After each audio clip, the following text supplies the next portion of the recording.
safety supplies in stock. And for that, he relies on Grainger. Grainger offers a broad range of quality products and next-day delivery, so he can always play it safe. Call 1-800-GRAINGER, click Grainger.com, or just stop by. Grainger, for the ones who get it done. Oh, the Sacramento heat. Right now, get your AC professionally tuned up for as low as just $59 and enjoy your summer nice and cool. Plumbing, electrical, heating, and air, Bonnie.com. Summer restrictions apply. License 696-355. Patrick was way behind on his IRS taxes. I was in way over my head. The total amount ended up being somewhere just over $30,000. $30,000. Then the IRS came to collect. Started getting letter after letter. A lien had been filed against me. They were going to basically hang me completely out to dry. He had to do something. That's when I reached out to Optima Tax Relief. Patrick's life quickly got a lot easier. It was very easy, pretty much hands off. They picked up the ball and ran with it. And how'd it go? I couldn't believe it. I had to ask 2 or 3 times. I saved an incredible amount of money. How does Patrick feel about Optima? Couldn't be happier. They definitely helped me. Optima Tax Relief, the best place to call. They're the best in the business. Do what Patrick did and call Optima Tax Relief for a free consultation. Call 800-375-2922. 800-375-2922. 800-375-2922. Optima Tax Relief. Testimonial from an actual client. Some restrictions apply. For complete details, please visit OptimaTaxRelief.com. Hi, I'm Adam Johnson here with Golf Fitness Solutions. If you want more distance, less pain, better mobility, and a body that holds up for 18 holes, come see us. We're expanding in Carmichael, and you're invited to our grand opening party on June 13th from noon to 4. Tour our new space, meet the team, try the simulator challenge, see if you can make a hole-in-one, and learn how golf-specific training, stretching, massage, and assessments can help your game. Call 916-802-5175 or visit us at golffitnesssolutions.com for more information. Your business moves fast. Your bank should keep up. At Valley Strong Credit Union, business banking is built for momentum with tools that help you manage cash flow, streamline payments, and fuel growth. Right now, there's never been a better time to switch. Open a new Valley Strong business account and get 3 months of business banking products and services free, up to $750 in value to power your next big move. Because when your business runs stronger, the whole Valley does too. Valley Strong Credit Union. Grow your business, grow your future at valleystrong.com/business. Wesley Financial Group is not a law firm, and Chuck McDowell definitely not an attorney. This is Chuck. If someone talked you into buying something really silly and you want to get out of that silly little thing, my advice, get the facts. Call me and I'll send you our timeshare exit kit absolutely free. Inside, you'll learn how timeshare works and all your options for cancellation. Call Wesley now for your free exit information kit. 800-791-0000. That's 800-791-0000. Yep, he's planning another project. So, this Father's Day at Lowe's, tap into free gifts for Dad. Get a free Select Craftsman power tool when you buy a Craftsman B20 charger with 2 amp-hour and 4 amp-hour batteries. Plus, get a free DeWalt power tool when you buy a Select 20-volt Max XR 4 amp-hour battery kit. Dad knows our best lineup is here at Lowe's. Valid through 7/14 while supplies last. Selection varies by location. Whoa, what's all this? These screens, the food? All for the game, bro. Dude, let us pitch in. No need. I've got it all covered. With T-Mobile, I'm saving $1,000 bundling my wireless and internet. No way. Really? Yep, and the price of my plan won't change for 5 years. Wow, I'm definitely switching to T-Mobile. Goal! Here to score big with T-Mobile. Families save up to $1,000 a year when they bundle fast, easy to set up, all-in 5G home internet with 4 phone lines on Experience Beyond. And your plan price? Guaranteed for 5 years. Stay connected con tu gente and catch every match with T-Mobile. Join now at T-Mobile.com. Price guarantee on talk, tax, and data. Exclusions like taxes and fees apply. Savings based on third line free via monthly bill credits. Internet discount with $15 in monthly bill credits and auto-pay discount. Qualifying credit required. Credits may take up to 2 bill cycles and will stop if you cancel any lines or change plans. KHD1 Sacramento. KYMX HD3 Sacramento. From the Power Business Technology Toshiba Studios. This is Sactown Sports 1140. It's Matt George and Kayla Anderson. Online at SactownSports.com or on the app. Kings, Niners, and Sacramento. The Matt and Kayla Show starts now.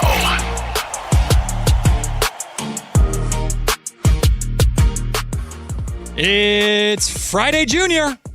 Oh, yeah. Also known as Thursday. Love Friday Junior.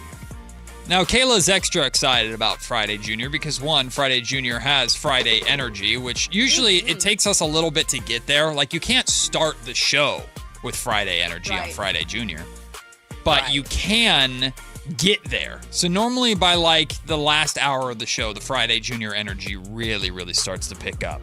It does, because it's usually random. I know both Kayla and Kyle are giddy with excitement because there's actually a Love Island episode tonight for you guys to watch. I'm sorry you didn't get to watch an episode last night. So I'm okay with it because we had basketball. I'm sick and tired of these things, these devices just listening to me, right? Because we had the conversation yesterday about like watching Love Island like with your significant other. And I went on to Instagram Reels because I'm an old man and don't do TikTok because TikTok is just whatever to me. And get you on there. I got like 3 or 4 Instagram Reels consecutively about girl and guy, husband and wife watching Love Island together. Yep. So last night after golfing, I come home and my wife and I start watching the Fear Factor show hosted by Johnny Knoxville. It's been out for a while, but I've been meaning to watch it. I loved Fear Factor growing up. My mom and I would watch Fear Factor like every single week. Loved Fear Factor. The only thing I know about that show is that when the Mariners were playing that like 14-inning game, Fox ran out of commercials to run, so they just ran that same commercial 15 times over. Nice. Fear Factor? Yeah, it's for Johnny Knoxville Fear Factor. It's like Fear Factor, but they made it a reality game show. Oh, like okay. It's like I do House of remember Fear. that. So they're competing against each other for a season. So yeah. Okay. So we started that show last night, and it's good. Johnny Knoxville's good. Yeah, it's fine. It's nothing phenomenal. It gets to the point. Some of the things aren't very like. It's always easy to say, like, I wouldn't be scared doing that. But there's a lot of things that was like one of them was just being dragged by a horse. Like, you're holding onto a rope and your human shuffleboard being dragged by a horse. That's not that scary. Like, that's horrifying. No, it's not. You're like, it's like water skiing, but at the back end of a horse, and they're on sand, like in a bodysuit. They're fine. It's not anything that scary. Sand? Yeah, it's like they're dragged on sand and human shuffleboard. Is the horse running? Yes. Yeah, that's horrifying. It's not that bad compared to like eating disgusting stuff. Now that's the what stuff I'm that would afraid get of. me. And like crawling through snakes and stuff. Like snakes aren't that scary. If it was like scorpions, hell no. Snakes and stuff, like they had like, you have to snatch this thing from an iguana. What the hell? Iguanas are scary now? No, they're not. They're cute. Oh, I love iguanas. But I turned to my wife and I asked her, I was like, okay, do you have any interest whatsoever in Love Island and want me to watch it with you? And my wife once again proved why I love her and married her. She turned to me and went, ew, no. Well, you're going to be on an island of your own on the show. Shout out to my wife. Because we are. She wanted nothing to do with that. Thank you. Wanted nothing to do with that nonsense. Nothing to do with it. Hey, to each is your own. Missing out. By the way, I probably won't be watching as much as I used to because it's way too long of a commitment. Oh, no. And by the end of last season, I was like, oh, okay, it's time for another hour-long episode. Well, good Once news, they got rid of folks, Shelley and Ace, I will was be done. watching, and I will be committing. Well, we learned today that apparently there's going to be a new detention system around here.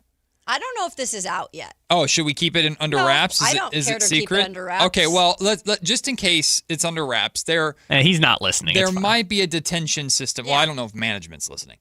A detention system might be happening for a certain someone around here, and maybe incorporating Love Island talk in that detention system might be a requirement. Yeah. Or we'll figure it out. I think it could be because we'd have to quiz him on the first, so many minutes of the show and to make sure that he did watch. We shall see. That's More all the information only on hint I'm gonna that give. coming, I think, at some point. But I guess we shouldn't be the ones to break that's happening. But look forward to it. I'm sure it's going to happen. Well, we didn't have Love Island to watch last night, boo-hoo, but we did have Game 1 of the NBA Finals. Great segue, Matt. Finally, there is no easy segue out of that. And the New York Knicks got the job done. The New York Knicks continue to be unbeaten in now, I think it's like 40-plus days. Since the draft, NFL draft. Is that it? Yeah. Oh, my gosh. I saw people also make the point, undefeated since Karl Anthony Towns' cameo in The Devil Wears Prada 2. See? Karl Anthony Towns shows up in Devil Wears Prada 2, and Knicks win all the basketball games there are to win. The Knicks are, I mean, we already knew they were the real deal. We already knew they were legit, but they just continue to prove it, right? And it starts with Jalen Brunson. Yes, text line, comment section, yes. We are going to get into De'Aaron Fox and his terrible performance. I'm saving that intentionally until the next segment because I think the De'Aaron Fox conversation is going to dominate an entire segment. So we're going to get to that in the next segment. We'll talk about everything from game one without really diving into the De'Aaron Fox stuff until the next segment at 10:30. But yes, we're going to talk about it. There's no dancing around it. There's no hiding from it. De'Aaron Fox played terrible in game one. Jalen Brunson did not. And Brunson was actually hobbled in the first half, hurt in the first quarter, fought through the pain. Did you see the Schilling sock? The what? Kurt Schilling is famous for his bloody sock. The bloody sock, yeah.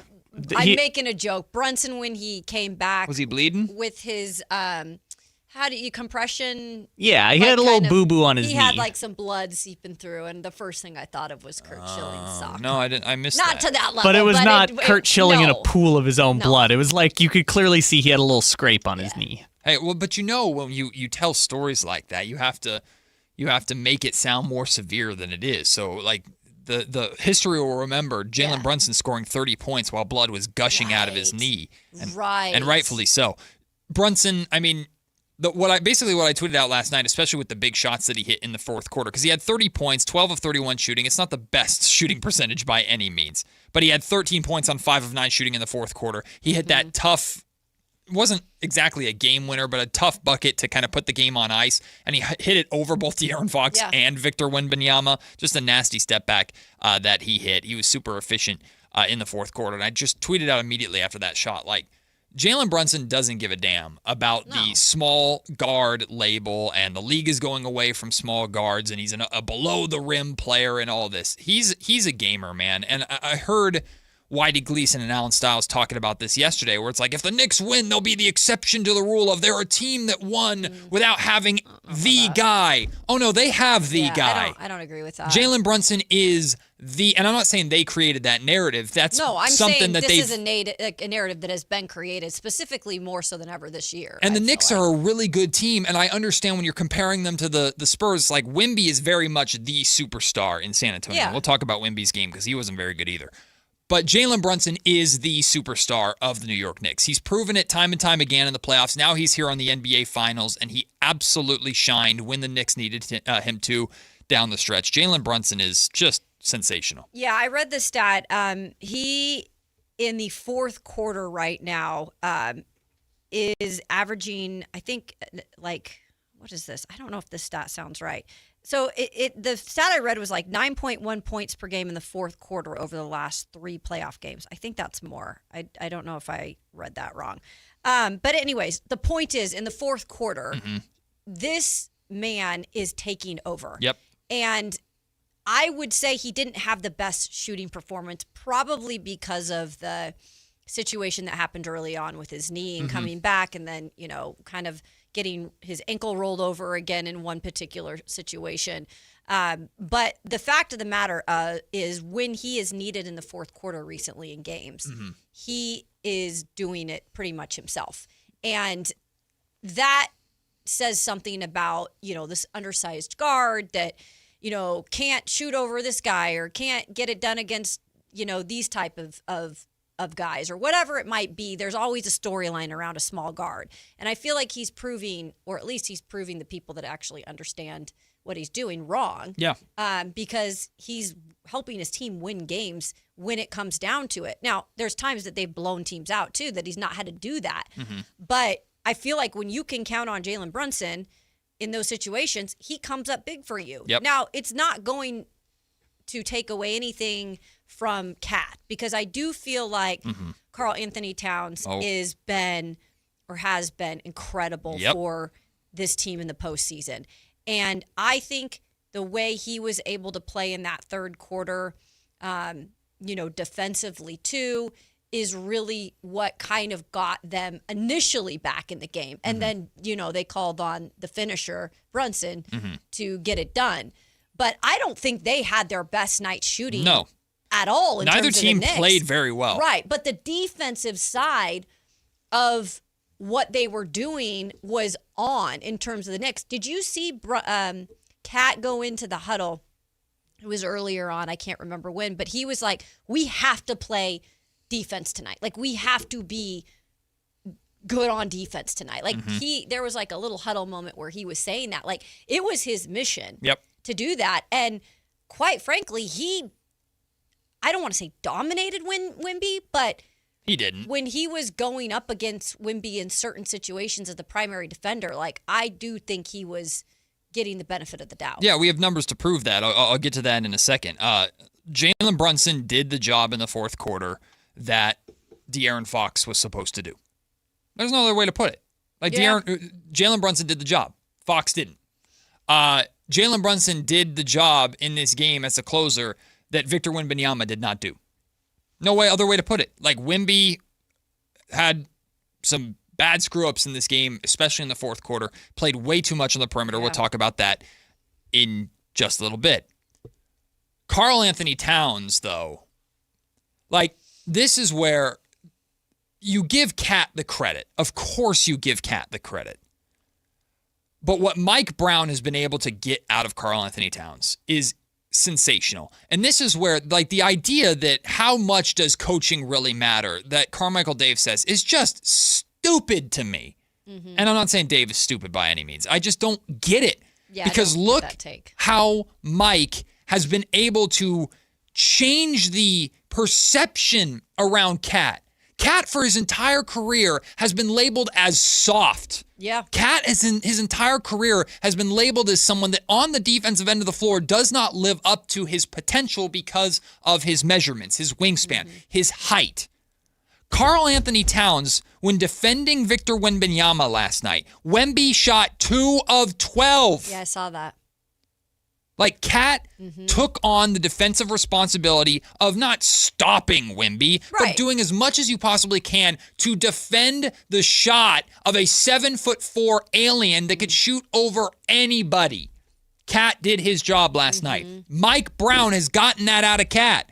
Mike got 18 points, 12 rebounds out of Cat, and that's normal Cat behavior. They're playing through Cat on offense, opening up opportunities for Jalen Brunson because of it, opening up looks on the perimeter for wings like OG Anunoby, who was phenomenal in the fourth quarter of this game.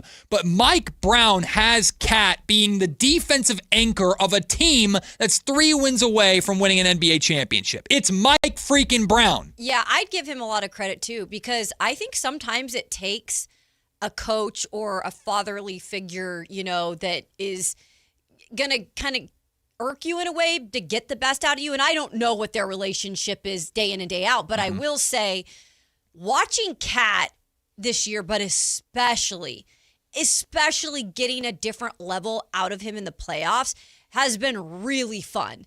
And I've actually grown to act like Cat a little in the playoffs. Like, I don't know. He's redeeming himself. I see like the leadership in him in ways. I heard him speak after the game too, and it was a really beautifully done remark about his mother that he lost and how he felt like he was just like had a presence in the arena last night, just with his mom like being like, go have fun. And that's literally what he said he did. He goes, I didn't feel like the pressure like I should. I was just having fun.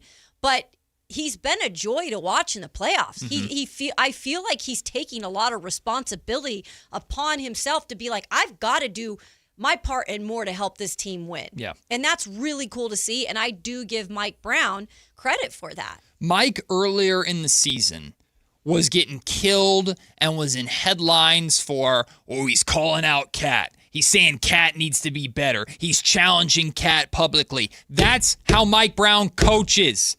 And great players respond to it. He did the same thing with De'Aaron Fox when Fox played the best basketball of his career here in Sacramento. He did it when the Kings were playing through Domantas Sabonis. He was like that with Sabonis publicly and privately. And now he's doing it with Karl Anthony Towns, and we're seeing results. And this is where, like, this soft crap that we hear from people where we try and make a mountain out of a molehill of, oh, God, he had the audacity to say something about his player publicly that wasn't personal, wasn't insulting, but is holding them to a standard, holding them to an expectation. And people take this and turn it into a soap opera, Love Island melodrama nonsense when it doesn't have to be anything more than coaching and motivation and making it clear this is what I expect out of this player. And if we're going to get to where we need to go, if we're going to win a freaking title, which is what I'm here to do, then I need Cat, I need my big man to do this. I agree. And Cat is responding to it. He's doing it. To Cat's credit, he's doing it. Mike's been able to get that out of him. Tom Thibodeau could not get that out of him. Yeah, you're right. You're right. And that's the other thing, because I think we're mind blown sometimes of like, how did Tom Thibodeau not get to the promised land of holding up a trophy in the end, right? With the Knicks. And obviously he was let go and they're like, we got to try again. And sometimes you try until it works out. And obviously Mike Brown, for some reason, and maybe we learn this when it's all said and done, why maybe it worked for Cat with Mike Brown in particular. Maybe he'll open up about that one day. But all I know right now is Cat looks different, and I don't think that's a coincidence. I don't think that happened just overnight, that he just decided to turn it on.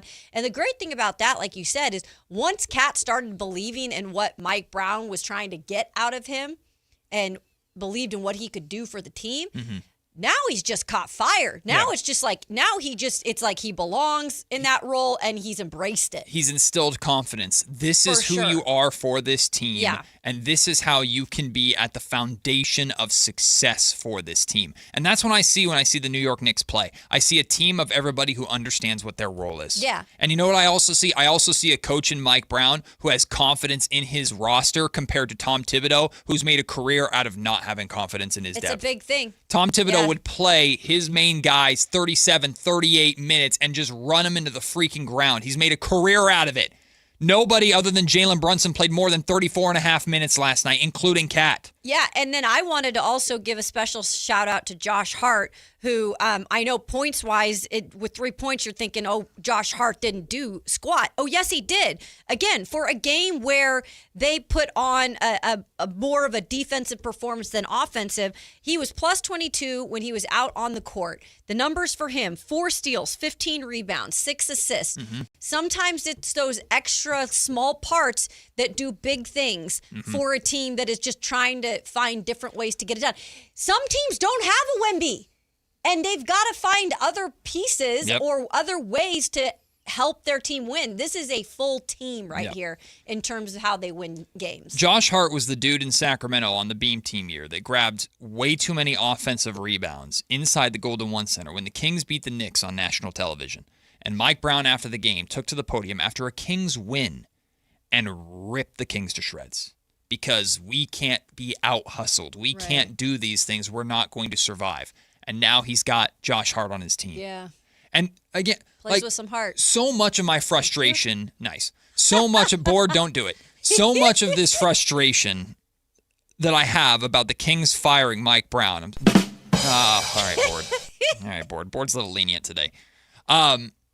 So much of my frustration about the Kings firing Mike Brown is not just the continuation of the coaching carousel and just the instability of the coaching position in Sacramento that's lasted almost 20 years since Rick Adelman was fired, rest in peace. It's because everything that Mike was saying is true. Yeah. Like everything. You've got to play defense. You can't just score. We need more wings on this team. The Kings stopped themselves from going out and getting OG Anunoby. And OG Anunoby scores 17 points, including 12 in the fourth quarter for Mike Brown in New York to win that game. If you just listened to the damn dude when he was here, the Beam team could have been more and actually built upon Beam Team 1. There was no time given. In terms of patience and in terms of, guess what? Not every single year is going to be exactly how you want it. Yeah. Sometimes you're going to have to work through, listen to this, work through things like normal people have to do in life. Work through things to then maybe get out on the other side and find, the light Yeah. or whatever you may. Like, clearly, this is a time now. That's why I'm so happy for Mike Brown, and especially that's why I want him to win it with the Knicks, is because I think he has had opportunities where he's been able to do that places, right? And he hasn't been able to necessarily get it done. But that's life. Yeah. Like, now he's in a spot where I think he's making the most of it, and he's proving that his players are buying in. Yep. Like, this is the time. Yep. I do believe this is the time. And I've said it time and time again as well. I do think San Antonio is a little ahead of where they were predicted to be. Absolutely. And maybe that makes myself feel better about picking the Knicks, but I don't. I just feel like they're a little bit ahead of where they're supposed to be at this point. Let's talk about the Spurs really quickly, because the Spurs had a 14-point lead in the third quarter with 6 minutes to go. There's like 6:02 remaining. The Spurs go up 14. 4 minutes later, it was a tie game. Right. Like, I know basketball is a game of runs. A 14-point lead ain't nothing in the modern NBA. But in 4 minutes on your home floor in the NBA Finals, you got to do a better job of at least maintaining that lead and maintaining that momentum into the fourth quarter. It was gone quickly. Yep. Make no mistake about it. And I know this is where the De'Aaron Fox debate comes in, and we'll talk about this again when we dive into De'Aaron Fox in the next segment. Dylan Harper was the Spurs' best player for the large portion of this game. He came in off the bench in the NBA Finals as a freaking rookie, played fearless, got buckets, 12 points, 4 of 5 from the field, 6 rebounds and an assist in the first half. He played 16 minutes in the first half, was a plus 12. In the second half, only 4 points, 2 of 5 shooting from the field. Now, these numbers offensively better than what De'Aaron Fox did scoring the basketball, of course. However, he only played 11 minutes. Well, what the hell? He played 16 minutes in the first half. He was playing well. He only played 11 minutes in the second half. Why did you give those minutes to De'Aaron Fox? Dylan Harper should have got those minutes. It's because when Dylan Harper was on the floor in the second half, that's all the time that the Knicks made their run.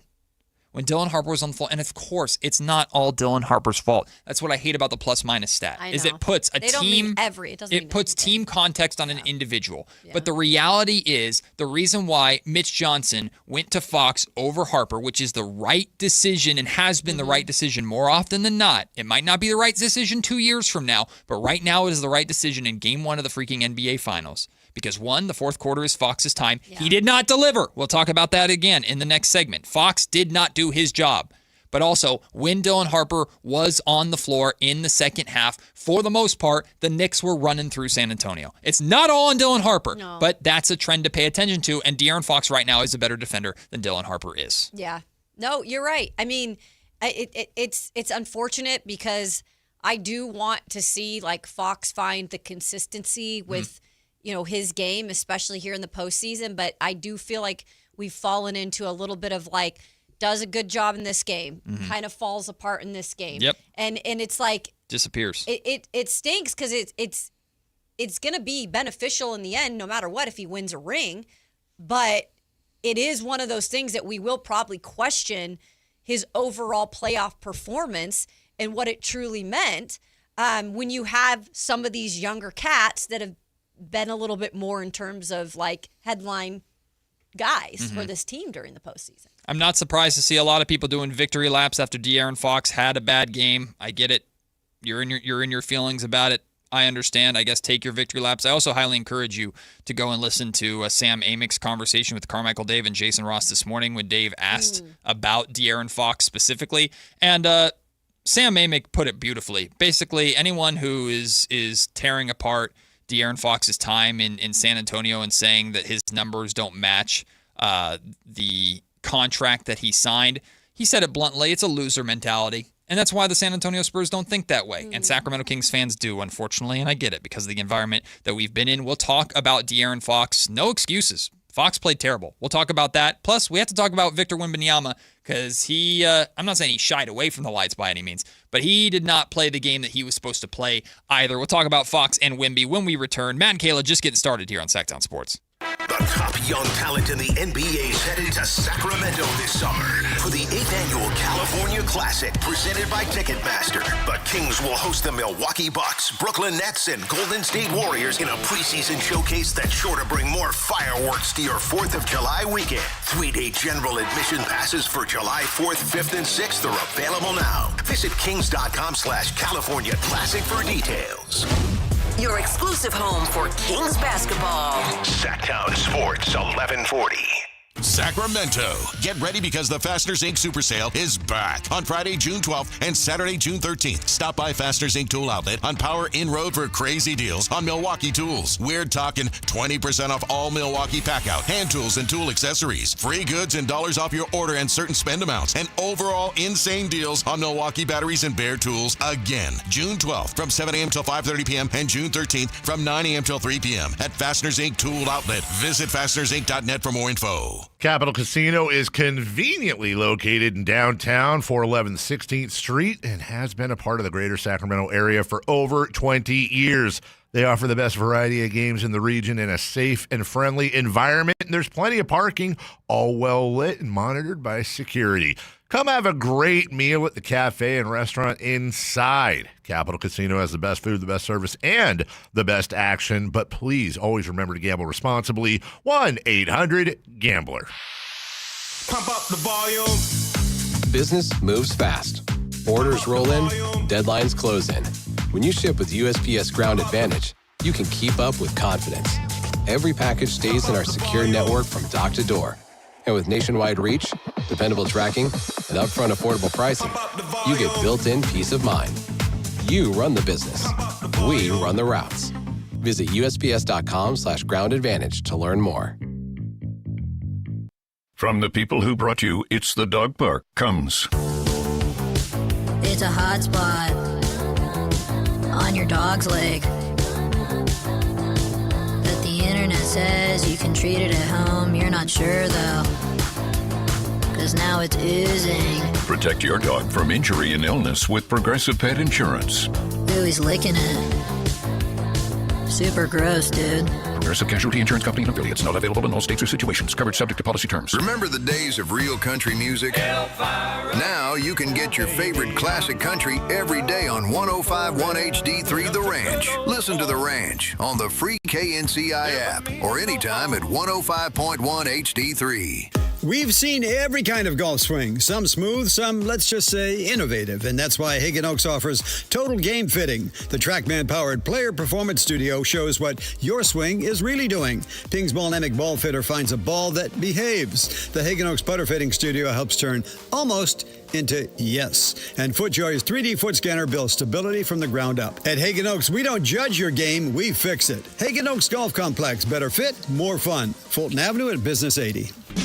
Only one radio program captures the excitement of hunting and fishing as it happens. The award-winning California Sportsman with Sepp Hendrickson. Only California Sportsman takes you where the action is. Live on the water, live in the blind, and live with the top pros and experts in outdoor sports. California Sportsman with Fishing Hall of Famer Sepp Hendrickson is your premier destination for all things outdoors. Sepp's Saturday Morning Outdoors. Ultimate Bass and California Sportsman, 5 a.m. to 8 a.m. Saturdays on Sactown Sports 1140.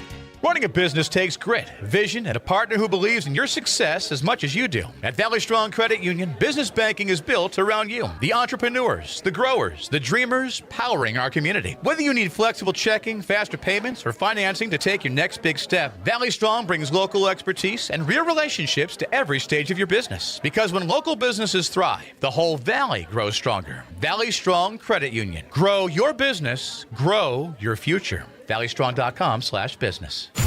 It's time for your Sactown Scouting Report. Breaking down the top prospects for the Sacramento Kings ahead of the 2026 NBA Draft. Second round wings and forwards. Maxime Reynaud, Dylan Cardwell, Mitchell Robinson, Deuce McBride. Scott Perry has found good players in the second round before and has 2 picks in this upcoming draft. They could use more size and versatility. Could they find that with one of these second round wings? Read the entire breakdown from Brendan Nunez right now at SactownSports.com. Presented by Power Business Technology. Copiers and printers for all your office needs.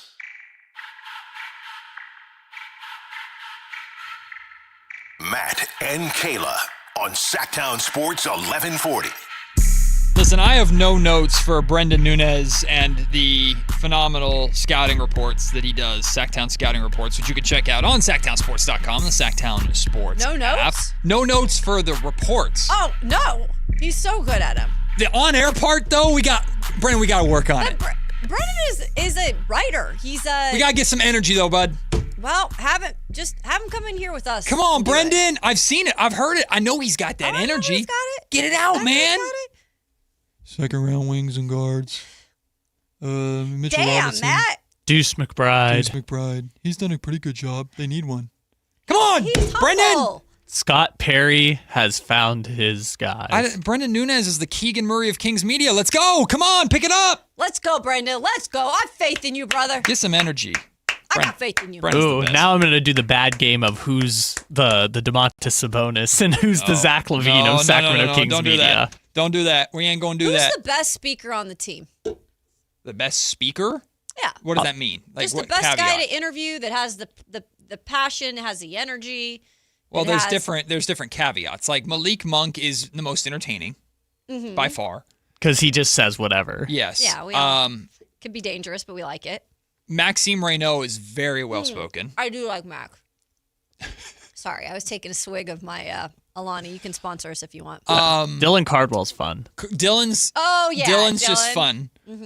Russ speaks very well. DeMar speaks very, very well. The Kings don't really have a lot of bad. Domas just doesn't say a lot. Yeah, I've never really heard Domas talk a lot. Domas is pretty quiet. And then Keegan's gotten a lot better from what he was. Keegan used to really have to work to get anything out of Keegan. Keegan will talk a little bit more now. Who do we have to have when we do our media interviews this year? The 7th overall pick. Well, of course, and especially, I'm sorry, I'm calling it right now to all the other shows. Yeah, I'm saying it. A-Cuff's our guy. No, you got to be careful. Good luck. This is the Alan What do you mean joke. you got to be Good careful. luck. I have been putting it out, my leg out, limbs out for You're this doing- guy. what are you doing? Since the I'm saying season. we had an incident last year that Chris Verlaud is still mad at Allen about because he was talking about hoarding guests, and Verlaud made the point we could have taken every single player, but we let you have important guys like DeRozan and Monk.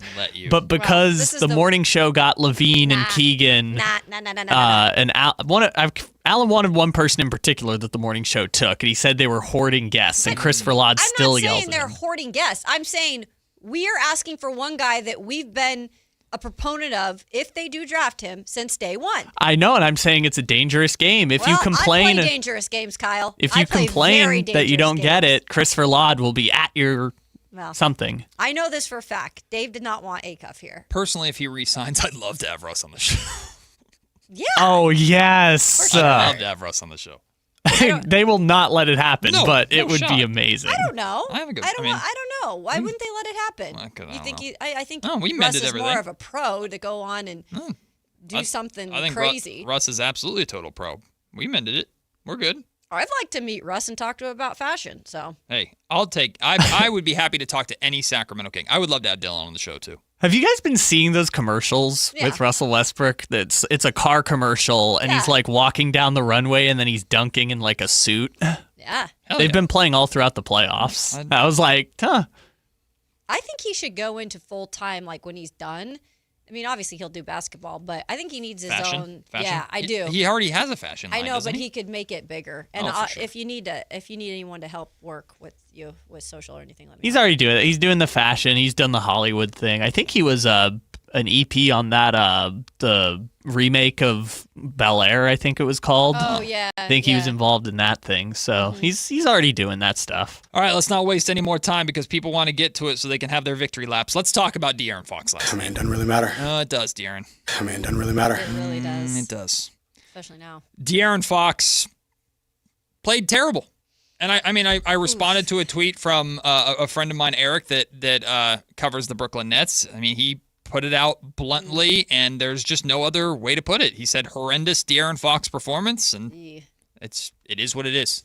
Like again, you're not gonna get sugarcoating. There's nothing to sugarcoat. It's game 1 of the NBA freaking finals, De'Aaron. Whether it's your ankle or whatever, you got to show up and you have to do your job. Now, we're just talking chronologically here, okay? De'Aaron did his job really well in the first quarter. He was attacking, drawing in the defense, finding the open man in the corner. He had 3 assists in the first quarter by that exact thing. De'Aaron started the game running the offense well, doing his job. Defensively, he was really solid for a good portion of this game as well. Turnovers, by the way. Well, we'll get there. Okay, I'm just letting you know. That's where it ends. Yeah. Like that's where the good job from De'Aaron Fox ends. He started out strong. Yeah. And strong, not scoring the basketball, but strong running the team and kind of doing his job.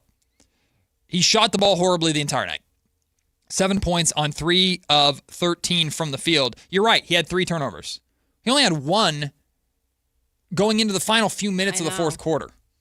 And then he had 2 back-to-back horrible turnovers that pretty much cost the Spurs the game. Like, fourth quarter, De'Aaron, that's your time. Yeah. You're the closer for this team. You are one of the veterans of the team. Mitch Johnson has talked about you're the most unsung hero of this team. That fourth quarter is your time. You've had your teammates talk about how it's your time in the fourth quarter. They go to you, and of course, Wemby's still there too, and they go and play through Wemby. That's not what these guys are saying. It's Fox over Wemby in the fourth quarter. But we know, like, that's when they turn to Fox the most. That's when they need Fox the most. And to Fox's credit a little bit, he was doing a good job getting to his spots. He just was chucking bricks. He could not hit a shot.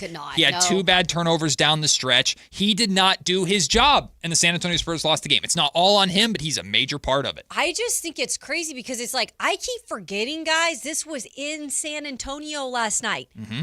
Well, sounded like Madison Square Garden a couple times. Yeah, I mean, there were definitely Knicks fans there, but no excuse. I mean, they had the color rush and everything last night too. And you talked about when they went up 14 points, but that is when this team, despite even if he's had games before where it's not maybe been the most impressive on the offensive side, we've talked about De'Aaron's ability to come back and, close things out or to lock it down in the fourth. And unfortunately, it was like completely the opposite, when talking about him last night. It was like he was turning the ball over and when it mattered the most. And again, this was in their place.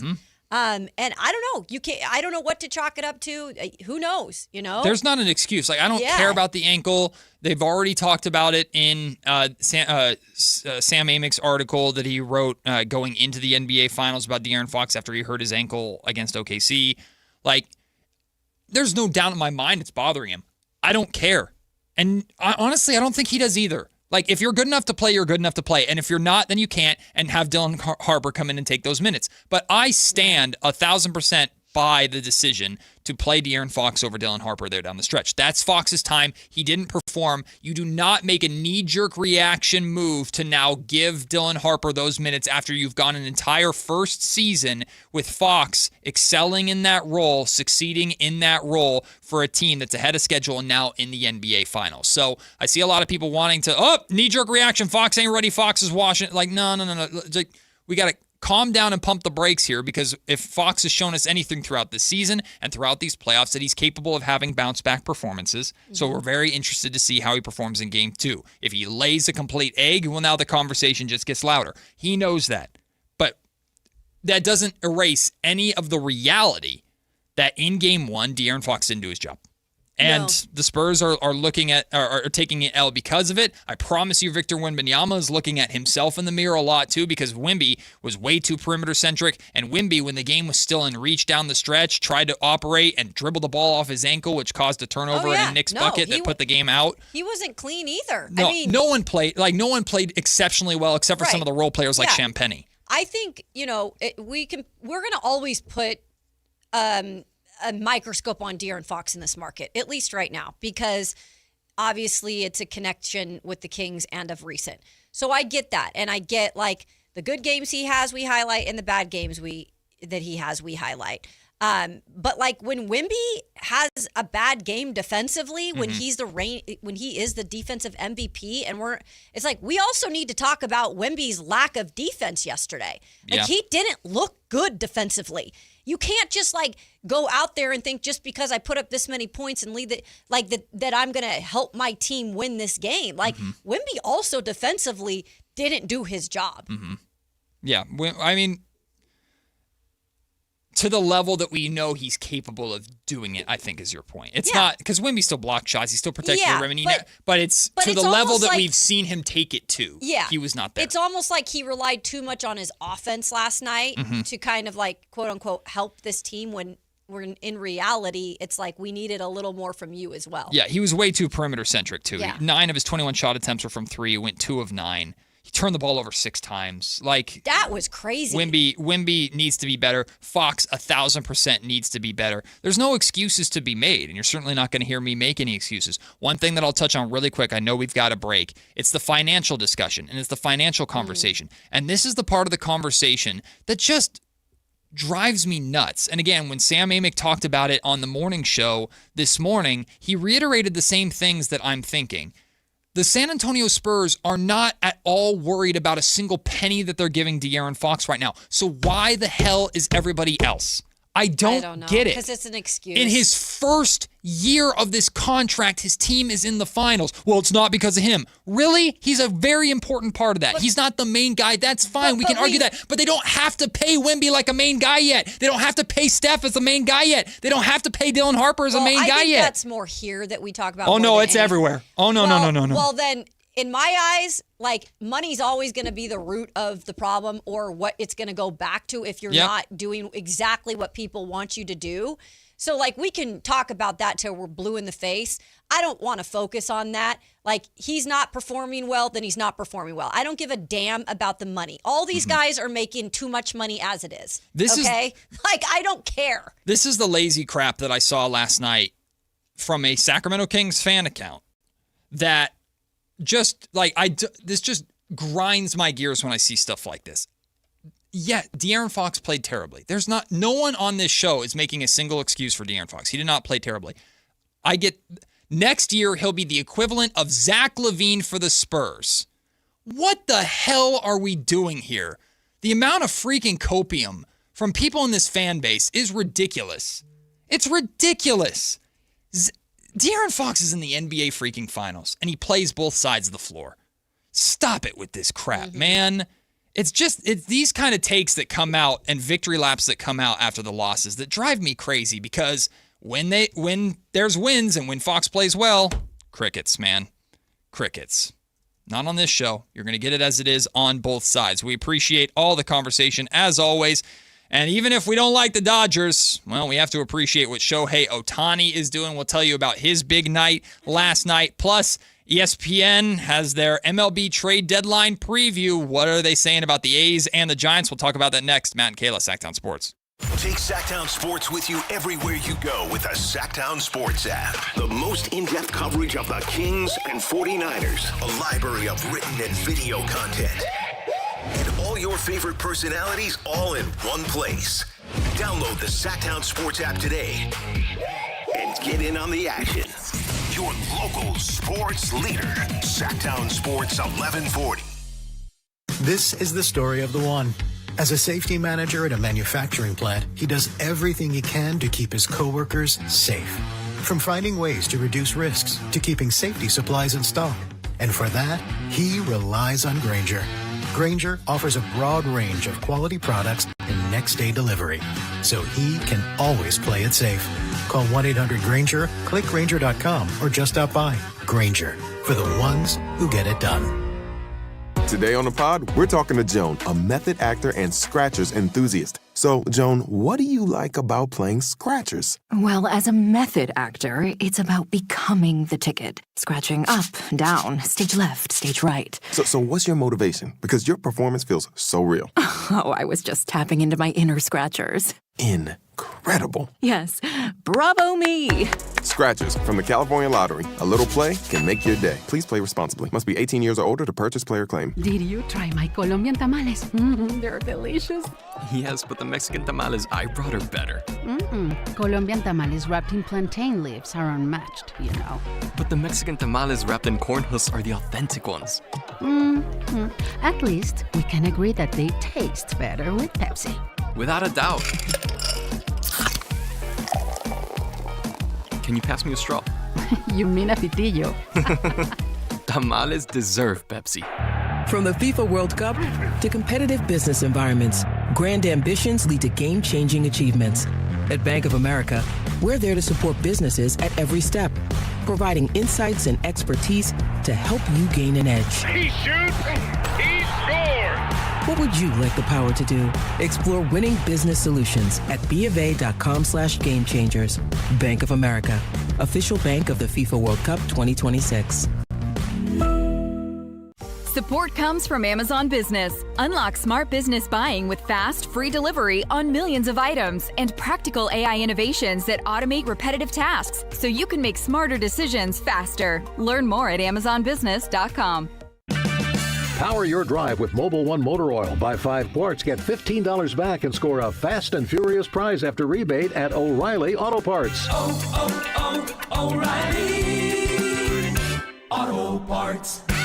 Hi, I'm Adam Johnson here with Golf Fitness Solutions. If you want more distance, less pain, better mobility, and a body that holds up for 18 holes, come see us. We're expanding in Carmichael, and you're invited to our grand opening party on June 13th from noon to 4. Tour our new space, meet the team, try the simulator challenge, see if you can make a hole-in-one, and learn how golf-specific training, stretching, massage, and assessments can help your game. Call 916-802-5175 or visit us at golffitnesssolutions.com for more information.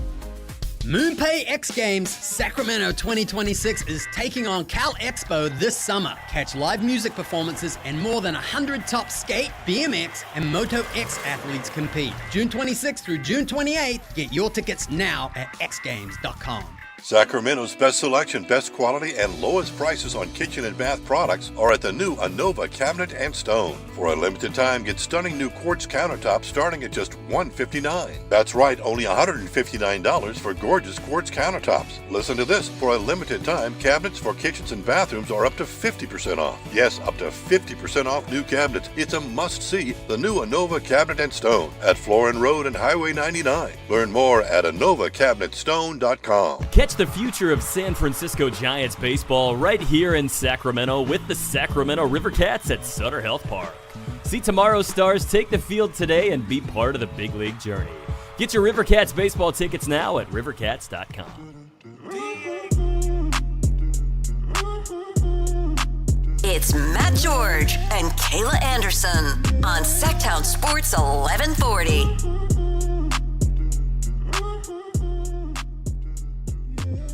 Turn your mic on, Matt, you idiot.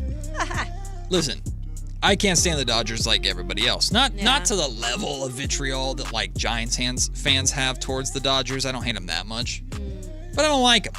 I don't like the rich kid, right? I don't like him either.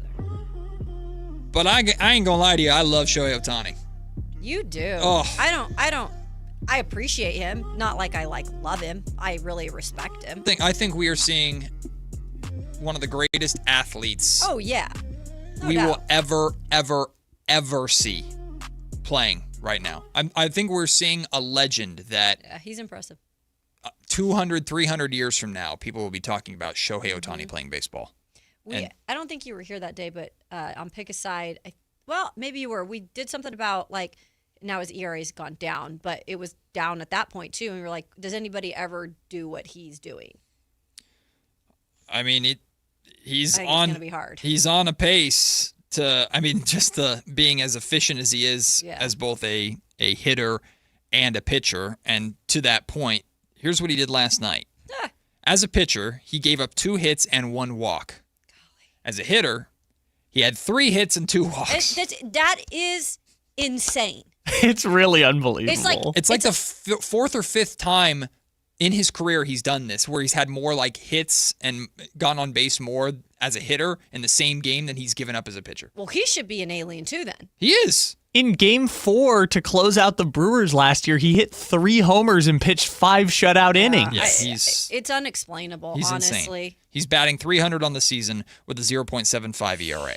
Now, I agree, baseball is broken in terms of allowing the Dodgers to make the super team. And if they get Tariq Skubal, just forget it. Who cares? But we are all truly privileged. It may not feel like it, but we are all truly privileged to be able to watch and witness what Shohei Ohtani is doing. And he continues to do it. It's just any given night, this dude just dominates. And it's easy. It's easy for him. Both sides, in the batter's box, on the mound, easy. And he's coming off of, he didn't pitch all last year. And he's this good, a 0.75 ERA. Yeah, stupid. I had to double check that again because I was like, wait, is this for real? I think that's why we are seeing, and there's a pick aside question coming up that I'm interested in where we lie on this in terms of baseball and maybe why it's more of a lower end participated fan show, like in terms of a league than NFL. Like NFL is king, we get that, but there's an interesting point that is going to be put out there and pick a side. Mm-hmm. With that being said, I do think that Shohei Ohtani has brought some eyes to the game as well. Mm-hmm. Like we've talked about the World Baseball Classic and the momentum that has clearly been pushed into this season. And Bryce Harper even admitted he feels like the league has got momentum. I mean, Shohei is part of that too. Like he is actually a face. Now he's not American born or anything, but he is a face for Major League Baseball right now because he's just doing incredible, crazy things. Right. And in a way, maybe that takes away from some of the other really good players too, but because he's just on another level. I hear what you're saying. In general, though, even the other stars, quote unquote, like a Juan Soto or an Aaron Judge that look at Shohei and go, "You're taking my thunder," can look at what he's doing and the attention that he's bringing to the game and go, "Okay, this is good for all of us." Yeah. Right? The World Baseball Classic matters as much as it does, in large part because of the international talent, like a Shohei Ohtani or like all the all the different international players that have now really dominated America's pastime the way that they have. ESPN and Jeff Passan released a preview for every single team ahead of the MLB trade deadline and what he expects What's the date again? teams to do. The deadline date itself, that's a great question. Like August 1st. Yeah, it's a ways away. Okay. So MLB trade deadline is August 3rd. So we still have over almost 2 months. Yeah. Or just under 2 months. But still, he writes up what these teams could be looking to do. Do we want to hear about the A's or the Giants first? Let's go with the Giants since we're about to see them play an afternoon game here. Okay, we'll do the Giants. So he has objective, best player available, and then like a what to know. His objective, build on an interesting top of the farm. So he's very much saying that Giants need to pivot to a youth movement. The best player that they have available is second baseman Luis Arraez.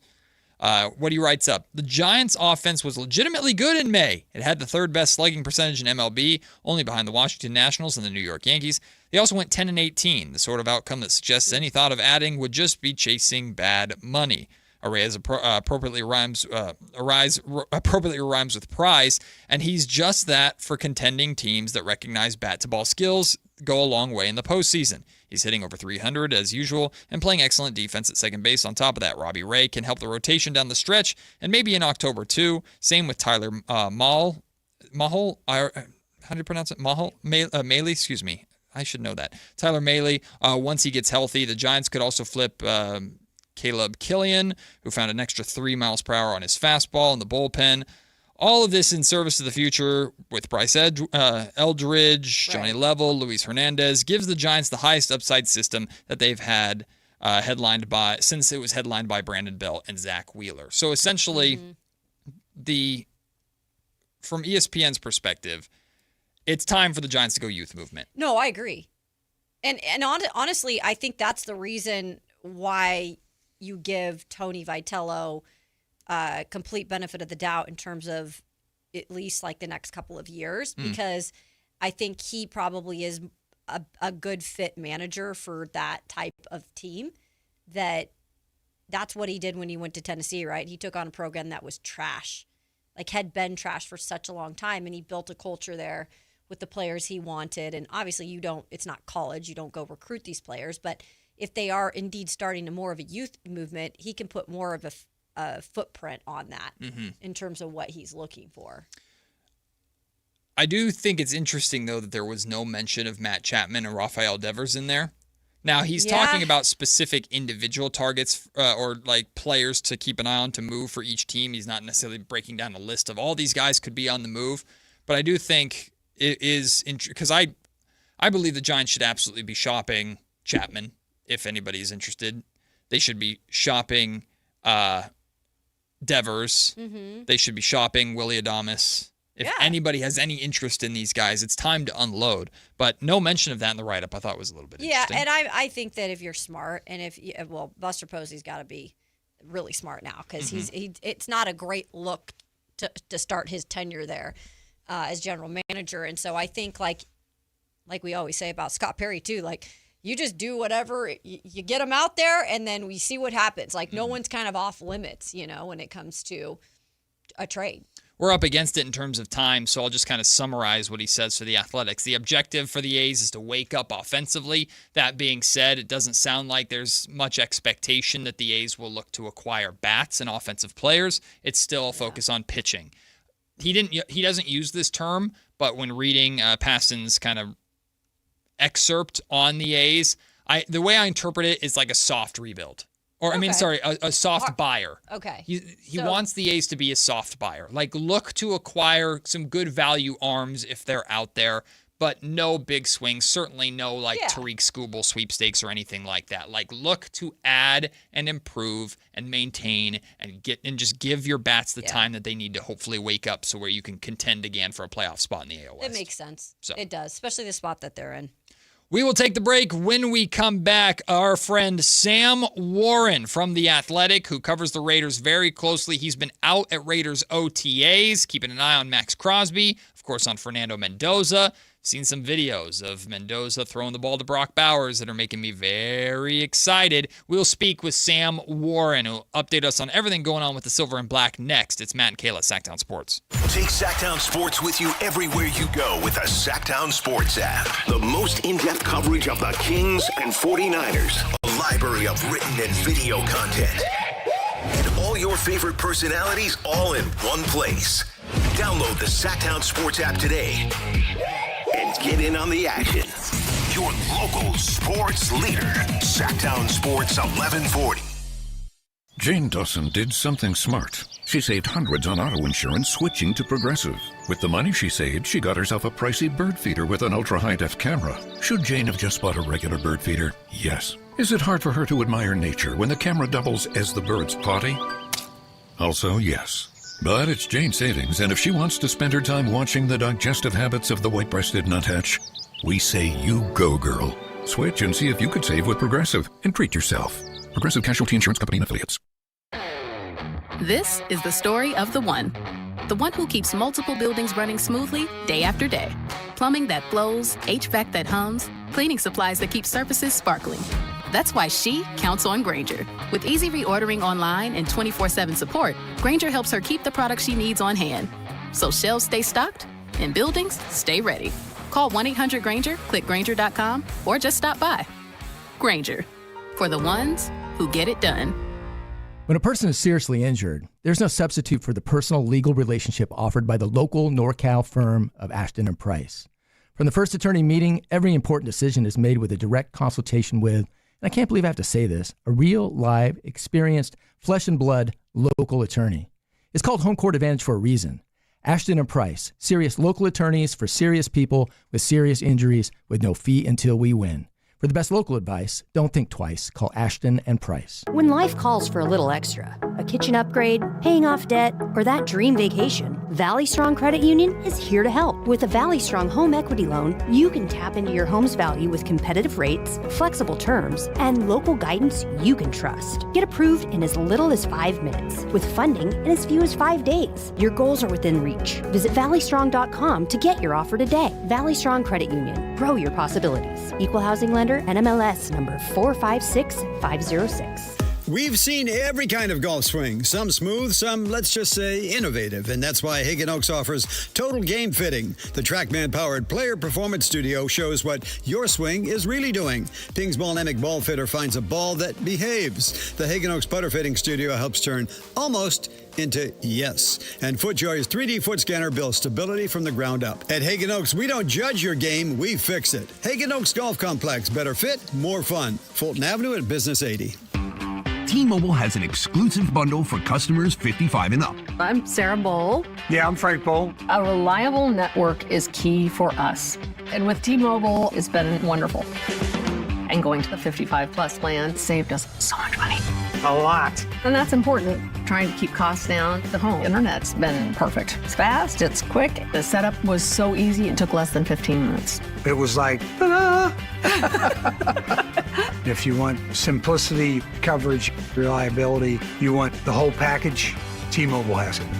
Right now, T-Mobile customers 55 and up can get 2 phone lines on America's best network, plus America's fastest 5G home internet for just $30 each. $30 per month each line with autopay plus taxes and fees. Minimum age 55. Pricing for home internet rely on 2 lines of Essentials Choice 55. $35 connection charge per line required. Best mobile network and fastest 5G home internet based on analysis by Ookla of Speed Test Intelligence data 2H 2025. All rights reserved.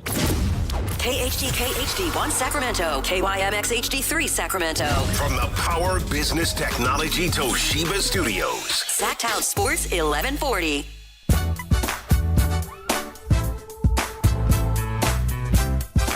It's Matt George and Kayla Anderson on Sactown Sports 1140. All off season, Kayla. All off season. Yeah. The Raider fan in me, don't get excited. Don't get too excited. Don't get too excited. And every day I tell myself that, I fail even more. And then I start seeing these videos. Right. Start seeing these things that Sam Warren from The Athletic is posting of, oh, here's our OTAs. Here's Max Crosby running around all happy because he's still here and not with the Baltimore Ravens. Here's Fernando Mendoza throwing the ball to Brock Bowers. How am I not supposed to be excited? Let yourself shine when it comes to your excitement. Sam, I blame you, Sam. You're making me too excited. Sam Warren from The Athletic, who does a phenomenal job covering the Silver and Black, the Las Vegas Raiders, joining us right now. He's been out there in the sunshine with OTAs going on. Sam, you just dropped an article about focusing on Max Crosby, and of course he's not directly practicing with the team, right? He's still kind of doing his rehab and things of that nature, but he's obviously very optimistic. What can you tell us about how OTAs in general are going, but specifically how Max is approaching them and how excited the Raiders seem to have Max still around? Yeah, thanks for having me on, guys. OTAs has been good. It's definitely been interesting to just pick up on what this new regime is kind of laying down. A lot of different angles to look at between, Kirk Cousins, Fernando Mendoza, all the new pieces that they added on the offensive line and in their defense, and then, seeing what Max is doing on the field as well. He hasn't been out there really practicing with the team, but it's cool to see him out there kind of warming up, encouraging the guys before they go out and get into practice. He's stretching out there. He's moving well. It seems like he's running around. He's dapping guys up. So he said yesterday that he feels really good and he feels like he's really close to playing. So I wouldn't be surprised if, maybe he gets in there at the end of minicamp. But I think they're really angling for him to be back at the start of training camp and really get healthy going into this season. Sam, maybe go into a little bit of detail on this. I also know he was asked about the whole situation that happened in the offseason with the Ravens, and I believe said, quote, something like, I'm over it. Mm-hmm. Yeah, I think he wants to put that behind him. Obviously, there were some frustrations that led to him getting moved in the offseason and going to Baltimore. I think he's, he has a little bit more perspective now with the failure of that trade. I think he's really happy to be around people that believe in him and support him, and is excited about the things that the Raiders have done since the end of last season, which obviously didn't go too great. So I think he said, he's exactly where he needs to be. I think he's always wanted to be kind of a Raider for life type player. And now, seeing how the business of the NFL works out, I think he's happy to be around and kind of be a leading force for this rebuild. Sam Warren, Raiders reporter for The Athletic, joining us. Sam, obviously things before the Ravens trade got to a point between the Raiders and Max Crosby where there was a pretty severe disconnect, especially at the end of last year of him playing versus not playing for the first overall pick in the draft. Now we're at this point. Has that just been like both sides just kind of agreed to like move on from it? Or do you think there was actual closure or any idea if there was closure between Crosby and the Raiders just about the frustrations that he had at the end of last season? Yeah, I mean, I think the biggest thing about those frustrations were it's the difference between an ultra-competitive player wanting to be out there on the field, wanting to play all 17 games versus a team that obviously was out of playoff contention and was angling for that number one overall pick, which they ended up getting and taking Fernando Mendoza. So Max has, he's pushed to play his entire career.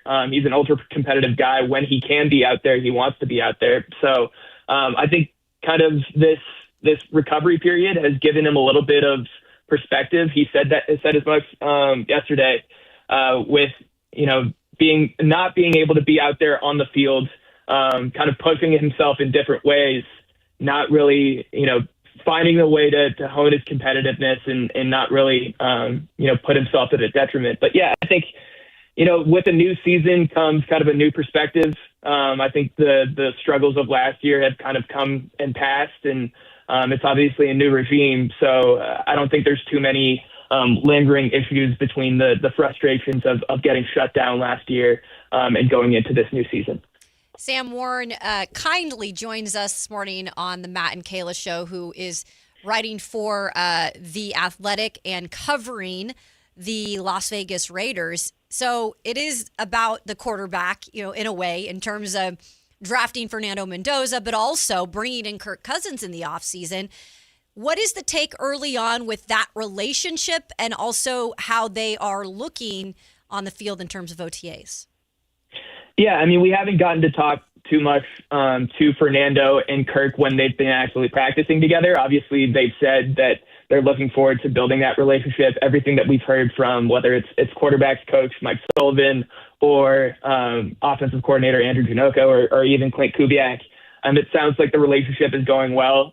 Kirk is kind of taking the lead in that room with the experience that he has in Kubiak's offense and really being a kind of a teacher to Aiden O'Connell and Fernando Mendoza as they get used to the system for the first time. And both of them have had, their highlights and lowlights so far in OTA's practices. I think a bunch of them have had really impressive throws. Kirk threw a couple of touchdowns, I think, in yesterday's practice. But he's also had some interceptions and I think to a couple of linebackers, whether it's been a tip ball or kind of just like a misread over the middle.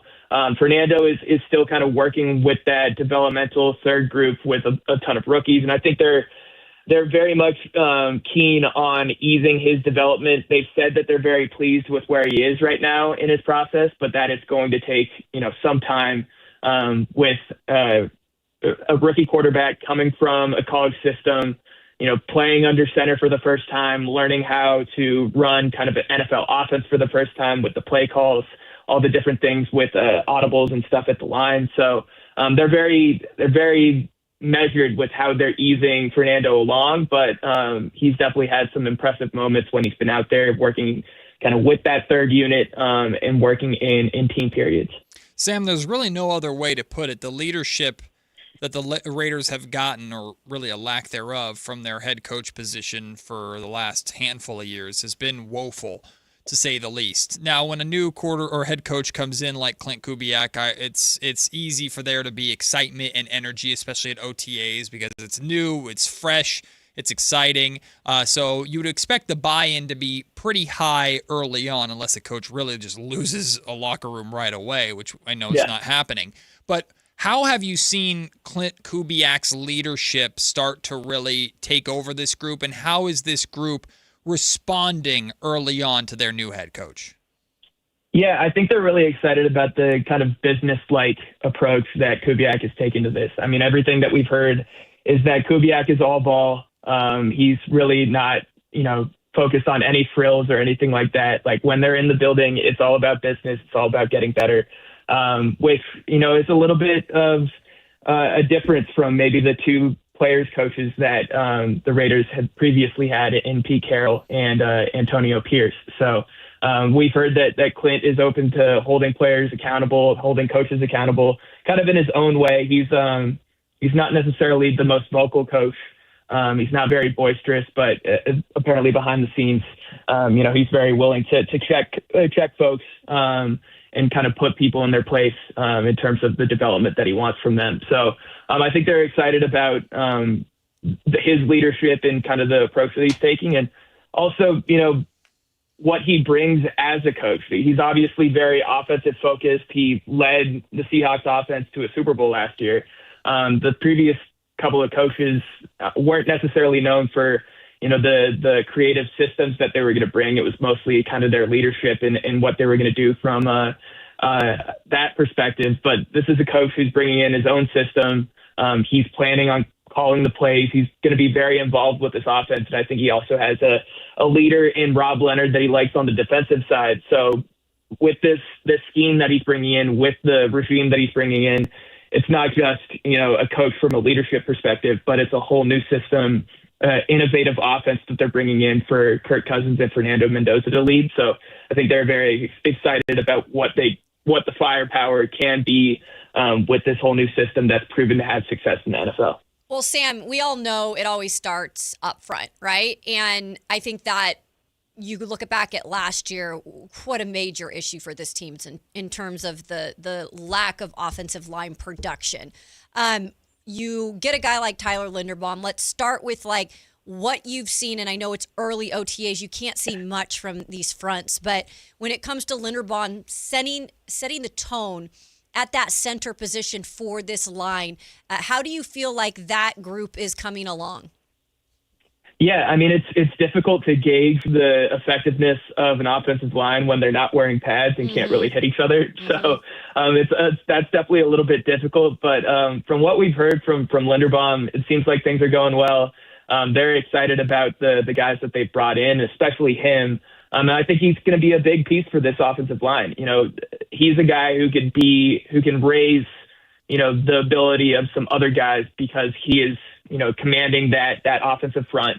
He's really being the center and the vocal leader of that group. So by having a guy anchoring the middle of the offensive line, being able to make those calls really help along. If they put in Fernando early on in the season, he can really help out a rookie quarterback in kind of easing him into making some of those calls, fixing some of the protections, aiding him in that way.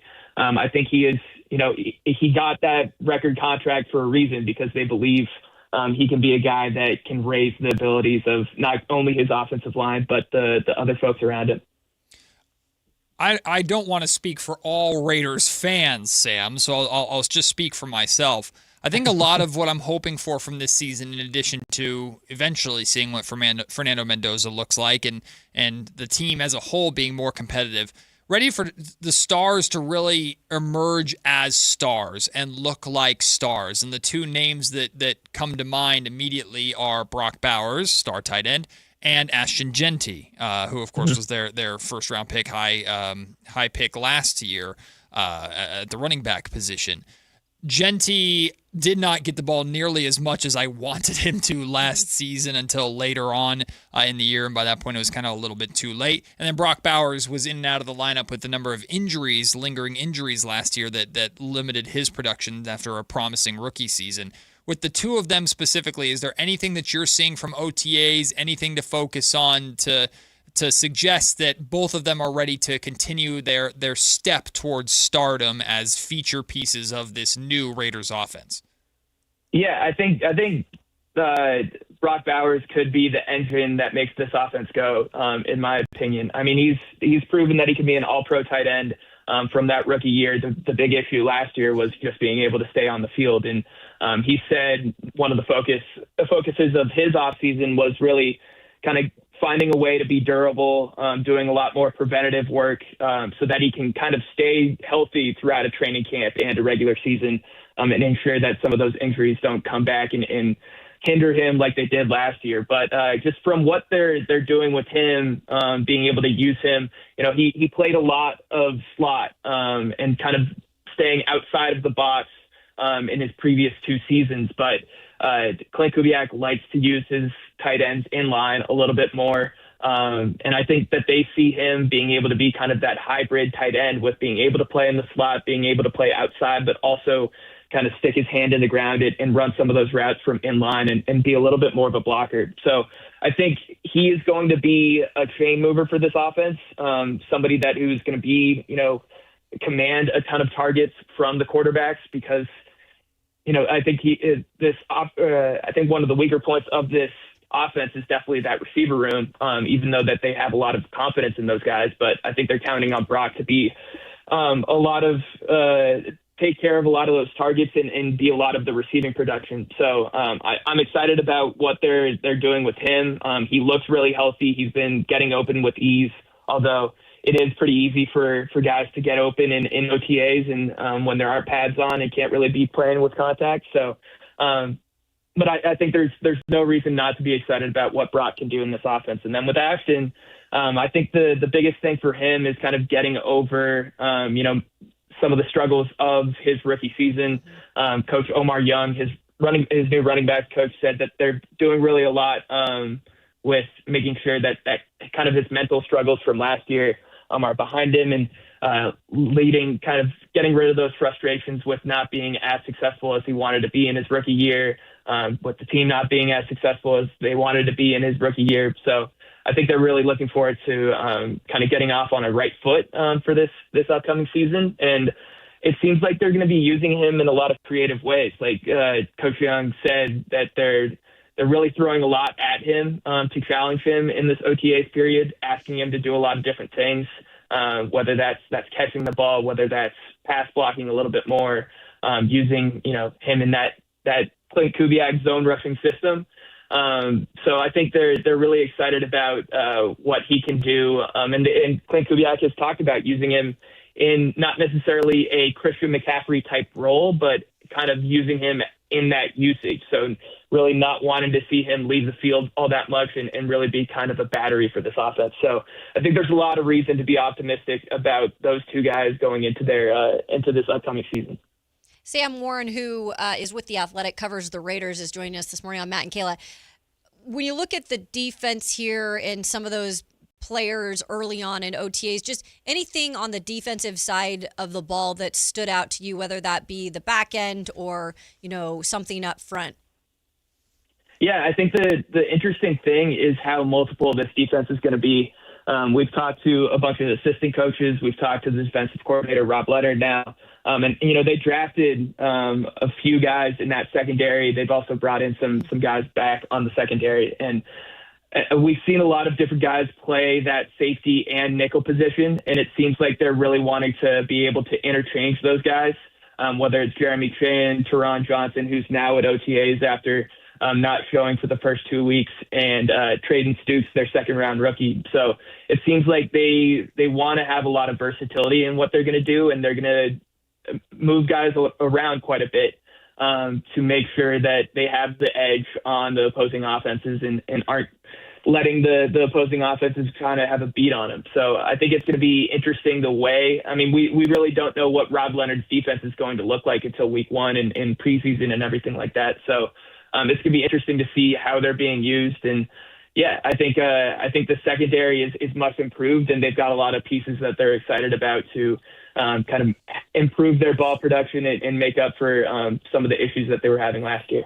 Sam, there are just a ton of bodies at OTAs. There's a ton of players, coaching staff getting acclimated, and naturally there's a lot of individual work going on, a ton of different people, from established veterans who are just trying to get in shape to injury rehab to young players who are working hard to do as good as they can to make it to training camp and then beyond and out of training camp.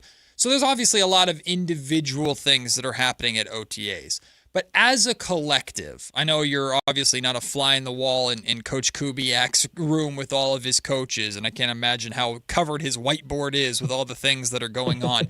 But what would you say is like a primary goal or objective of the Las Vegas Raiders in these OTAs leading into training camp in a couple of months? Yeah, I think the biggest thing for them is to kind of get the fundamentals down, so when they get to training camp, they can really hit the ground running when they've got pads on and there's not a whole ton of instruction to be had. They really there's two new systems that are coming in on offense and defense. So they're really learning kind of on the fly with Kubiak coming in February, a lot of new pieces in there. So I think the biggest thing for this group right now in OTAs and minicamp is really learning the system, being able to get out there on the field and implement it early, so that when they get to training camps, there's not a whole ton of, having to draw up on those whiteboards, like you said. It's a lot of, going into film, fine-tuning certain things, tweaking certain things that they want to do, so that, the implementation period is kind of over and they can really start kind of instructing and fixing some things going into the season.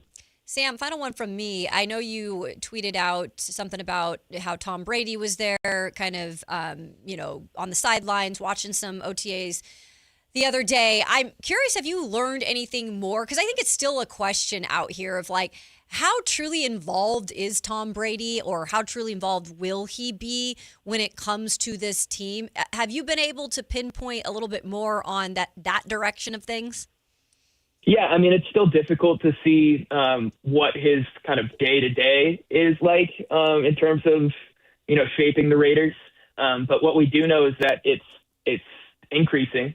Brock Bowers said that he's been in the building a lot more for football activities this offseason. So he's definitely, I think it's pretty obvious that he hasn't been so pleased with the results of the Raiders in his first 2 seasons that he's been a part owner. So I think he's definitely taken more of an active approach into this rebuild, handpicking Clint Kubiak to be the head coach, helping out John Spytek, maybe some of those personnel moves and kind of the leadership that they want to go at it with. But yeah, he's definitely taking an active role. It's definitely needs to be a little bit more discovered as to what, that active role exactly is and how he's shaping the organization and his involvement. But it's clear that he wants to be a little bit more involved with this team and take a little bit more responsibility as a part owner.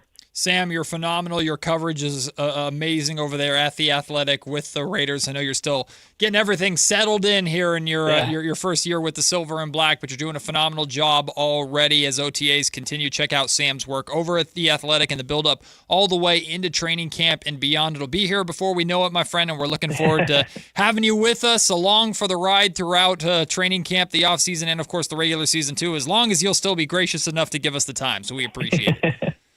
Absolutely. Thank you so much, guys. I appreciate it. Thanks, Sam. The great Sam Warren, who covers the Raiders for The Athletic, joining us. Niners fans, it's the home of the Niners. It's the home of the Niners. Don't worry. We know, and we're talking 49ers later on. Talk 2 teams. Raiders. There are Raiders fans in Sacramento, people. There are. I'm one of them. There might only be like 7 of us, but I'm one of them. No, there's Raiders fans here. They're everywhere. It's good to hear Sam break down everything that's happening with the Raiders OTAs. Can I also mention something? Friends, sometimes, even if it's not your team, it's actually, for me at least, like I love learning about what's going on in different organizations. Sure. For the fact that when I face that team, if I face that team that season, I then feel like I know a lot more about what I'm getting into or what my team's getting into. And I just think, like, when it comes to the NFL, if you're an NFL fan, you're an NFL fan. And the more you know about other organizations and what they're doing, I mean, damn, it makes you feel better. And also, I guess it doesn't hurt at all to know this kind of stuff when it goes into your fantasy teams. Just saying. At 12:30, we will dive into the end of OTAs for the 49ers. Kyle Shanahan canceled OTAs next week. We'll tell you why he did that. Plus, we will hear from defensive coordinator Raheem Morris, Mike Evans as well. Don't worry, Niners fans, we got plenty of Niners stuff coming for you coming up at 12:30. By the way, hell of a start for the San Francisco Giants in Milwaukee. They had a leadoff homer to start the game, and they're up 3-0 at the end of the top of the first inning. So a great start for the Giants offense, who has been playing a little bit better as of late. But Kayla, when we come back, before we get to pick a side, we talked with Sam there a little bit about Max Crosby. And there seems to be, because I know this because ESPN wrote about it today, there seems to be a general assumption that Max still very much could be on the move this year. I want to talk to you about, one, what particular set of circumstances are like the way the season would have to go for the Raiders to do that. And two, how the Raiders should handle receiving calls and rumors about trading Max Crosby after everything that went down. Dare I say the Raiders almost owe it to Max to keep him around and see it through now. We'll talk through it when we come back. Max Crosby, one of the most polarizing players in the NFL. It's coming up next on Matt and Kayla, Sactown Sports. The X Games are coming to Sacramento. Join Kayla Anderson at Sactown Sports 1140 at Cal Expo Center from June 26th through the 28th to watch the top action sports athletes in the world go head-to-head with 3 days of high-octane competition, BMX, skateboarding, and Moto X, plus live music from global electronic music icon Cascade, Grammy-winning producer Artist Mustard, and DJ Subtronics. Get your tickets today at xgames.com. Your local sports leader, Sactown Sports 1140. If you have unfiled taxes or are in debt to the IRS, this is important news. Did you know the IRS has programs specifically designed to help people struggling with tax debt? Powerful tax assistance programs that can save you thousands if you qualify. No one knows these programs better than the experts at Optima Tax Relief, America's most trusted tax resolution firm, A-rated by the Better Business Bureau. Their award-winning tax attorneys and licensed professionals have resolved over $3 billion of tax debt for their clients. One call to Optima can start the process, helping to put an end to your worries about wage garnishment, asset seizure, and other aggressive IRS actions. Find the best options to solve your tax problems. Call the experts at Optima Tax Relief today for a free consultation. Call 800-375-2922. 800-375-2922. 800-375-2922. Optima Tax Relief.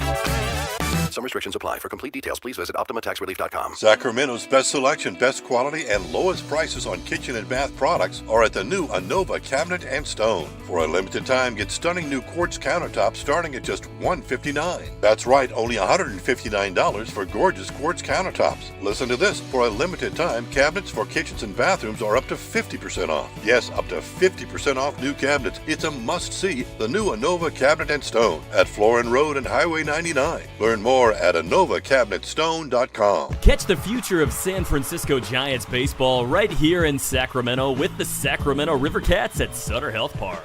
See tomorrow's stars take the field today and be part of the big league journey. Get your River Cats baseball tickets now at rivercats.com. It's game day. Are your moderate to severe Crohn's disease or ulcerative colitis symptoms keeping you from the action? Skyrizi, risankizumab Riza, could help you get back to the game. Skyrizi is proven to help people feel significant symptom relief, achieve remission, and visibly improve damage of the intestinal lining. Skyrizi is a prescription injection medicine for adults. Don't use if allergic to Skyrizi. Serious allergic reactions, increased infections, or lower ability to fight them may occur. Before treatment, get checked for infections and tuberculosis. Tell your doctor about any flu-like symptoms or vaccines. Liver problems leading to hospitalization may occur when treated for Crohn's or ulcerative colitis. Ask your doctor about Skyrizi, the #1 prescribed biologic in Crohn's and ulcerative colitis combined. Learn more at skyrizi.com or 1-866-SKYRIZI. Don't miss out on the biggest action sports event happening in Sacramento this June. Tickets are now live for MoonPay X Games Sacramento 2026. See nearly 100 of the world's best skate, BMX, and Moto X athletes compete at Cal Expo June 26th through 28th. Music performances featuring electronic music icon Cascade on Friday, June 26th, and Grammy-winning producer and artist Mustard, and music producer DJ Subtronics on Saturday, June 27th. Score your tickets today at xgames.com. I need a little range, step to the range, come on, meet me at the Introducing the new Chick-fil-A Jalapeno Ranch Club Sandwich. With that juicy Chick-fil-A chicken on a buttermilk ranch bun, jalapeno ranch sauce, and pickled jalapenos, it's a little ranch with a lot of kick. The new Chick-fil-A Jalapeno Ranch Club with original spicy or grilled filet. Available for a limited time only. Order ahead on the Chick-fil-A app. From the people who brought you It's the Dog Park comes. Your dog is limping, but she seems fine.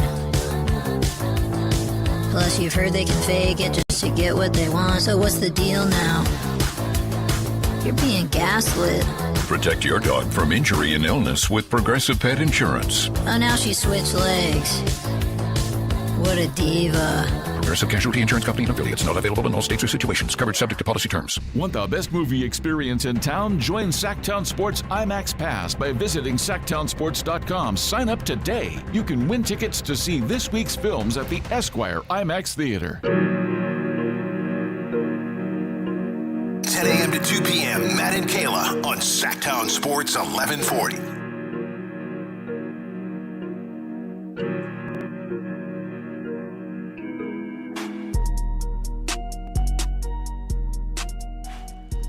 Max Crosby, polarizing figure in the National Football League.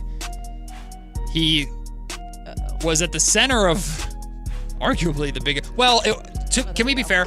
It was the biggest story of the offseason in the NFL. And then Myles Garrett said, "Hold my beer." And now I'm going to the Rams, which of course that broke earlier this week. Max Crosby being traded to the the Ravens, and then not being traded to the Ravens when the Ravens backed out of the deal. Boy, was that fun earlier in the offseason. And that has kept Max Crosby in the silver and black, where he claims he's happy to be there. And as a Raider fan, I'm certainly happy that he is still there.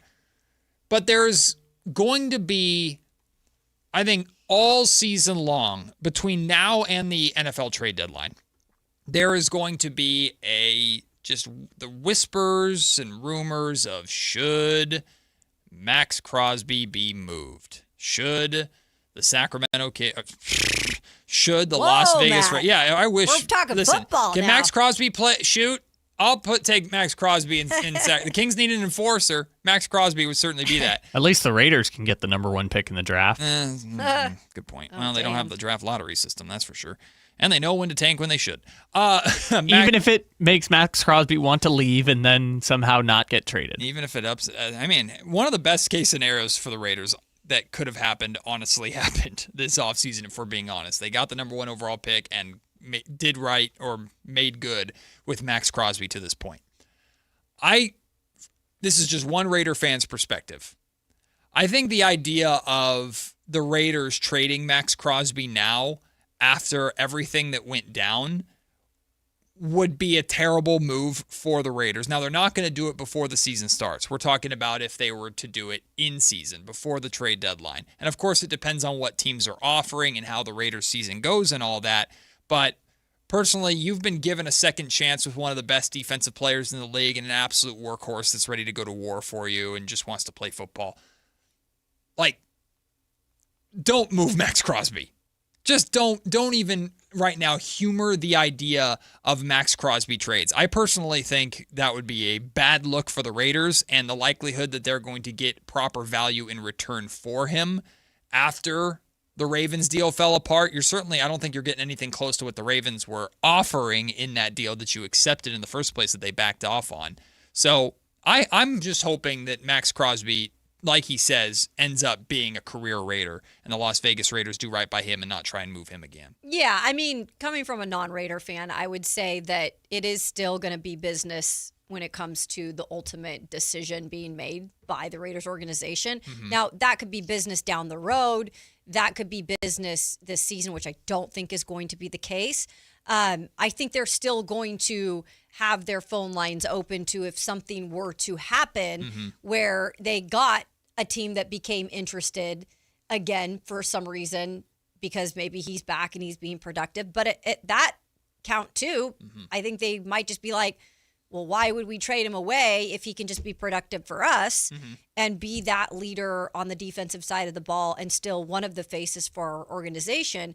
I want to say that they feel, not that they owe Max Crosby, like, now the benefit of the doubt to continue to live out his career here in Las Vegas or there in Las Vegas. I hope that's the case, but it's the NFL. And I feel like I'd be naive if I said that's how they're thinking, right? But I think all signs point to Max Crosby at least being there for the foreseeable future. And I think it can only help them. Now, is he going to maybe waste a couple years of his career in terms of maybe not being a playoff team or a team that truly contends right away? Yeah, because I don't think they're going to. But that's up to him and his camp and the Raiders of how they want to deal with that. It seems that he knows now the grass isn't always greener on the other side. True. When it comes to things just magically working out and going and competing with a top team. Yep. So maybe Max has changed his perspective on his career moving forward, at least for the time being. And I can imagine for a guy that the whole crux of his issue with the Raiders was, I just want to play, and this organization is going in a direction where they don't want me to play because that's what's better for them. Yeah. Now I imagine, again, not being there in Las Vegas, I imagine Max is looking around at what the Raiders did this offseason, what they're doing, the addition of Fernando Mendoza, the addition of Kirk Cousins, and looking around and going, okay, we might not be a great team this year. Right. We might not be a 500 team this year, but we're moving in the right direction to where we can build momentum. And I know Max is firmly in his prime right now, so you don't want it to take too long necessarily. But Max can look around and probably see more, like Raiders fans are seeing, more feasible, realistic, and understandable progress towards the development of a goal than before. Like, the Raiders were always making moves that you're kind of like, I hope this works. Now you're actually seeing, like, I can see a pathway to where what the Raiders are doing, it makes sense, and there's a timeline, and they're growing, and we'll see what step 1 and maybe step 2 looks like during this this upcoming season. However, there is a hypothetical scenario that I've thought a lot about, Kayla, that this could happen during the season. We've talked so much about how crazy the NFC West is. Yep. We've talked a lot about how are the Seahawks and the Niners going to counter what the Rams did bringing in Myles Garrett. Imagine we're at the trade deadline, and it's a 3-team race for the division. And let's say in this hypothetical scenario that the Rams are currently sitting on top, and both the Niners and Seahawks are within striking distance to take that from them, and they're not just eyeing winning the division, they're eyeing a playoff run where more than likely they'll have to face each other in the playoffs again anyway. I could easily see a scenario where both the Niners and the Seahawks are calling the Raiders and trying to figure out how they get Max Crosby on their team. I could easily see that happening depending upon how that NFC West race goes. And that's where, if you're the Raiders, if you can create a bidding war between the Niners and the Seahawks for a talent like Max Crosby, maybe that's a way where you say, morality be damned, sorry, Max, but we got to take advantage of this literally like auction that we have going on. Yeah, I think the Niners for sure. I think the Niners just because we don't even know how the health holds up with them. They actually, I'm not going to say they've been tied to him in the past when it comes to all the trade deadline stuff, but his name was mentioned along with San Francisco because clearly they don't have a great pass rush right now, or they're coming off of a year where they didn't have a great pass rush because a lot due to injury. So they were like somewhat linked to Max of like, could you go out but they just couldn't, they didn't have the capital, the draft capital to do that. Sure. But I would say like with what they're working with salary cap wise, and if it does become a point of the season where you really truly have to make a move, maybe because your pass rush is not where it needs to be, and you're like, okay, that's why you keep the phone lines open, because they could come back and be like, we need Max at this point. Hey, Raiders, what do you say about this deal? Because they're on a timeline. I mean, they are this year. It looks like it's this year for them in a way, or bust. Like that's the signing of older players, the bringing back of older players. So it's in a way kind of like a worse position than the Rams, but the same mentality of like, it's all in this year. And so if that is the case, you might have to go and get a guy like that. And maybe it's not Max, maybe it's somebody else at that point.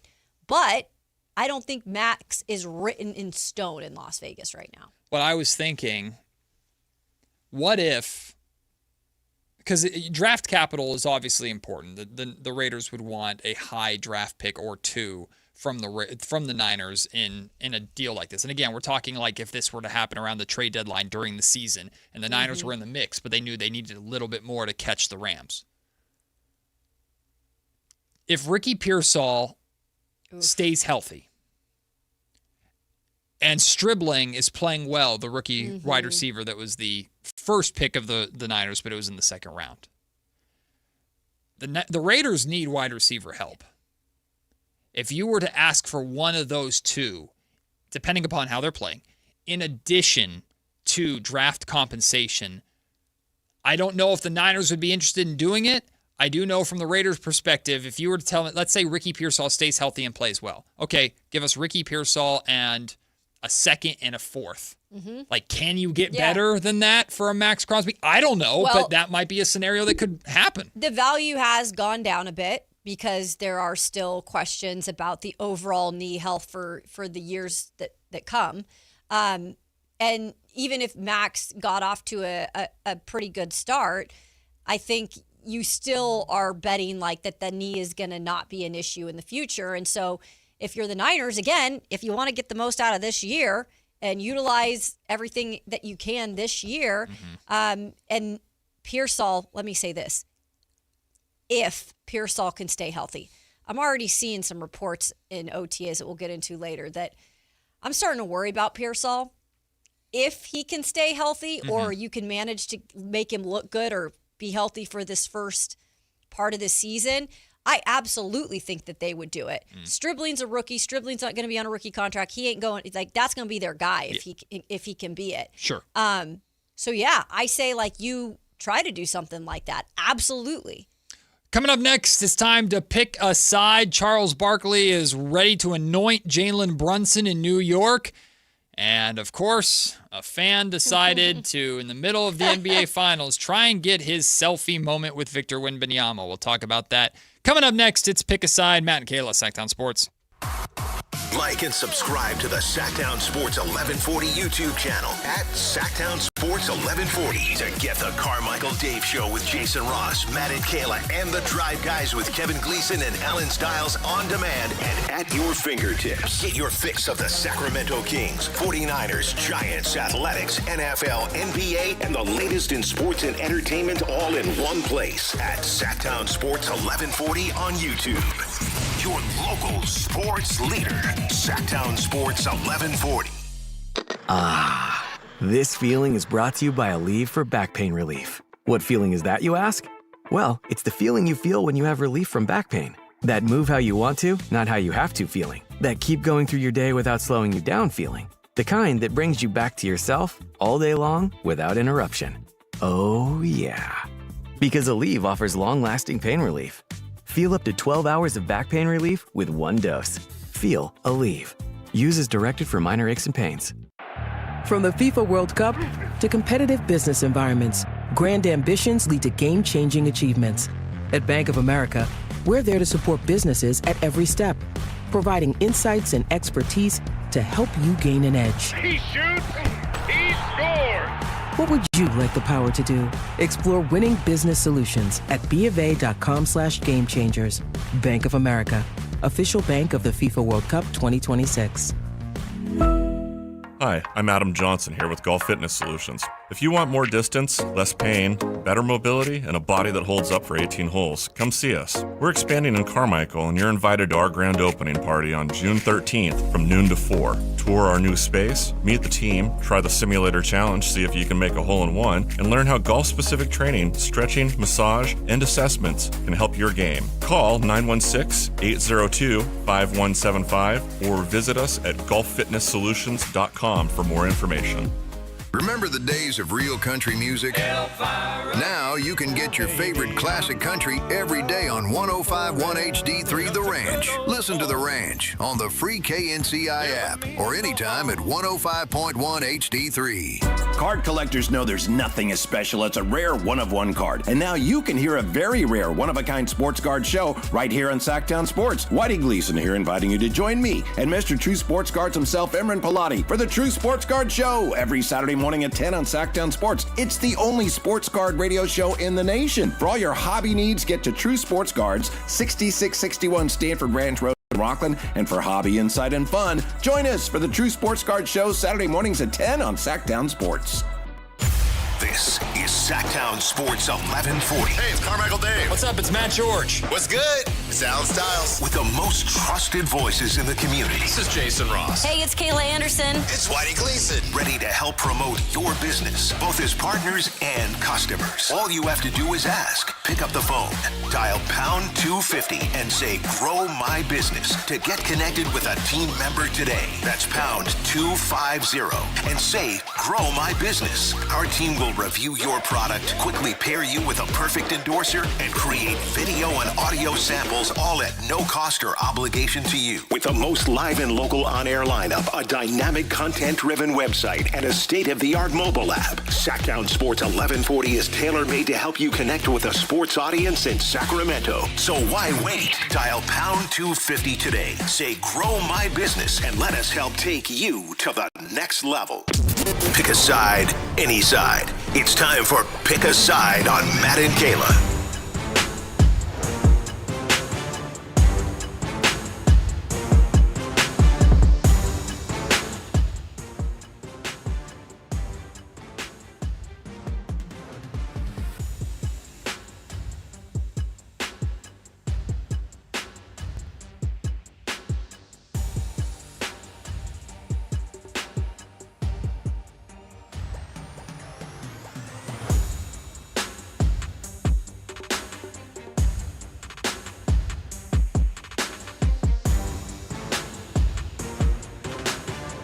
Yes, indeed. It is time to pick a side. I think we're having some technical difficulties in here. I'm not hearing myself. I think we're on a little bit of a delay in here, Kyle. That's crazy. Wait, what? Yeah. Yeah. Can you hear me in hearing your in our headphones that we just came back from break. Oh, that's crazy. And I'm not hearing you or myself through our headphones, so we will figure this out together, ladies and gentlemen. I'm hearing Kyle through my Live headphones. Radio. Do you hear the music through the headphones? We hear the Pick a Side music loud and clear, and that's all I hear. But Kayla, you can hear me. Uh-huh, and I can hear my mic. Oh, now I'm hearing myself. We are having a crazy time in here. I think I know what the solution is. Hold on. Well, hold on. All right, we're figuring it out. We're doing it live. We're figuring it out together. We'll do it live. We are doing it live indeed. Well, you never know what's going to happen on live radio. Shout out to Kyle for trying to figure it out as we are in here together. There we go. What do you press? What'd I do? You done messed it up, man. What did I do? You done messed it up. I didn't do anything. You screwed around with the board. I leave for one break to go get a drink, and I come back and the board screws up. What do you want me to do about it? Maybe there's a ghost in here. Can you hear me now? We hear you loud and clear. Hey, here we go. Okay, so now that it's over, you guys were both just sitting in there, and I'm like, yeah, and guys, I'm like, what is he doing? We're back. So we were listening on delay, hearing the commercial when you were still like waving at us. I don't know what we were hearing. your headset switched to whatever was playing off the YouTube, which is why yours was on delay. Oh, that's funny. All right. Interesting. There's like a 30-second delay in the YouTube, which is probably why you were about 30 seconds behind. Ghosts in the studio. Ghosts in the studio. Well, it's time to pick a side. Let's go. So we got let's, some good ones. Let's dive into topic number one, Kyle. Now that we can hear you. I'm the wizard. I'm the one who knows how to fix things around here. I know you like Harry Potter. I should know what button you press to fix that if that happens again. It's like 3 buttons. Thank God you care. And whenever this happened to Alan, he was just like, come fix it. I don't want to learn because I will get blamed for breaking it. Well, I would very much know how to not do that again with whatever I did. Yeah. Anyways, so Charles Barkley says that if Jalen Brunson wins a championship in New York this year, he will be the best free agent signing in NBA history. Is this a true or false statement? Oh, that's a reach. Trying to think of the best free agency signings ever. I think people forget sometimes he was a free agent signing. I mean, Mavericks fans don't forget. Definitely forgotten it. We were talking about this earlier because in my mind, the Dallas Mavericks made the mistake of trading him, not losing him for nothing. But yes, he is a free agency signing. I mean, I can point to LeBron James's free agency signing going to the Miami Heat. And of course, how polarizing that was. Then he technically was a free agency signing going back to Cleveland and winning them a title there. Yeah, I don't think Jalen Brunson's the best free agency signing in NBA history, but he certainly is one of the best in the history of the New York Knicks, I would say already, even without winning the title. But I like Chuck. I'm going to let Chuck put that one on his wall. Or Ernie put it on the wall for him. Yeah, I like when Chuck cooks because he cooks up, like, not the obvious dishes like spaghetti, right? Like, he's cooking up the different types of things that we didn't think would be very good, and then we start to think about it, we're like, oh, that's actually really good. That's a good point. With saying that, because you mentioned LeBron specifically, and I think it's easy sometimes to pick out just the big names that are the big headliners, right? And LeBron is always going to be one of those guys, and he has been beneficial in both of those free agent signings. But Brunson is, I don't mean to be rude, but he's kind of the undersized story. And when it comes down to, you know, what he was expected to do or how he's expected to carry the team or not carry the team, and then he's kind of done that now. So if he can cap that off with a championship with all of the hate that he was given, I know we keep going back to Becky Hammon and some of those comments that were made about him. I would first of all say he's pretty close. I would also double bird everybody. Well, definitely that part. Yeah, like, I can't even put it ahead of Kevin Durant signing with the Warriors because the success that KD had with the Warriors right away after that. I guess, like, those were so, like, they were so talked about and they were so just like, we swooned over that stuff and we talked about it for months and through the whole season. I guess this might be the most non-talked about successful free agent signing. Yeah, because don't you think? Just for context, people forget when he first signed with the Mavericks, it was 2023.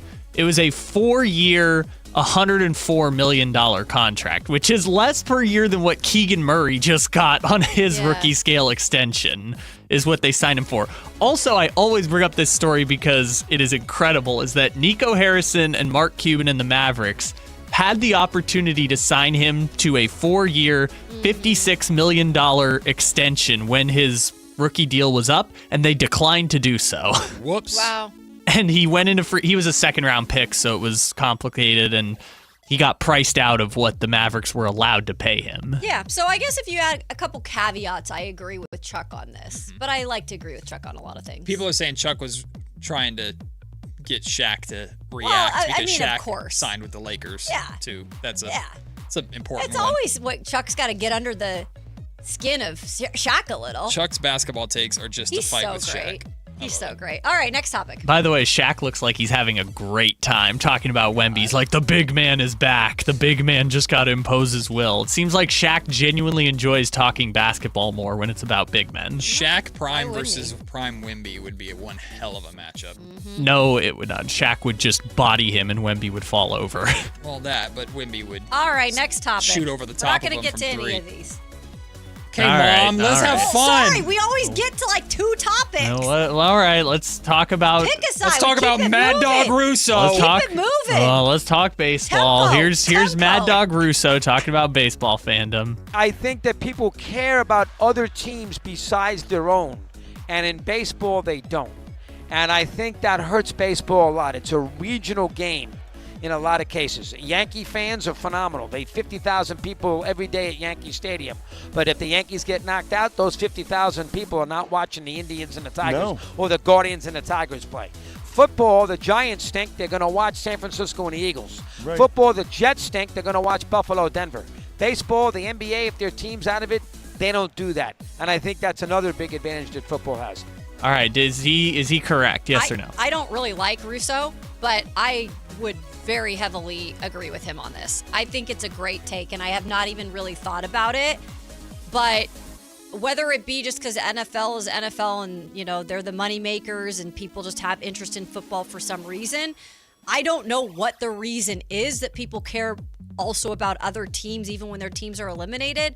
But I do think that is what struggles in terms of the MLB, and when their teams are out, maybe that's why we don't get as much interest in the rest of the teams that are in the postseason. Now, if you get two big teams in the World Series, I think you still get interest, but I think it can, between that time of getting there, it can kind of lack. Well, I think it simply comes down to football fans love football, and basketball fans love basketball. Even if your favorite team is the Kings, you're still going to watch the NBA Finals because you love basketball. Yeah. In baseball, I guess to Mad Dog's credit, the game itself is not as polarizing to a significant audience. Rooting for your team and the players that you like on your team is fun, but with the exception of, Shohei Ohtani is pitching tonight, I'll pay attention. Like they do have Sunday night baseball and baseball night in America and stuff like this, and nobody cares. Yeah, nobody that talks right about what their point. marquee national matchup is of the week in baseball.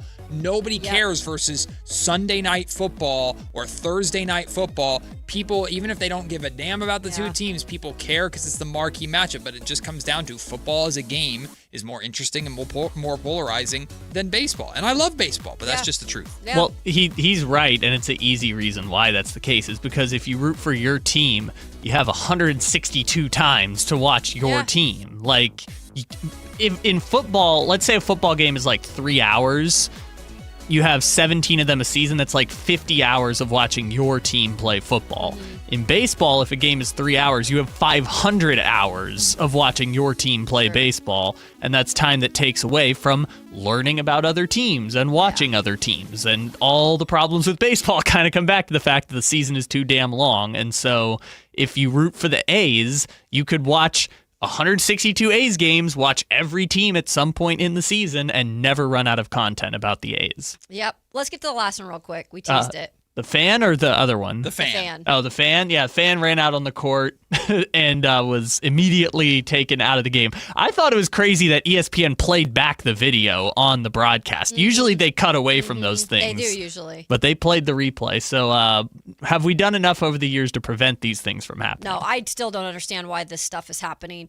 And I'm usually not a stickler on I'm not like the old man in the room, but that in particular on a basketball court, because it's such close quarters, that could hurt someone.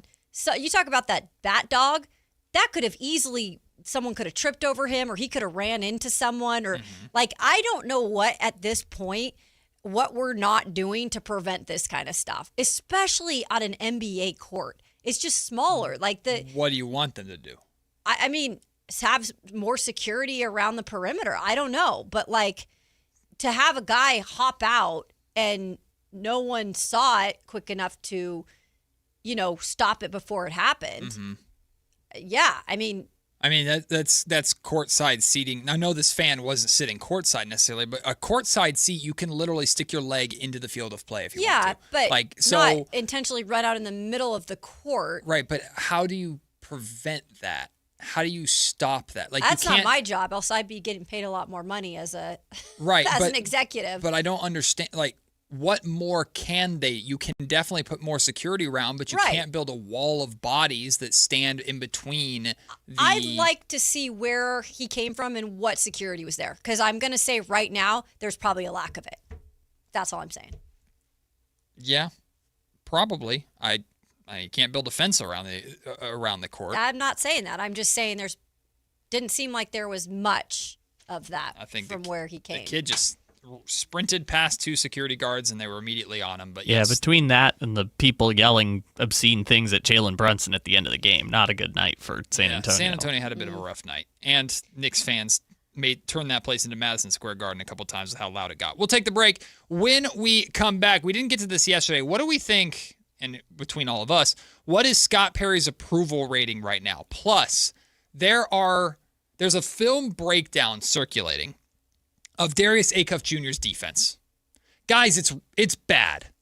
I want to talk through some of the things that I'm seeing that are actually concerning, some things that are actually fixable, hear Kayla's thoughts on it all as a big Darius Acuff Jr. fan, and talk about what the Kings, if they were to take Darius Acuff Jr., have to be prepared for. That's all coming up next in Lunch Break. Matt and Kayla, Sactown Sports. The top young talent in the NBA is headed to Sacramento this summer for the 8th annual California Classic presented by Ticketmaster. The Kings will host the Milwaukee Bucks, Brooklyn Nets, and Golden State Warriors in a preseason showcase that's sure to bring more fireworks to your 4th of July weekend. 3-day general admission passes for July 4th, 5th, and 6th are available now. Visit kings.com/California Classic for details.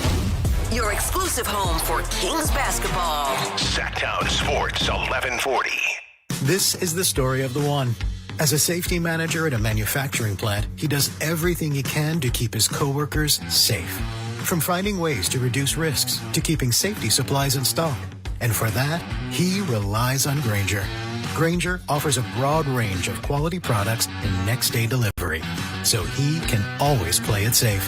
Call 1-800-GRAINGER, click Grainger.com, or just stop by. Grainger, for the ones who get it done. Capital Casino is conveniently located in downtown, 411 16th Street, and has been a part of the greater Sacramento area for over 20 years. They offer the best variety of games in the region in a safe and friendly environment, and there's plenty of parking, all well lit and monitored by security. Come have a great meal at the cafe and restaurant inside. Capital Casino has the best food, the best service, and the best action. But please always remember to gamble responsibly. 1-800-GAMBLER. Sacramento's best selection, best quality, and lowest prices on kitchen and bath products are at the new Anova Cabinet and Stone. For a limited time, get stunning new quartz countertops starting at just $159. That's right, only $159 for gorgeous quartz countertops. Listen to this. For a limited time, cabinets for kitchens and bathrooms are up to 50% off. Yes, up to 50% off new cabinets. It's a must-see, the new Anova Cabinet and Stone at Florin Road and Highway 99. Learn more at AnovaCabinetStone.com. It's Big O Tire's anniversary sales event. Now through June 14th, buy 3 tires, get 1 free on 4 select in-stock Big O brand tires with installation purchase. Plus, you'll also get our industry-leading ProTech Plus warranty for free. Disposal fees extra, not good with other offers. See Big O dealer for pricing. Wesley Financial Group is not a law firm, and Chuck McDowell definitely not an attorney. This is Chuck. If someone talked you into buying something really silly and you want to get out of that silly little thing, my advice, get the facts. Call me and I'll send you our timeshare exit kit absolutely free. Inside, you'll learn how timeshare works and all your options for cancellation. Call Wesley now for your free exit information kit. 800-791-0000. That's 800-791-0000. Yep, he's planning another project. So, this Father's Day at Lowe's, tap into free gifts for Dad. Get a free Select Craftsman power tool when you buy a Craftsman B20 charger with 2 amp-hour and 4 amp-hour batteries. Plus, get a free DeWalt power tool when you buy a Select 20-volt Max XR 4 amp-hour battery kit. Dad knows our best lineup is here at Lowe's. Valid through 7/14 while supplies last. Selection varies by location. KHTK HD1 Sacramento, KYMX HD3 Sacramento. From the Power Business Technology Toshiba Studios. Sactown Sports 1140.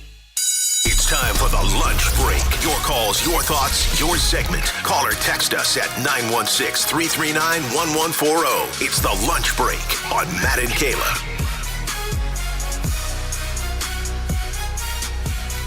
It's lunch break time. And of course, we're going to talk about Darius Acuff Jr. here in just a little bit. No, nothing new has happened with Acuff, but there are videos, one video in particular, a breakdown of Darius Acuff's defensive inefficiencies that's getting a lot of traction. I know Carmichael Dave talked about it recently. Brendan Nunez used it a lot because Dave's not a big Acuff fan.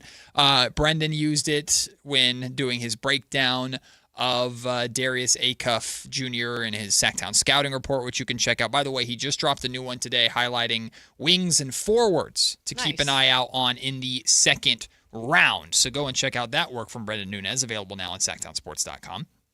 before we get to Darius Acuff Jr., you know what? Screw it. Let's start with it because it's fresh on the mind. We just talked about it. Kayla just was watching the clips during the break because I watched this whole video and this breakdown of Darius Acuff Jr.'s defense. And there's no way to put it. It's bad. It's not good. But we've known this. We know Darius Acuff Jr.'s defense is suspect. We know that it's going to need a lot of work. When watching this, though, there's a difference between seeing things that genuinely concern me about him as a defender and seeing things that I believe are very fixable. So, Kayla, I separated the two. The things that I saw that concerned me from Darius Acuff Jr., and if you want to jump in and respond to these at any time, please do so, because you were watching it as well. I am concerned that in that clip, in that breakdown, there are multiple instances where his overall effort on defense can be questioned. Whether he's jogging back in transition or he's caught ball watching instead of being in a defensive position, he doesn't fight through or fight over a screen. Or on defense, there are a couple possessions where he's just straight standing up. He's not down in a defensive stance. Oh, please go. Because I actually thought that was something that you weren't going to be as concerned about. And I say that because the physical attributes that maybe he can't help with being a smaller guard in terms of his defense and maybe not being able to get to spots or disrupt balls because of the size is kind of what I'm going to be more concerned with because he just physically can't change his size or whatever. Sure. I'm actually not concerned about the effort at that level at Arkansas.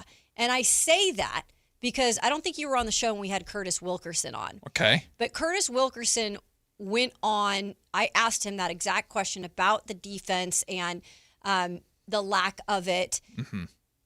Wilkerson did point out very bluntly that overall this Arkansas team did not put a huge emphasis on defense with the type of team they were. Okay. Considering the fact that Acuff was primarily put in there to be the point guard where he did improve his assists, his playmaking. Yep.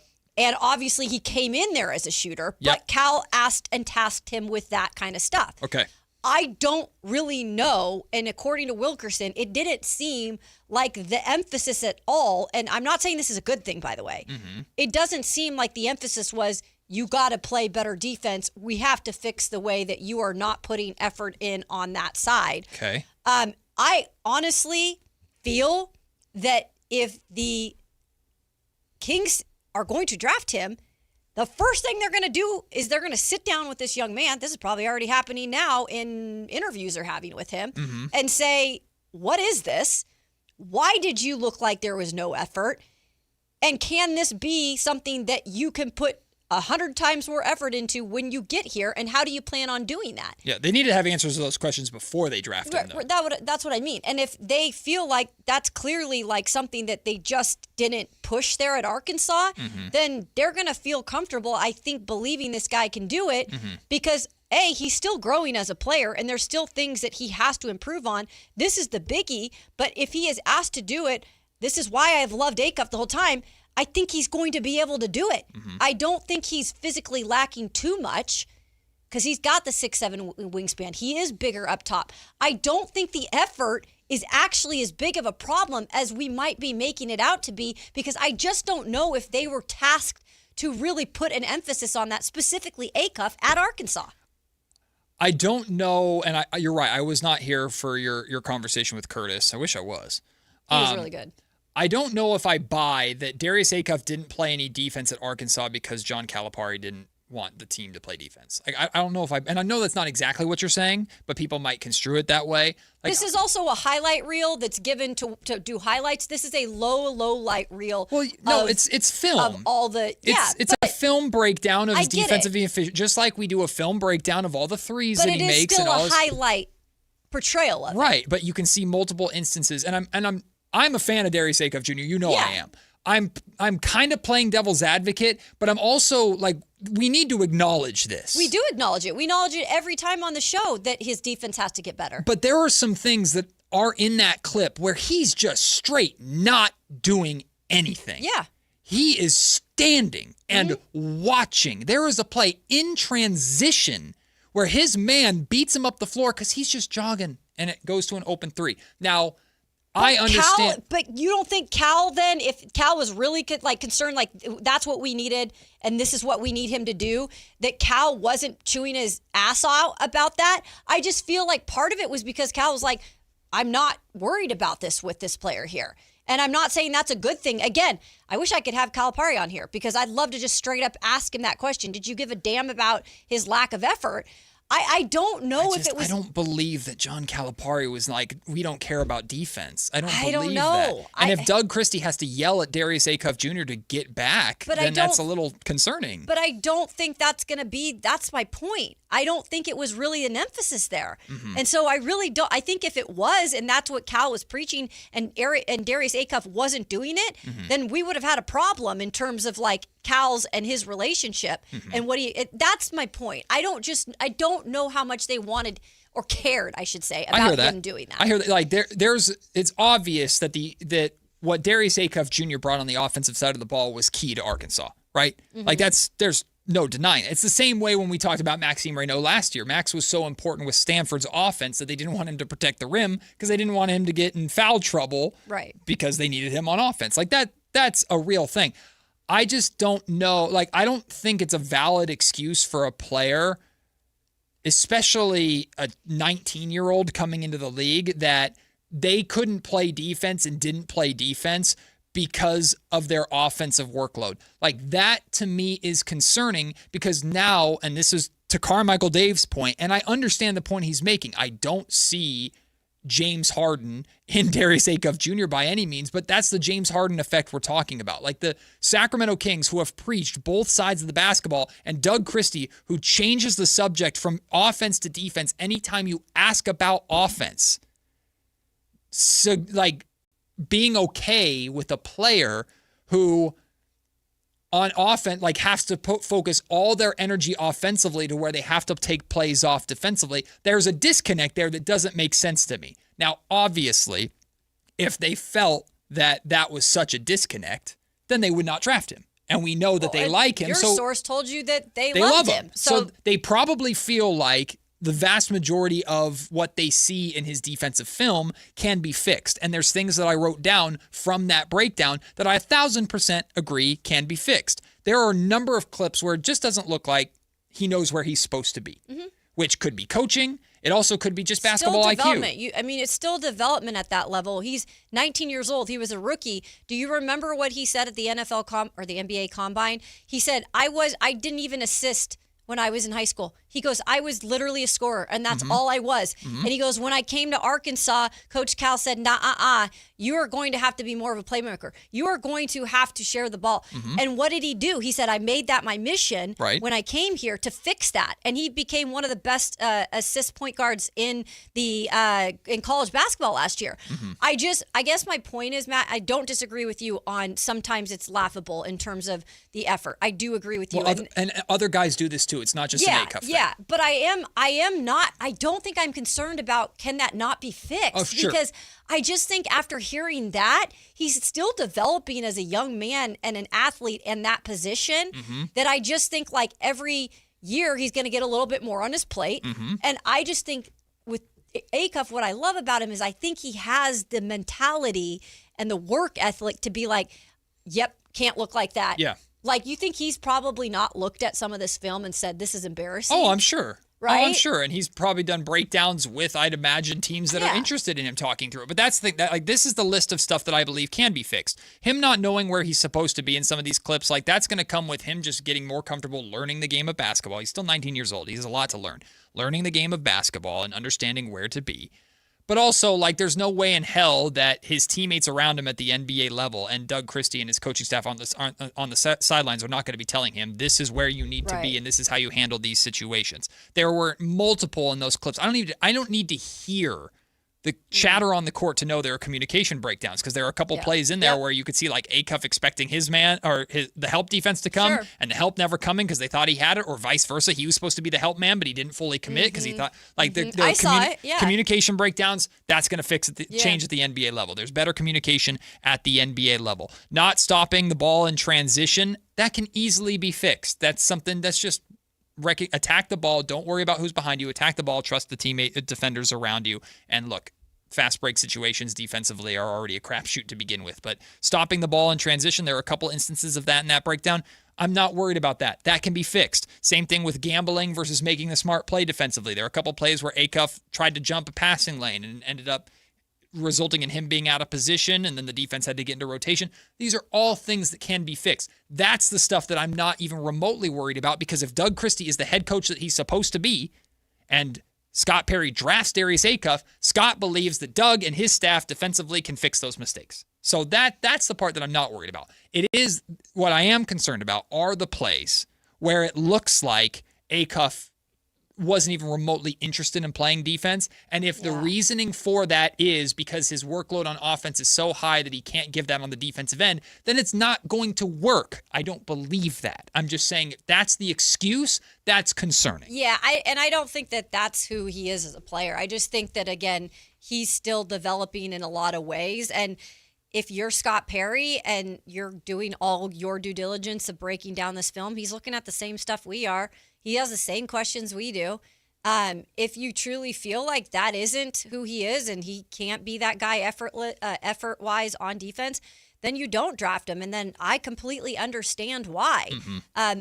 I don't believe he is that guy. Mm-hmm. I think he can put the effort in. Is he going to be the best defender on the team? No. Sure.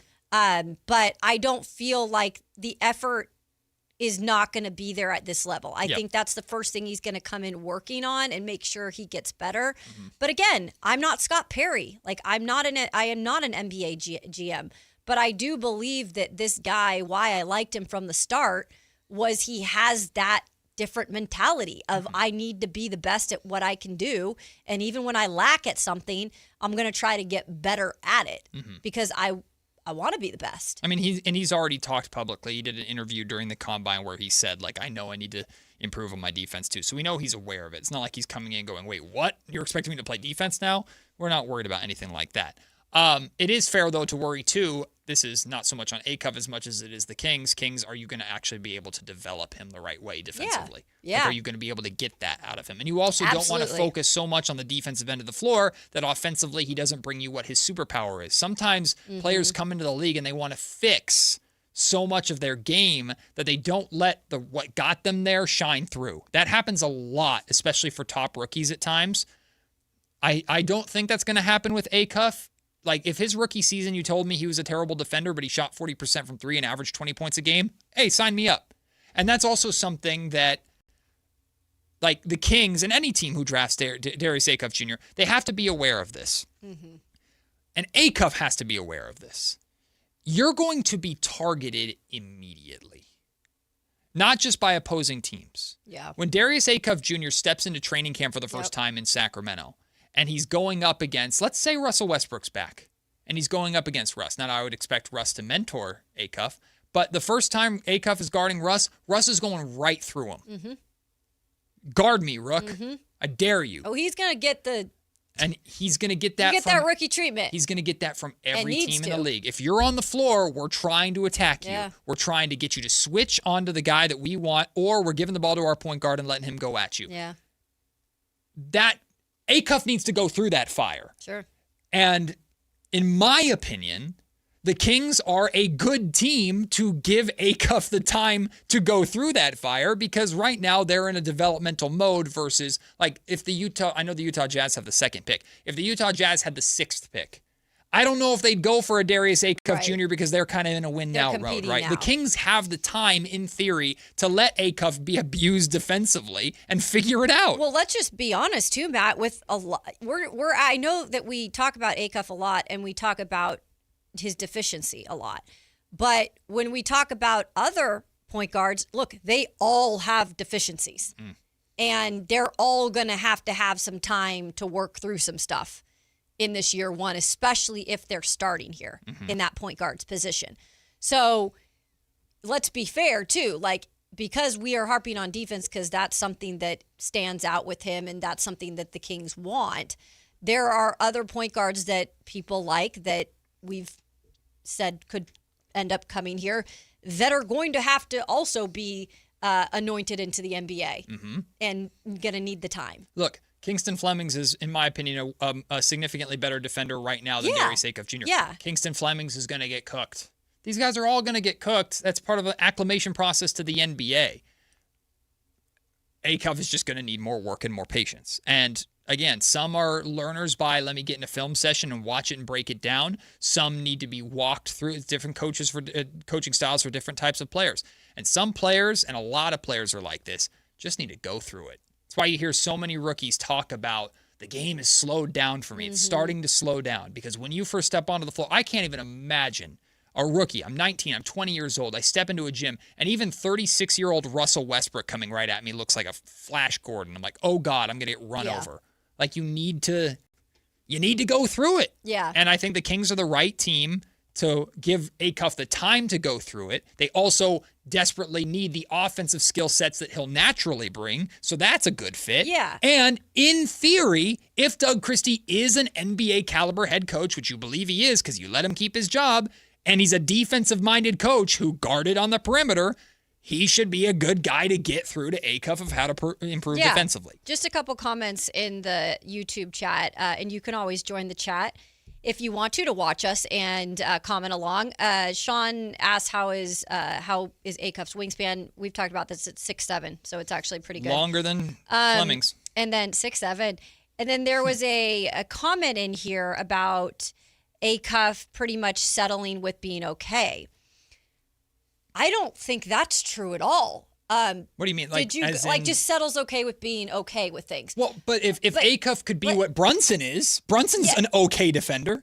I think, no, what he was saying is like Acuff sounds like a guy that settles with okay. Oh, I understand. I don't think so at all. Did you ever listen about how he literally played through an intense turf toe this season? So much so that Calipari said, we have to remove you at least at the end of the year because you have to heal before the tournament. And he's like, no, I want to do whatever I can to help. I don't think that that's even remotely close to being true. Sorry. I hear what you mean. Yeah, I don't believe it's not going to be for lack of trying with Acuff. Some people just can't play defense. Some people just aren't good enough to play defense. They're not good at it. And how much had they been asked to in the past is another question. Sure. James Harden doesn't try to play defense. That's why I can't stand him. He's not just bad at defense. He doesn't try. Some players are just bad defensively. A good example of that, like, and I don't mean to fire a shot here because I love the dude, like Malik Monk is not a good defender, but Malik is not a lazy defender. Malik tries to defend. Zach LaVine, to his credit, he got lazy towards the end of the year, as everybody kind of did, or some of the veterans did. Zach LaVine tried more than I'd seen him try before, at least in training camp and early last season, to defend. He's just not a good defender. Like, some guys aren't going to be good defenders. Jalen Brunson is not considered to be that good of a defender. That was my next question, actually, because I do see a lot of Acuff Jalen Brunson. Yeah. I really do. A lot of people like that comp. And so I was going to ask you, too, like, coming out of college, I didn't pay much attention to Jalen Brunson at the time in terms of what his maybe talk was coming out of college when it came to undersized guard. He was drafted in the second round. Like, but the defensive side. He didn't have, he wasn't considered to be that good of a defender, and he didn't have the offensive bag below the rim that Darius Acuff Jr. has. Obviously, people were wrong, and he developed them. But at the same time, there's expectations on Acuff that weren't on Brunson then that are now. So how do you handle those expectations too? Fair. I was going to go to Dwayne, but we just lost Dwayne. Sorry, Dwayne. We appreciate you calling in anyway. Maybe you saved us from having to hit the dub button again. We love Dwayne. Really quickly, throwing it out there, what do we think the approval rating of Scott Perry is right now? Especially going into the draft, where arguably the best thing he's done as the general manager of the Sacramento Kings has been how he handled last year's draft. I mean, a lot of this is still TBD because we're only a year in. If there's things to disapprove, it's the signing of Dennis Schroeder. Got it. If you want to disapprove how he handled the Keon Ellis situation and having to use Keon Ellis to get off of Dennis Schroeder, I understand. There's still the unknown of we don't know what DeAndre Hunter's going to be. So that's certainly an unknown. But you can't put the current roster situation in terms of finances on Perry in terms of disapproval because, well, a lot of it he's added to it with DeAndre Hunter's money, but it's not like he was the guy to sign all those contracts in the first place. If anything, like I would hope he would lean more towards an approving rating than a disapproving rating right now, not because the team went 22-60 last season, but because they find themselves in a position with a strong pick and a strong draft and a capable general manager who's been here and done that before. So I'd like to believe that he has a decent approval rating as of right now. At least he does with me. But I'm curious how Kings fans feel and what the approval rating right now of Scott Perry is amongst Sacramento Kings fans. I think it's hard because it's a lot of an incomplete, right, on a report card because you're just in the real start of it all. And you really haven't been able to put even like you're talking about a handprint, right, on something or footprint on something. It's like maybe like 1.5 toes or fingers in terms of what your print is right now. Because you did come into a team that the roster was kind of what it was. Now, I know he made a couple moves, but then he also said, hey, I made some mistakes and got rid of one of those guys as well. And I think, again, at least the second finger or toe will be this upcoming draft. And, like this is my next print. Like, it's just hard to know, like, what the approval rating. Like, I'm thinking he's approving right now. He's definitely not failing. Yeah.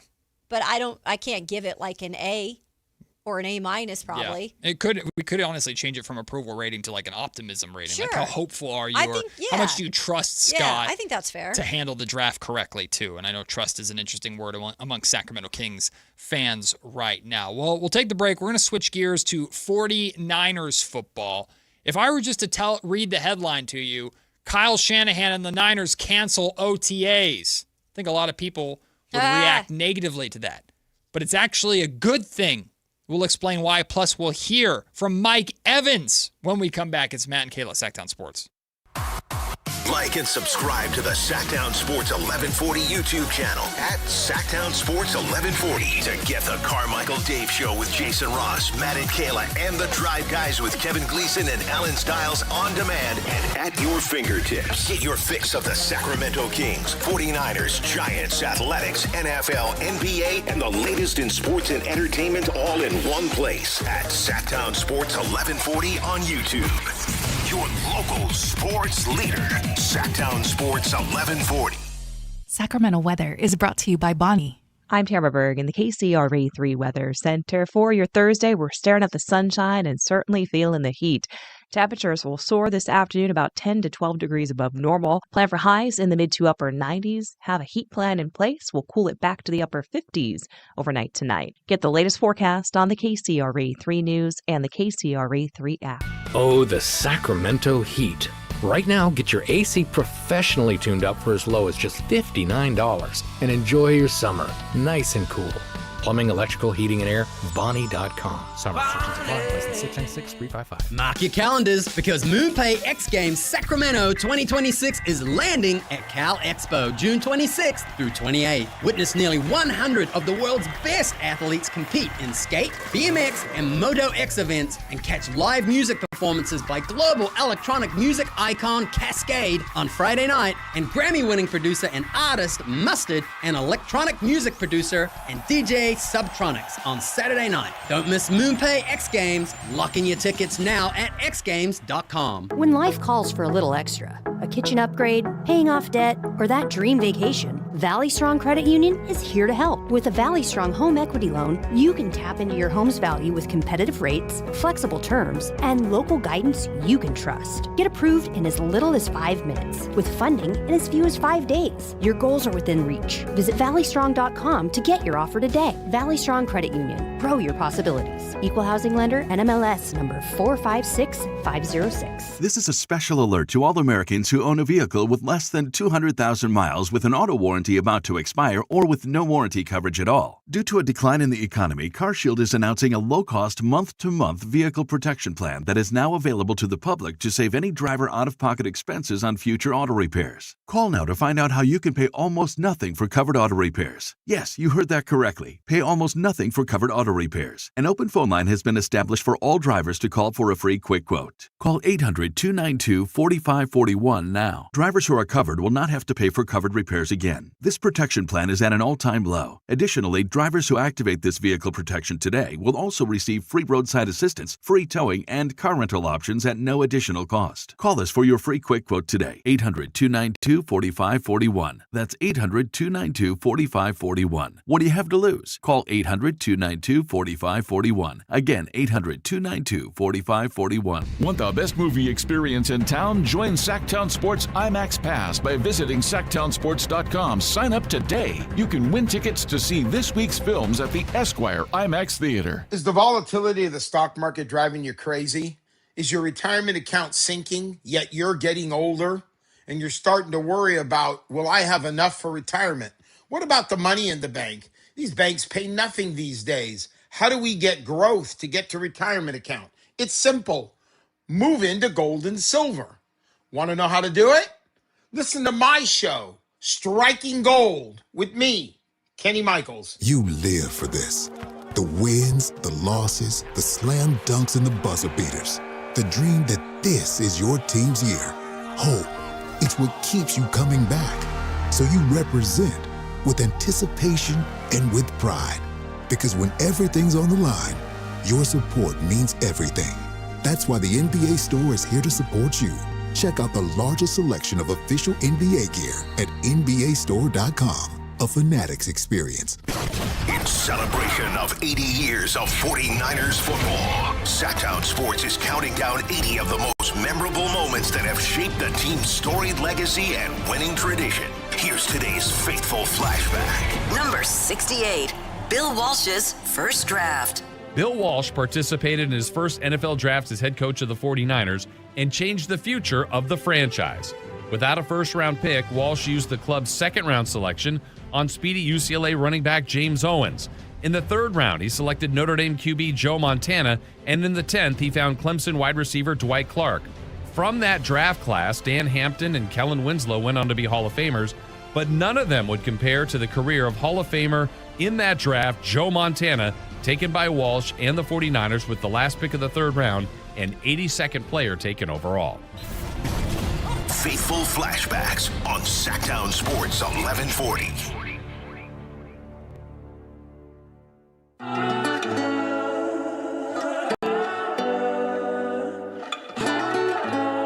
Matt and Kayla on Sactown Sports 1140.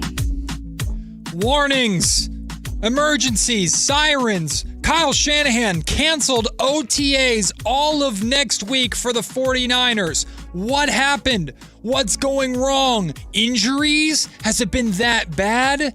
No. Apparently, it's because this week he had 100% attendance from the team. 100% buy-in. Look, we know Kyle Shanahan is more than happy to give his vets rest days and things of that nature during the season. But in the middle of the summertime, if he had everybody there and they had such a good week where he's like, you know what, we're good. We can cancel OTAs and get back to our offseason next year and rest up and not want to overwork our guys. Hey, that to me screams positivity, not negativity. Yeah, and I'll be the first to say it's really hard with how many people are on an NFL squad before cuts are made at the end of training camp. It's a lot of guys. Mm-hmm. And now not all of them are on the field actually participating. There are some guys that are, nursing injuries still, or they're working on the side, getting back into shape for the season. But when it all comes down to it, they are all there. Like, they're all accounted for. They're not going and training with individual trainers right now, which they can do, by the way. Mm-hmm. They can do that right now. So this is impressive that they had 100% attendance. Now, is that the full reason why they're going to get all of next week off? I did read a bit from our friend Nick Wagner, who covers the team for ESPN, and he did put a little footnote in there on the World Cup has arrived, and we all know it's happening in Santa Clara. So there's a little bit of craziness around Levi Stadium right now. So maybe they cut it short a little bit for that reason too. But that's nothing to take away from the fact that they've had 100% attendance in OTAs. I think that's really impressive. And again, is it surprising? Like, not really, because this is the culture that they continue to set, and they continue to bring guys in that believe in this. And that's why we continue to hear people talk so highly about Shanahan and the Niners, minus TC. But, you know. Well, TC will not say anything nice about Kyle Shanahan. This, naturally, though, like, Shanahan's also going to be very cognizant of, like, we've dealt with injuries frequently over the course of seasons. If I have an opportunity to just lessen the workload on these guys, not like they're doing full speed, hard hits, pads, practices like you'll see in training camp and even during the regular season or anything like that. But I imagine there's also part of the decision-making comes into, look, we don't need to push it any more than we already are. The Niners certainly have young guys that could get in work, and I imagine they're still going to be doing all their individual work and things of that nature. But we've talked about and joked about how old this Niners team is, how veteran-laden this Niners team is. It does make sense for Kyle Shanahan if he's happy with what he's seeing and with how many veterans he has on the squad, many of which are like George Kittle working their way back to be ready for week one and be ready for training camp. It makes sense for Shanahan to go, we had a good week. Everybody keep returning to your individual work, and we'll see you in a few weeks when we reconvene again. Yeah, now I did see, some comments from fans online as well that are they feeling too comfortable this early on in terms of just like, we had a full participation. We'll just scratch all of next week for OTAs. Like, I don't fully disagree with those people having a little question of like, hey, how comfortable are you feeling right now? Is it a little too comfortable considering like, there's a lot of high expectations for this team. I do agree. I think priority is to get these guys healthy to just be in training camp and be able to start the year. I don't necessarily think that is like you got to cancel OTAs for the whole week, and like you could still be there and be doing workouts and be doing film study. Like, I'm not saying that was the complete right thing to do, but I'm not the freaking coach. Right. I'm not, somebody who's been up for Coach of the Year. So you got to kind of just roll with Shanahan and what he feels about his team right now. And I'm sure the players, out of anyone, and they matter the most, I'm sure that they are very, very thankful that they don't have to come in next week. And then they're back, in July. Yep. So. Ken, I see you on hold. You want to talk Mike Brown? I'll get to you in just a little bit, so hang tight with us as we're talking 49ers here. It is, I'm sure to Niners fans, though, also a breath of fresh air that the Niners could even have 100% attendance for OTAs, considering year after year after year of contract holdouts and things that they've dealt with that have kept important key guys out of not just OTAs, but training camp and beyond that. Now, you might go, Matt, how is it possible they have 100% attendance when Brandon Ayuk isn't there? That's a completely separate situation. The Niners aren't looking at Ayuk as part of the team anyway, so that doesn't factor into that 100% participation number. Of course, they would have probably lacked 100% participation if they hadn't gotten their everything with Trent Williams handled. Of course, they did a couple of weeks ago. And Trent also spoke during OTAs and mentioned that he's going to play the last 2 years of his current contract before he retires. Yeah, he said pretty much from what I had seen, throughout the reports that they did speak to him. He did actually come to the podium yesterday in their final days of OTAs. And he said, he's got 2 years with this restructured contract, and that if everything goes to plan, and that's considering injuries, I mean, he is 37 years old, right? That he's going to fulfill that. But, anything can happen at that age, especially, he's a left tackle. That's a prime position in terms of offense. And so we'll see. I hope he can stay healthy for the team's sake. and for his sake to just be able to retire the way he wants to.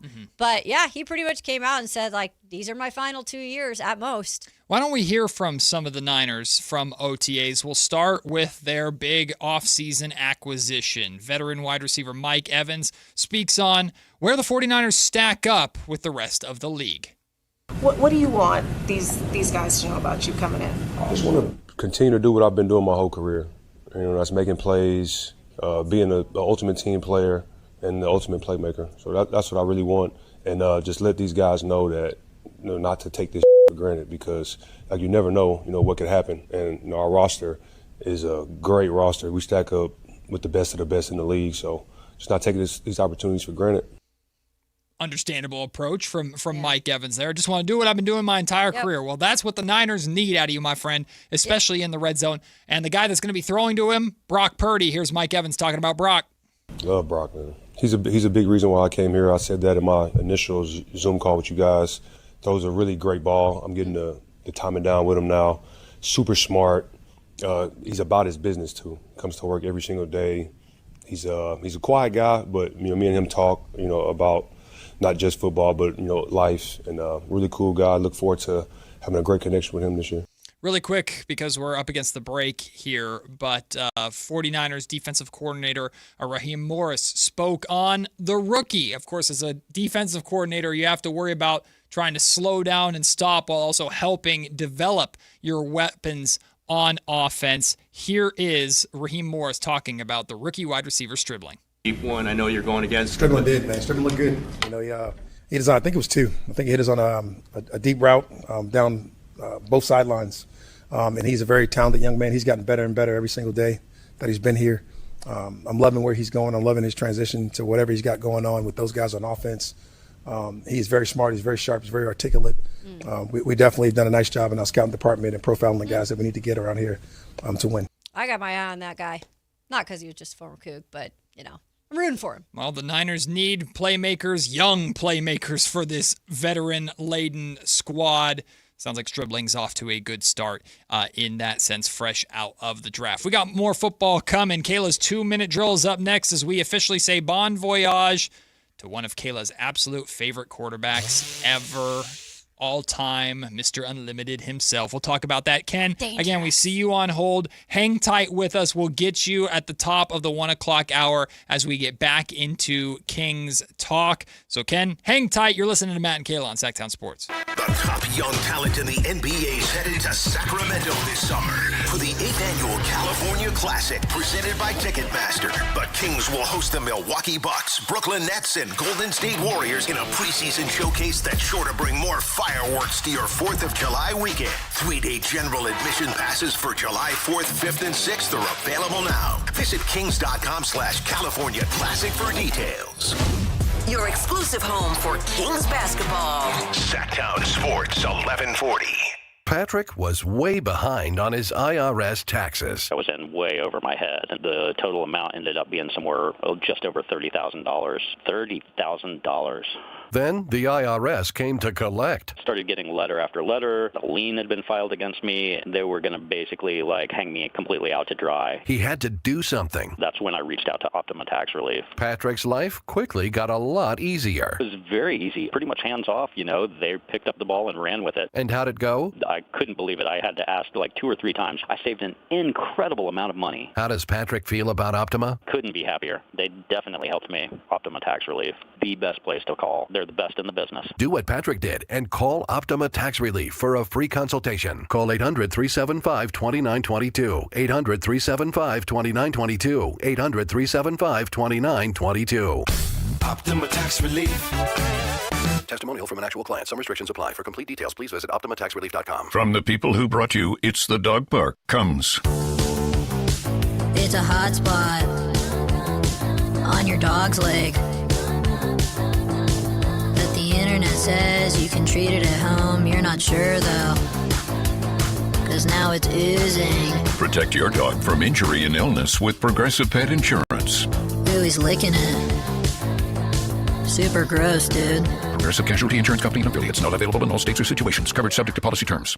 Wesley Financial Group is not a law firm. I'm Chuck McDowell, founder of Wesley Financial Group. Did you buy a timeshare because they told you it was a great investment? That's a lie. Most timeshares can be bought online for $1. To find out what your timeshare is worth and to cancel it, call us today and we'll send you our timeshare exit kit free with all your options for cancellation. Call Wesley for your free exit info guide. 800-771-1300. That's 800-771-1300. Sacramento, get ready because the Fasteners Inc. Super Sale is back. Friday, June 12th and Saturday, June 13th. Stop by Fasteners Inc. Tool Outlet on Power Inn Road for crazy deals on DeWalt products. We're talking all of the lowest prices in Sacramento on bare tools, tool products, batteries, lasers, hand tools, outdoor power equipment, and so much more. Again, this DeWalt sale event will be June 12th from 7 till 5:30 and June 13th from 9 till 3 p.m. at Fasteners Inc. Tool Outlet on Power Inn Road. Visit fastenersinc.net for more info. Catch the future of San Francisco Giants baseball right here in Sacramento with the Sacramento River Cats at Sutter Health Park. See tomorrow's stars take the field today and be part of the big league journey.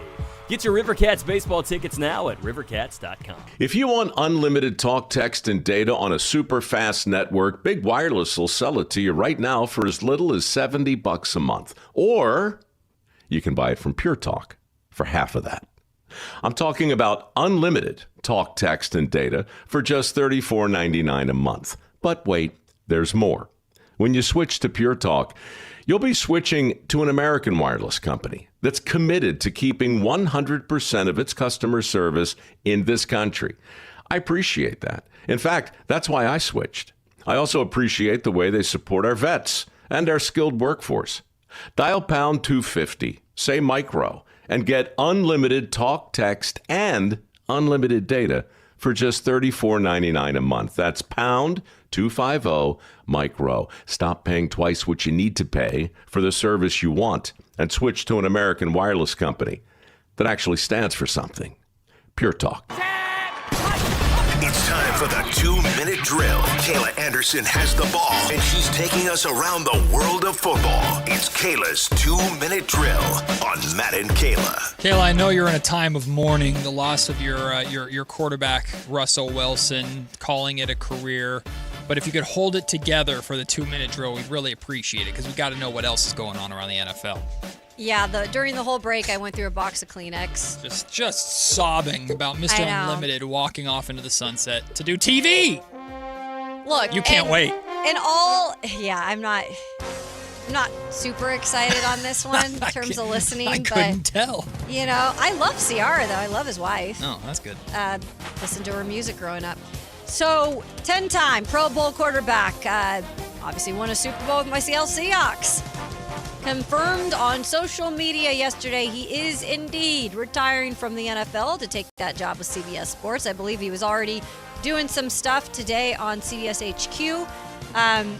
So he said in his little, footnote on X or all the other social media outlets, he said, as I enter this next chapter with CBS Sports and the NFL today, I am so blessed to continue what I love the most, being around the greatest game in the world.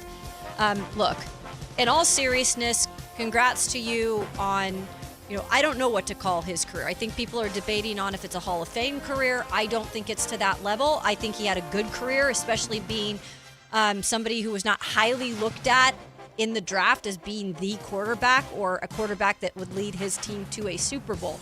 So I will give Russ credit for that. I'm not going to discredit him for what he did in his career. Sure.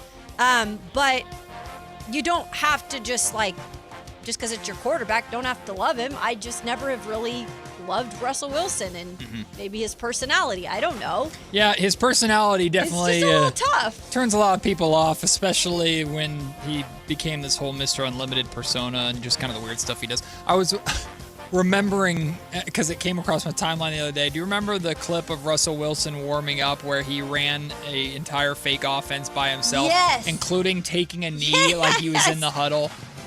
He's just a character, man, but he's a total, and this is coming from a dweeb, he's just a dweeb, but he happens to be very athletically gifted. The difference is, Matt, you're yourself. The problem I've always had with Russ, maybe if Russ was just his damn self. Russell Wilson, not Russell Westbrook, by the way.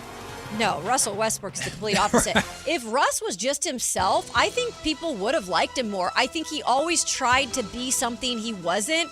Therefore, we never really know who real Russ is. Will the real Russ please stand up? Maybe we'll figure out on CBS Sports if the real Russell Wilson is in there. It also sounded like, too, he kind of wore on his teammates a little bit as well. Yeah, he did. That matters, too. Part of that is the reason. Why? What happened? Mr. Unlimited. Yeah, just a little bit particular. Shout out Golden Tate. A lot of things. He had to run I know all about him, too. He had to run a fake offense because nobody else would play with him. Oh, goodness. Yeah. Poor Russ. He's from Nashville, too. You know that? Which one? Golden Tate. Oh, okay. So, yeah. I know. Yeah, if anyone wants a That funny whole story, thing. Google Russell Wilson Golden Tate. It's pretty interesting. Parsons Panic is my next headline. We're talking about Micah Parsons. Of course, he tore his ACL this last year. I think that Green Bay Packers fans were hoping for a bit better news. He spoke this week. Unfortunately, the news about him coming back is not as, I guess, great as we wanted. He's probably not going to be back. And this is at the earliest, guys, till mid-October. Okay. Mid-October. Look, I know the season starts now at the end of August for the most part. That's a good month, almost and a half. And again, we aren't sure if he's still even going to be back then. That's a good chunk of time there. I know what he's got on his mind. What does he got? Mid-October. What's it? Week 6. What's it? Sunday, Dallas. October 18th. There it is. Packers versus Cowboys. There it is. That's the game he's targeting coming back. I think that might be mid-October. it. Now, week 6. Okay, so let's do this. Let's say that week 6 he comes back. Yeah. So week 1 at Minnesota, week 2 at New York, Atlanta, Tampa Bay, Chicago. Wait, which New York? Actually, it doesn't matter. Sorry, the Jets. The bad one. They'll win either way. Yeah. Wait, the Jets are the bad one, the Giants are the good one? Yes, absolutely. Yeah, I would the say Giants so. are better than the Jets. I would say so, The too. Giants have made one playoff in the last 10 years, which technically is better than the Jets. The Jets are known they're for still- a butt fumble. What are we talking about here? I love you, Gino, but like the Jets just, I don't suck. even know what it is. Over I there. just reject the assertion the Giants are the good one. Listen, we love the Giants because Cam Scattaboo's on the Giants. Go Right, Cam right. Scattaboo. But so yeah, I mean, you can survive if he does, let's say, target that week 6 comeback versus Dallas. You can survive those first 5 games where not arguably, your 2 toughest matchups are weeks 4 and 5 against Tampa Bay and Chicago. No disrespect to Minnesota week 1, but I think they should. I don't know how Minnesota's going to be. Well, I guess It's we'll up to Kyler actually Murray. see in that one. But that's a good time for him to come back because if he came back for Dallas, he has Detroit after that, then Carolina, New England, Minnesota again, the Rams. So they can survive, I believe, the time that it takes him to come back. What they don't want to do is rush him back to where No, it takes and I him get that. 3 weeks to become himself. Yeah. Right? I mean, ACLs are definitely hit and miss. It's all based on the individual. Like I've mentioned on this show before, I've covered guys that have come back in less than a year and been really good, i.e. Robert Woods, which was a crazy one. Robert Woods, I couldn't believe his return and how quickly he wasn't fazed by it. But I think Parsons could also be that kind of mental guy. When coming back, he needs to mentally be there to be able to be his best. So, yeah, I'm not going to, like, hate on the guy or hate on the timeline. Like, to each is your own when it comes to especially ACL. So, moving on to what did he get? So, there's a little bit of... Can you say it? Hold on. Say it one more time. Oh, Borg. Hold on, Borg. Let her do it again. Hold on. Let her do it again. What? What did he get? Oh. All right, whatever. I thought that was a good one because I am speaking of Christian Watson, the wide receiver. Oh, it's not even a Watt brother? No, that's the whole point. I wanted to get away from that. See, I just assumed it was about a Watt brother. No, I tricked everybody. Borg, do you take that into account? No. Oh, Borg didn't like That's it. even more of a stretch. No, it's not. So Christian Watson, wide receiver for the Packers, just received a big payday. There's a lot of players getting paid right now in the offseason. He agreed to a 4-year, $110.5 million extension. It includes $31 million in signing bonuses. And this came, by the way, after Jaden Reed just got paid a 3-year, $50.25 million extension. The biggest thing that I think people are hating on, Watson's 27. He has been injured a bit. He's just returning from an ACL in like that 2024 season. He's dealt with some injuries. And so people are like, overpay, hello? I don't know. I mean, this is what it is now if you want to keep your wide receivers, and I don't think they have a ton of other choices right now, but you are betting on that guy staying healthy. Forgive me, did you say how much is guaranteed? I know. I see a $31 million signing bonus. Yeah. That's crazy. A signing bonus of $31 million. I don't see the guarantee. The guarantee yet. is what matters here because it's not. That's usually, that doesn't always come out right away. It's an NFL contract. It's not actually $110 million. So And- that part matters. and Because it's I not do in agree, Thompson. $110 million sounds like an overpay. It sounds like a ton. But whatever the guarantee is, that's the more important Yeah. thing. And I'm sure there's little things in there, caveats. Oh, that- yeah. There's incentives and things like that and what based they off can get out performance. of.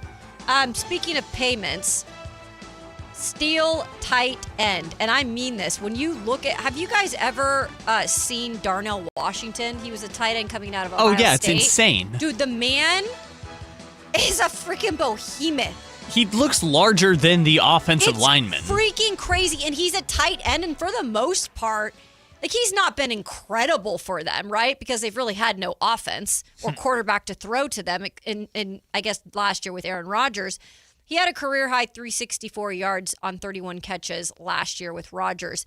But he's just like one of those guys they just love having, just to have him in the offense in certain situations. Like, how do you miss a guy that's 6'7",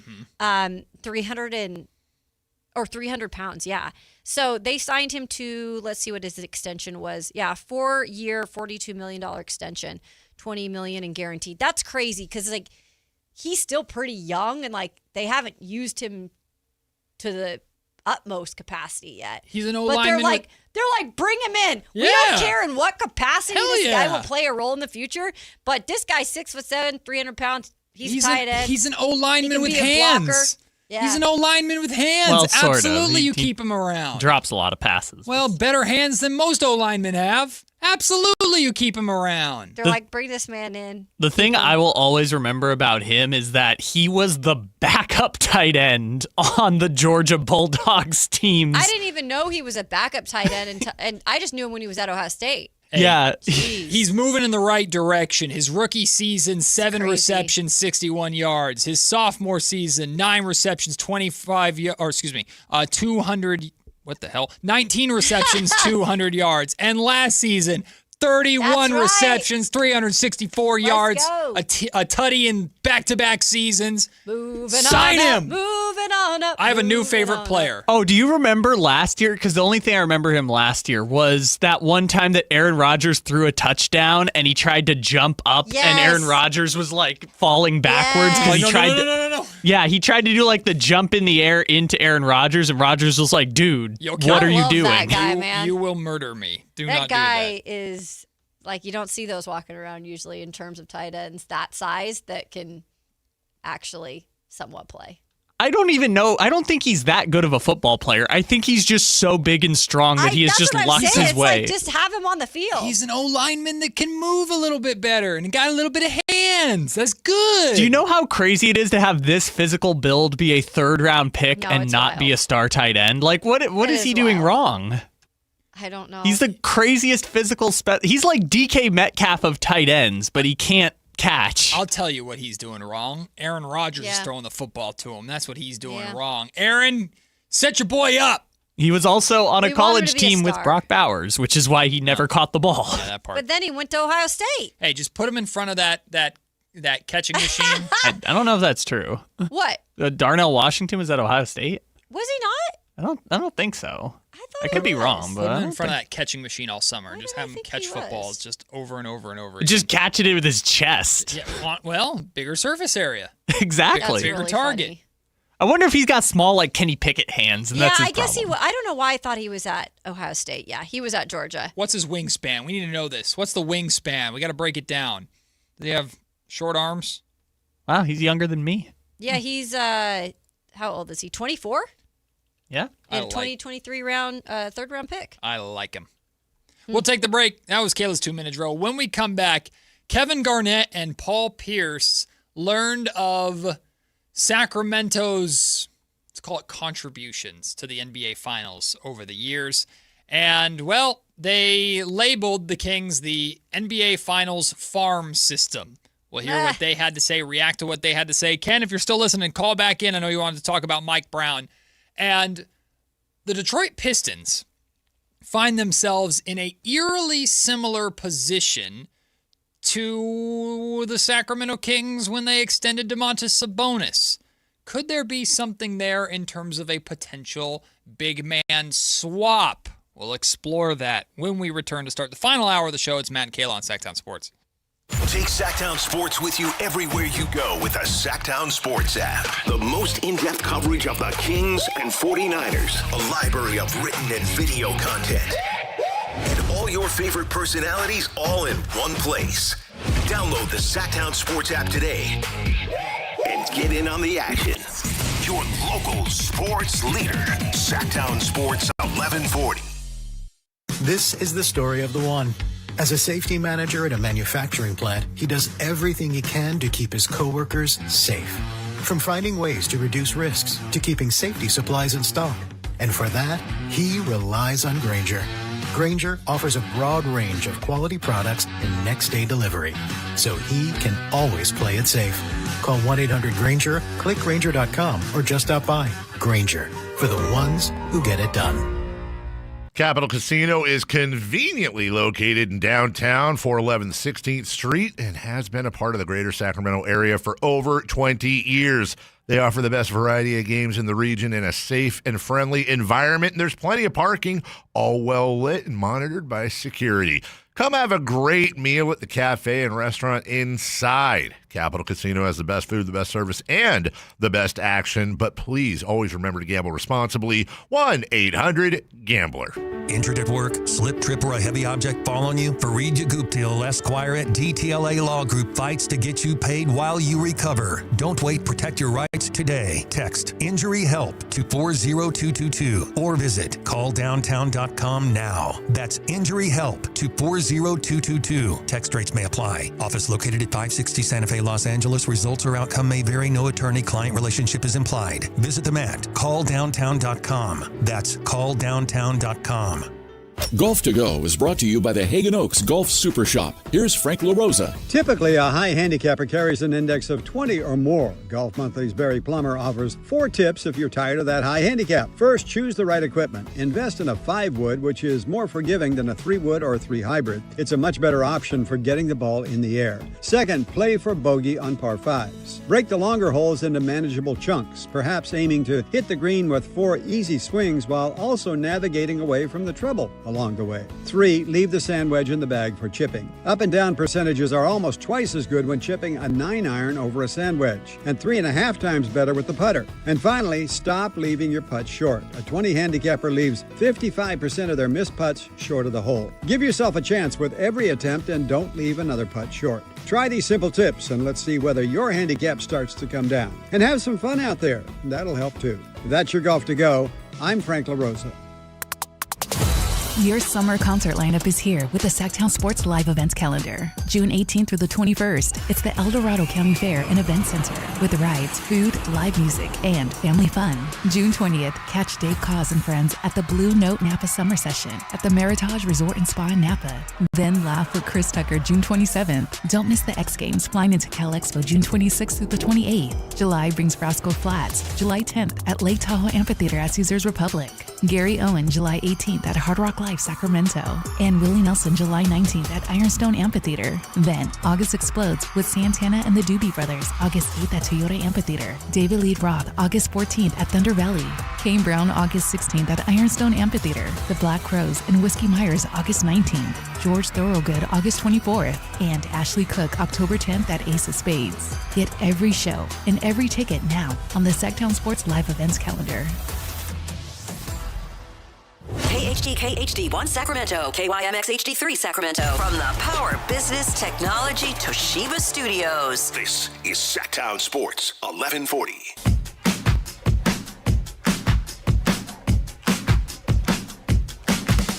It's Matt George and Kayla Anderson on Sactown Sports 1140. There's a quote from De'Aaron Fox. I assume this was last night. It's circulating Twitter right now about the sacrifices that he's made offensively when joining the San Antonio Spurs. That's picking up traction. Listen, I actually understand exactly what De'Aaron is saying with this quote. Oh. Why are you kind of stopping from laughing?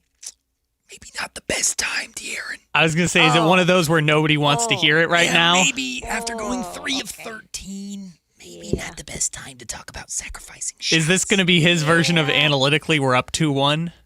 No. Okay, so I'll just read it for you. Okay. It's funny because I saw a post from a Warriors fan account earlier in the show. Mm-hmm. And it was side by side of the box scores from De'Aaron's series for the Kings against the Warriors and the recent games that he's played for the San Antonio Spurs. And it's like night and day difference. Like with the Warrior, or in that Warriors series, he was like 39-9 in a game. Like, just, he was the guy, the number one guy. And the Warrior fan caption was like, what happened to this dude? He used to strike fear into my heart in this series, and he's not that guy anymore. And I imagine Fox was asked a question about this in that same light. Like, hey, you aren't scoring as much as you used to, and you're not shooting the ball as much. Like, why is that? And here is, again, I don't know if that was the question verbatim. All I have is just De'Aaron Fox's quote. And he says, obviously, I'm not shooting the ball as much, but coming here, I knew that was the way it was going to be. As a player, you sacrifice for the betterment of the team. There are times where I need to take shots or times where I don't need to take as many shots. But at the end of the day, you need to make the shots that you take. So there's an ownership that De'Aaron takes upon himself there at the end that I at least appreciate. One thing that Alan Stiles says a lot when he's hating on Fox, and I can say that because he calls himself a De'Aaron Fox hater. He's finally admitted it, but he does it tongue-in-cheek. He talks about how, De'Aaron recognized he's not a number one anymore, and then he went to San Antonio to be a really good number two. And he uses that to disparage De'Aaron, but there is some truth to that. De'Aaron went to join Wemby. Mm-hmm. And De'Aaron went into a circumstance. He left the Sacramento Kings, where he was the main guy for the better part of 8 years. He had to work his way up to it, but he's the main guy for the better part of 8 years. And the way De'Aaron played then and how aggressive he was, I know that there were times in Sacramento when we questioned, like, De'Aaron, you got to get it going before the fourth quarter. There were even times where we learned that he was challenged to do that more by his own coaching staff. Mike Brown challenged him to do that. Luke Laux, who is his developmental coach here in Sacramento, who's now the head coach at Florida State basketball, he challenged Fox, hey, be more aggressive for all 48 minutes. But the Kings also built success their Beam Team year by having everything kind of run through Domas for 3 quarters, and then fourth quarter was De'Aaron Fox time. And that's kind of become his MO. That's kind of become his identity. But even so, the volume of his aggressiveness and his offense has taken a significant dip from Sacramento to San Antonio. In my mind, there is part of that that's admirable, because you're the veteran, you've been a star your entire career, and you're willing to do what it takes to be on a winning team. And it's worked for him. He's in the NBA Finals right away with a Spurs team that many consider to be is ahead of schedule. I admire that part. The other part is, though, like he mentions in his last sentence, if you are going to take the shots in your time when you're supposed to, a la the fourth quarter, you can't be bricking. And that's like, there's no sugarcoating it. We talked about this earlier. De'Aaron Fox was getting to his spots last night and just hoisting bricks. The rim has not been friendly to him in this playoffs, this postseason for a large portion of it. Versus Beam Team 1, when he got to his spots, man, he didn't miss. And that version of De'Aaron is going to need to come out at some point, I think, if the Spurs are going to win this series. Yeah, and it's interesting because I know he did it here, and he would sometimes wait till that fourth quarter. I do think that can be dangerous sometimes to especially when you are playing at this type of level in terms of the playoffs. Because if you aren't in a rhythm, then it's harder to get into that, especially if you brick a couple. Sure. It's harder for you to kind of gain that confidence and just get it going right away. So it's it can be a little bit dangerous. And on this team in particular, I get what he's saying. And that's where people, I think, are always wanting to bring up the money thing too. Sure. Because it's he's coming here making this much money to be a closer, a fourth quarter guy, where that's where he's going to wait to do all of his stuff. A lot of people are paid to be that, but yes. Yeah. And I think, again, it's hard for me to even talk about the money thing because, again, he took the money. He didn't give them the money. That's more of the Spurs paid it to him. Of a slight on the Spurs. And they don't regret it because it worked. And that's what I'm saying. Are the Spurs coming out here and saying no, you're not deserving of this? Not at all. They're fine with I kind of feel like they're asking him to do this. This is the role that they wanted to play, and they don't give a damn how much money they paid him to do it.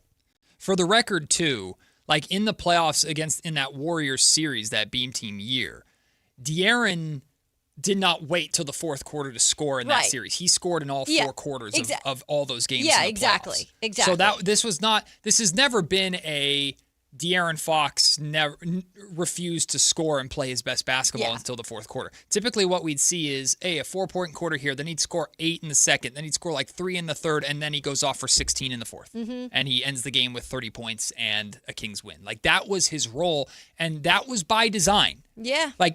It always blew my mind. It's one of the things that I always kind of admired about Mike Brown. Mike Brown's rotations were brave because the first guy that Mike Brown subbed out of the game every game was De'Aaron Fox. After a 4 or 5 minute stretch, he'd sub Fox out. Usually Monk would come in for De'Aaron. And Monk would take over, run the offense, the pick and roll. They'd have Domas and Monk play together for the next 4 or 5 minute stretch. Gets about 2 minutes left in the first quarter. Fox would come back in, and Fox would now play with Monk. And he was very consistent with that rotation. And the Kings were very consistent with how they played through those first 3 quarters to set up for De'Aaron. You've got plenty of gas in the tank. It's fourth quarter time. Go. And De'Aaron, to his credit, excelled at that and clutch player of the year.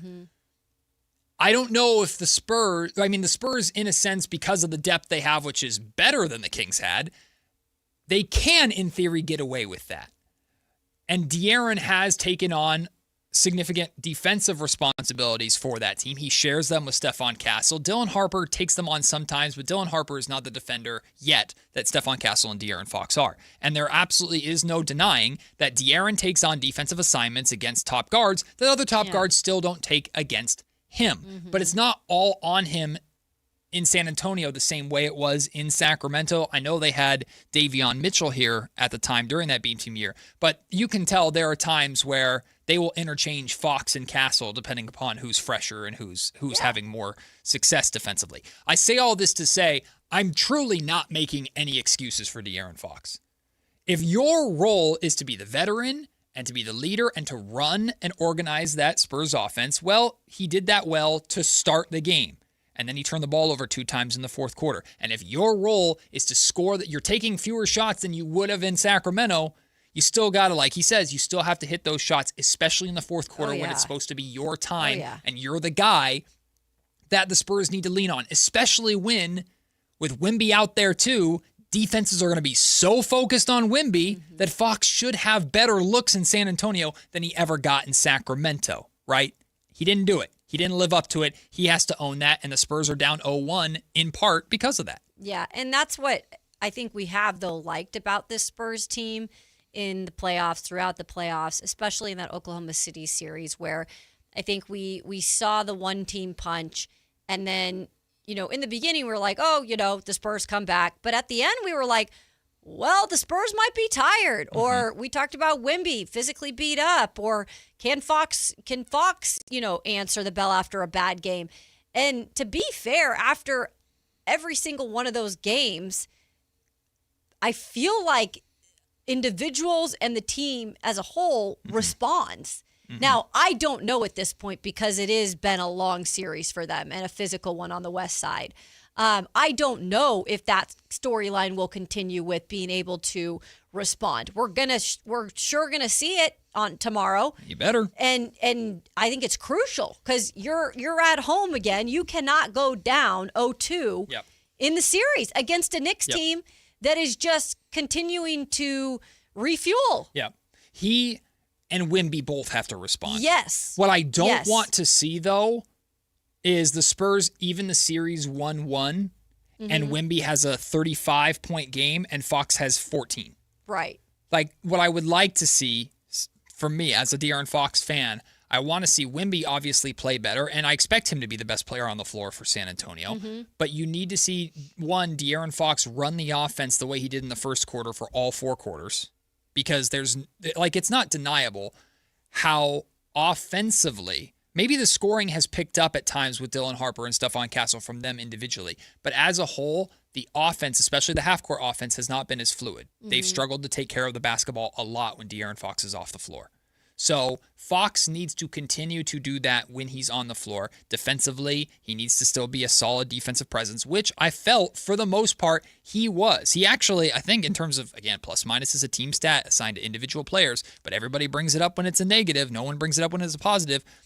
Out of the entire starting 5, De'Aaron Fox was the only one even. He had a 0 on his plus minus. He was like plus 8 until the latter parts of the game. Everybody else was a minus. Yeah. It's a team stat. So it's not the biggest end-all, be-all. But I think it points to defensively, I thought De'Aaron Fox was good. Playmaking, he was good in the first quarter and tapered off every single quarter. Scoring-wise, he wasn't close to what they pay him to be, and everybody hyper-focuses on the payment, but screw the money. He wasn't close enough to being what the Spurs need to win a ring, and that's all that any of them care about. Screw the paycheck. I promise you, every penny the Spurs give De'Aaron Fox, they will gladly give it to him if they win a ring. And that's what they're focused on. He needs to shoot better. He needs to hit more shots. And he needs to step up in the moments more when they need him as the veteran presence on that team. Because Dylan Harper stepped up in that first half. Fourth quarter, Fox, that's your time. And he didn't deliver. Well, and he definitely can't be giving away the ball in the moments that matter the most because that's not what De'Aaron Fox does. That's not what he's known for. And that's why at times he is there more than Castle because Castle has been prone to turn the ball over. And that's a sign of Castle's youth. Yeah. De'Aaron is not De'Aaron, right. Like De'Aaron's not old. He's 28. Right, but he's if you're going to be the guy that calms everybody down, you can't be doing that. Because the thing that doesn't worry me about what I saw from Fox last night, he got to all of his spots. The shot just wasn't falling. And to point to what the critics are pointing at, the shot hasn't been falling consistently for him for the last couple of series, but he still found a way to contribute to ultimately help the San Antonio Spurs make it to the finals. And anybody who says that's because of Wemby or that's because of Castle or that's because of Harper, those are the arguments that, one, boil my blood, but two, I ultimately just have to disregard because they're just not true. They're just arguments of haters. And that's not what the San Antonio Spurs see out of De'Aaron Fox. But what you're, again, going to get from me, a De'Aaron Fox lover, is someone who watches last night's game and goes, De'Aaron Fox wasn't close to good enough, and he knows it. Yeah. Everybody in San Antonio knows it. How he responds in game 2 is going to be really interesting. And even if he has a good game, people are going to come on the comment section if they show up and are going to say, oh, this is the problem. He's inconsistent. Well, he's in the NBA Finals. Yep. And here are 2 legends of the game who know a thing or two about winning a title in Boston. Kevin Garnett and Paul Pierce were told on their show by, I suppose it's their producer, or I don't know who this was. But basically he informed them of the Sacramento connections, the Kings connections in the finals that they weren't aware of. And here's how they reacted to it. Hold on, speaking of Sacramento. Oh, Lord have mercy. Man. Nobody's talking about the Kings, Hold man. on. They trade Halliburton. What does Halliburton do last year? Goes in the NBA Finals. They trade De'Aaron Fox. What's he doing? He's in the NBA Finals. They fired Mike Brown. What's he doing right now? He's coaching in the NBA Finals. What does Sacramento do? They're farming NBA champions. So if you're looking for a champion, go get him out of. Get him out of. Go get him out of. Champion sitting in there right now. Sabonis sitting in there. About to win next year. They're out there farming champions over there. Doug Christie gonna get on somebody's on the board right now. Sabonis, where he want to be next year? Right, and take somebody to the finals. Yeah. Doug Christie, what coaching staff you want to join? Man, if you don't get that out of here, dog, y'all need to sell y'all team to Nashville. Man, that's crazy. Welcome Nashville, to y'all want a Sacramento team? Championship Farmers. Right, farm the fork. I'm not even mad at it. I'm not even mad at it because it's fun for them to realize that in real time. And again, what we talked about, was it coming into this week or late last week when we knew this would be the finals matchup? It might have been Monday. Like, embrace this.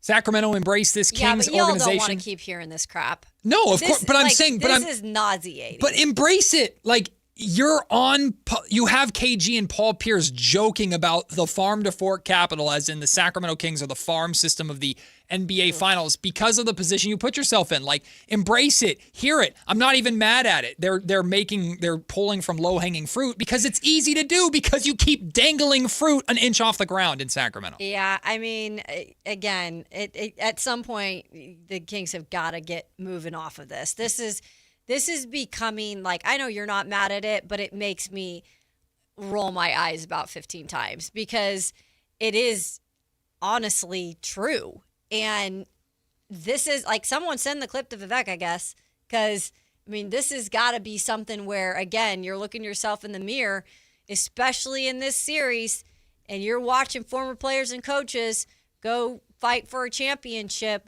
and you're like, we cannot continue to be the butt of jokes for the NBA. That is a problem. Yeah. That is a problem. Do something about it. Honestly, I feel like people have been kind of tame with the Kings jokes this year specifically. I don't care. They're still happening. I think the Kings deserve even more jokes than the ones people are making. But that's the thing. For the most part, like, KG and Paul Pierce were having fun with it. Right. But I think there's truth behind what they were doing. Yes. To your point, Kyle, I don't think a lot of people are telling jokes.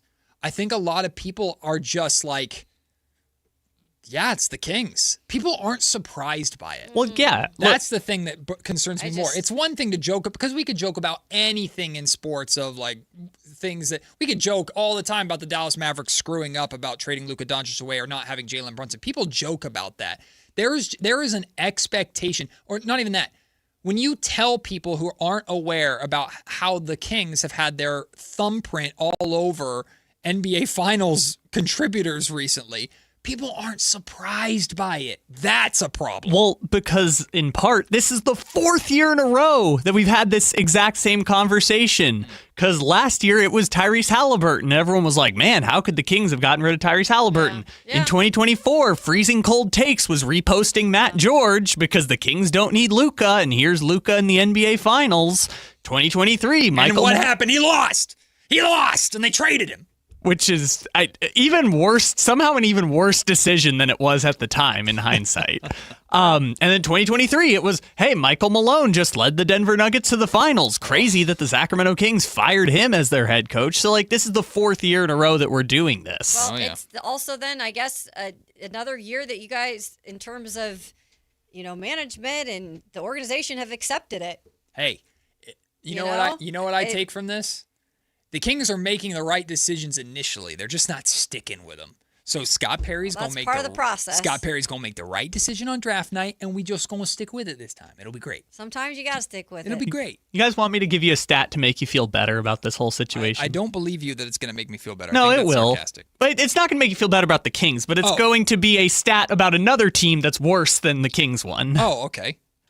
Did you guys know that this year's NBA Finals is the 18th consecutive year that the finals feature a former Washington Wizard? No, that's pretty bad. 18 consecutive NBA Finals have had a former Wizard. You know why that doesn't make me feel better?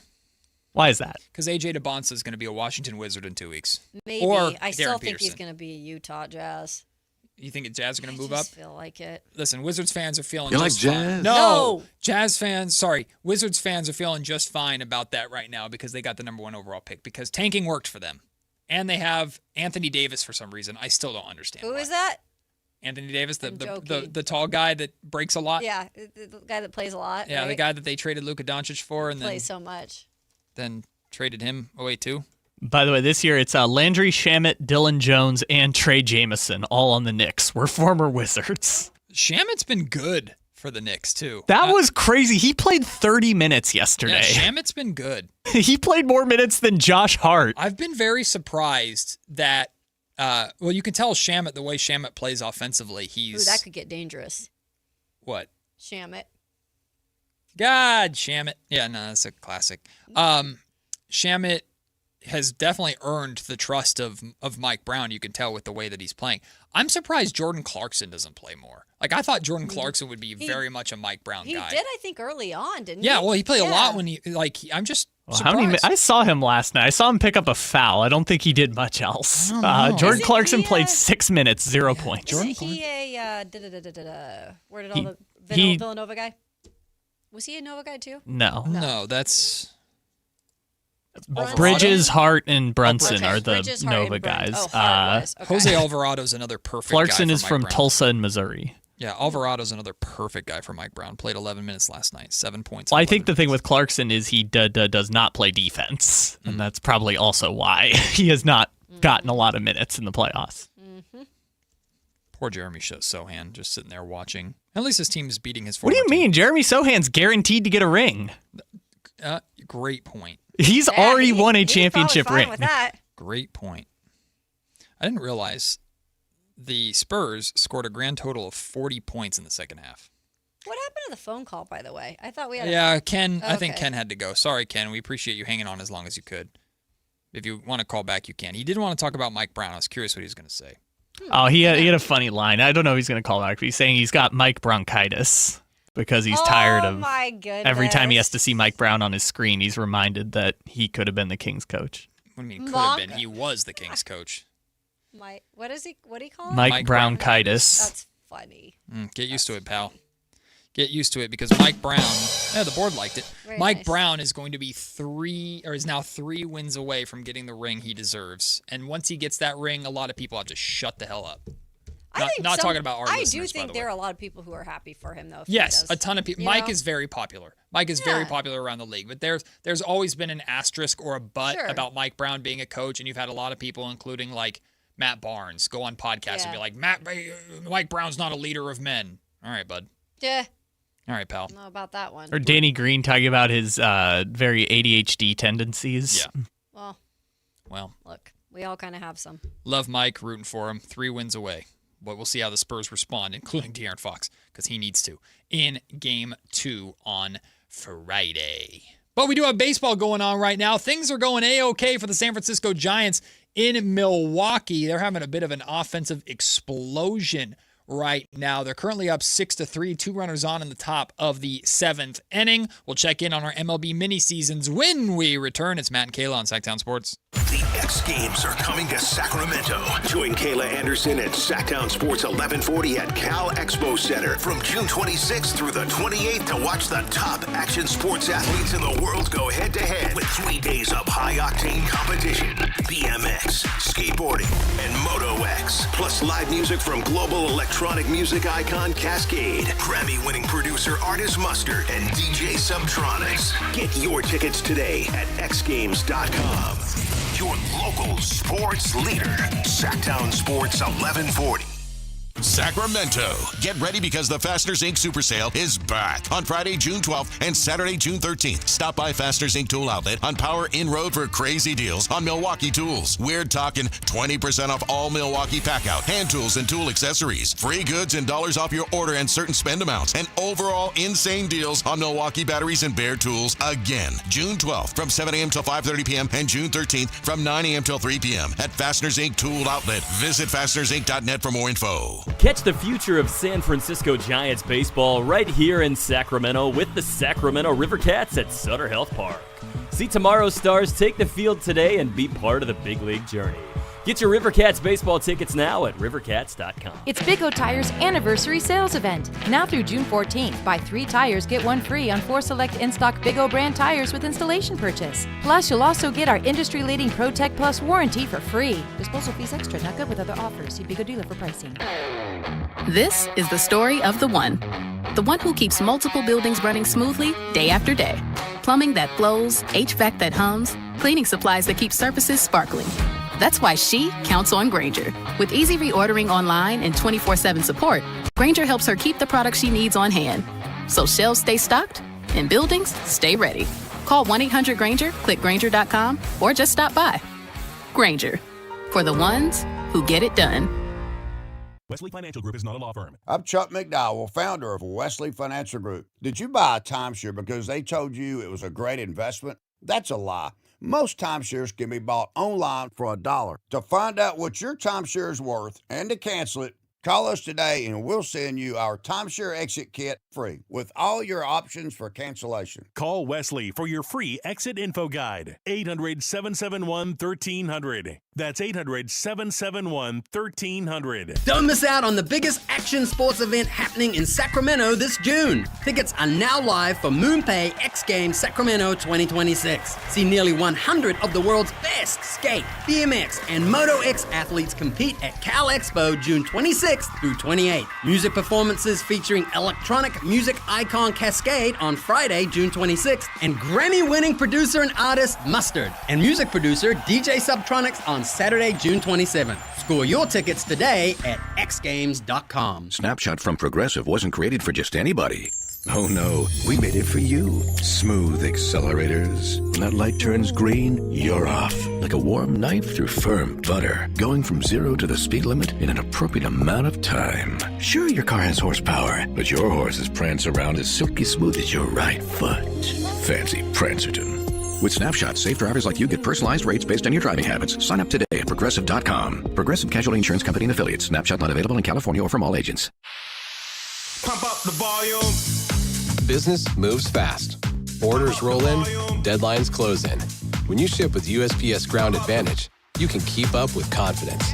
Every package stays in our secure network from dock to door. And with nationwide reach, dependable tracking, and upfront affordable pricing, you get built-in peace of mind. You run the business. We run the routes. Visit USPS.com/Ground Advantage to learn more.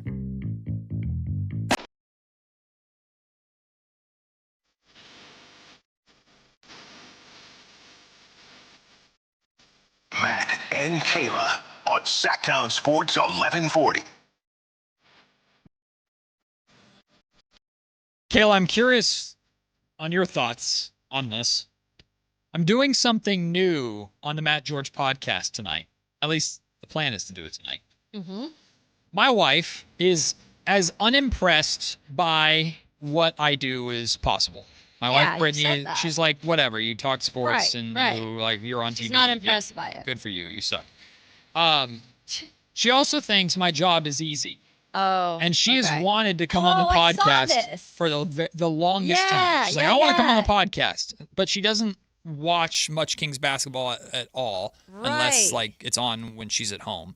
She is, in all of the time that we've been together, dating through marriage, and we've been married for 8 years. Okay.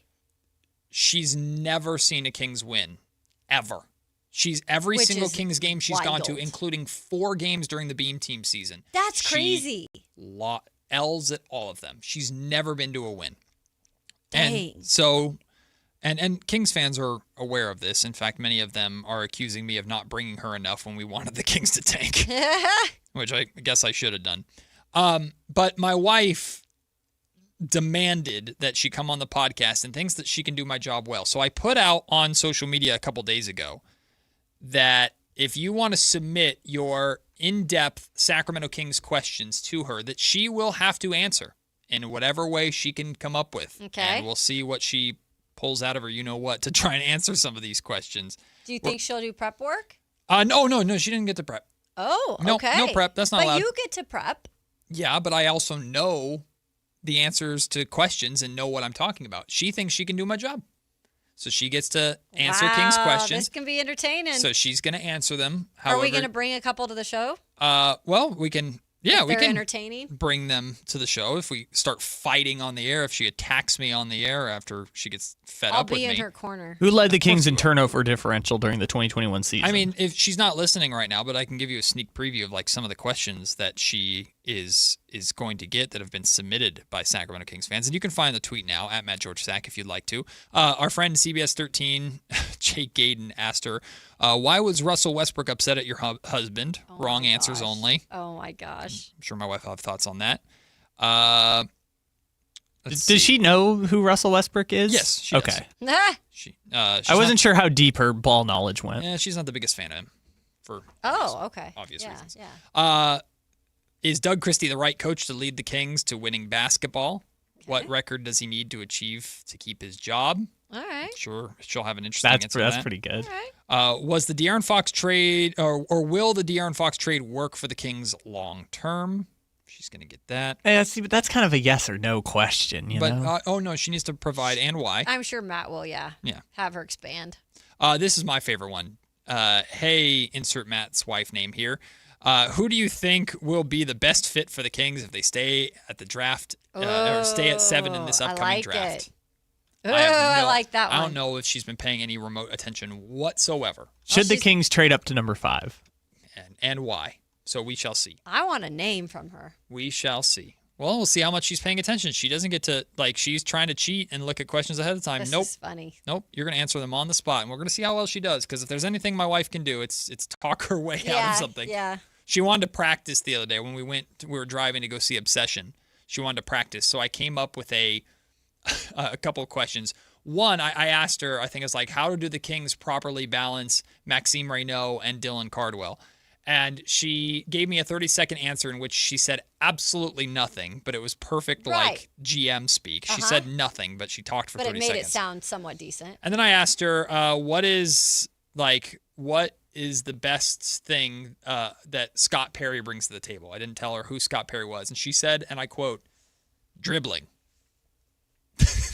Oh, boy. So that's good. We will see. Oh, boy. We will see how this goes. She's gonna kill me. We might have to do a little mini segment tomorrow on her answers. I'm gonna wear a helmet. If they're funny. If I come in tomorrow with a black eye, you guys know why. Yeah. But I'll cut the answers and we can ask the question. We can guess what we think she said. We'll see. And then play them. So we're recording that tonight. Hopefully if it airs. If it didn't air, either because it's not good or she got mad at me. We shall see how it goes. She said she can do it. She said my job's easy, so we'll see how she does. She'd probably do a better job than all of us, though, at picking in our MLB mini seasons, which we do every single day. And yesterday, Kyle, the brave decision to take the Dodgers over the Diamondbacks. Wow, what a hero you are. Well, we know Shohei Ohtani was pitching. We know what happened. Dodgers shut out the Diamondbacks 7-0. So a big win for Kyle. Oh, I got Shohei Ohtani giving up fewer hits and walks than he recorded at the plate. Kayla, you picked the Yankees over the Guardians. Yeah, I think Aaron Judge is out. Well, the Yankees didn't do it for you. They lost 4-5. Yeah. What an idiot. Oh, what a loser. And I felt so confident in the Pirates, because Paul Skeens was on the mound. Yeah. And then did he lose? I don't know if he lost, he but skeened it. What? I don't know. It could be is a that thing. a coined term? Well, knock it off. Appreciate it. Pirates lost to the Astros. That makes it even worse. The Astros beat them. Ew. What a 9-11, the final score of that one. I think the Pirates need to just be banned as a show, because we all keep picking Skeens and he keeps losing. We are all 1-2 so far through 3 days. Anyone's game. I don't know about run differential because I don't care enough. Right. But Kayla's is not good.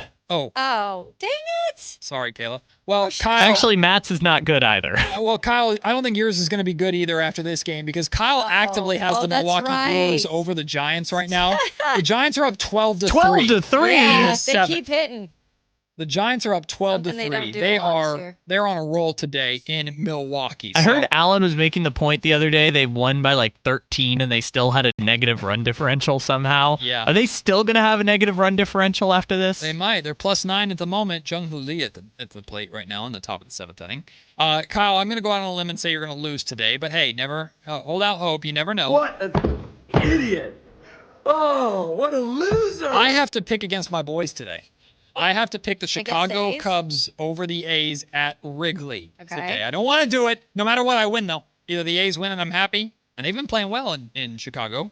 Did you guys see that hilarious joke that one of the bars outside Wrigley did? No. So they always put up the sign for like when the Cubs are playing. And so for the game yesterday, they put up Cubs versus the artist formerly known as Oakland. I love that. Oh, that's funny. I love that. That's really funny. The A's have been playing well. Go figure. They What leave did West we say? Sacramento, and they just can't play in their own freaking ballpark, Right. I guess. Well, like, get it going on the road, I guess. Well, they're bouncing back, but I need the Cubs to beat them today, I guess, for the mini seasons. And Kayla, you're taking the Braves The over Bravos. the Blue Jays. Yeah. So we'll see how that goes. It's Whitey Gleason's favorite game. That's It why is. Whitey comes in a segment early so he can listen. He loves this Look at game him so looking at his much. phone. You know, Whitey texted me after my round yesterday asking how my round went. Good. I'm glad somebody asked you. And it just made me sad. No, it just made me sad because one, I didn't golf very well. And two, it's like, well, at least someone from Bonneville cared. Not the four That's what I guys was saying. that went out there to golf with me and kicked me out their group. Look, I know you're trying to play it cool, but I don't care. No, it you know hurt. me. I'm transparent about all this stuff. I do not care. You can join.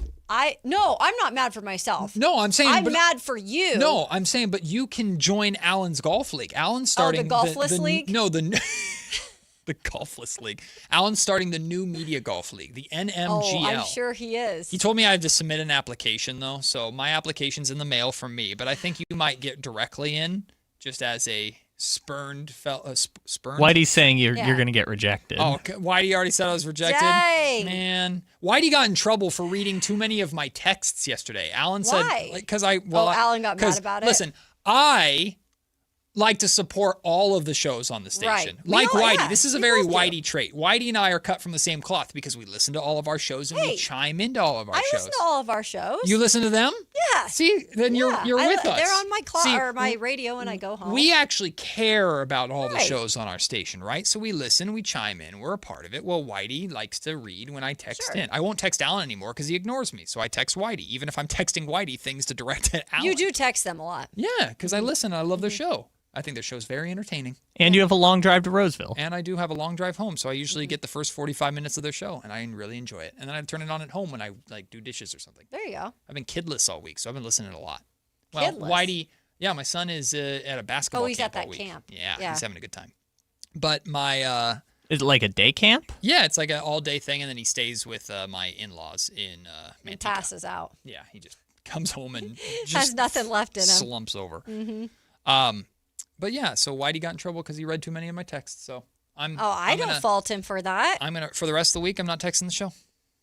Not gonna do it. I'll keep my thoughts to myself. Wow.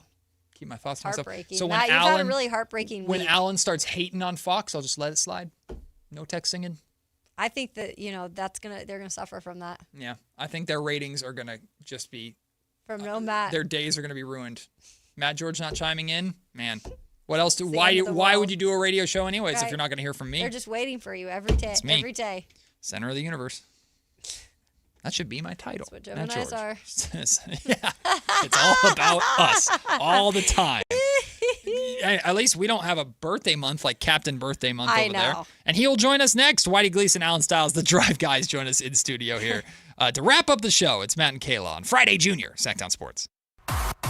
Like and subscribe to the Sactown Sports 1140 YouTube channel at Sactown Sports 1140 to get the Carmichael Dave Show with Jason Ross, Matt and Kayla, and the Drive Guys with Kevin Gleason and Alan Stiles on demand and at your fingertips. Get your fix of the Sacramento Kings, 49ers, Giants, Athletics, NFL, NBA, and the latest in sports and entertainment all in one place at Sactown Sports 1140 on YouTube. Your local sports leader, Sactown Sports 1140. Is the crew on their way so we can fire up the grill? Cabrito, arrachera. They're gonna love it. Better go with birria and carne en su jugo. Classic Jalisco dishes with tradition. That seasoning is great, but northern Mexican-style meat speaks for itself. Let's make both. Deal. And to boost the flavor, ice-cold Pepsi. Its sweetness pairs perfectly. And to go with it, flour tortillas. And corn ones too.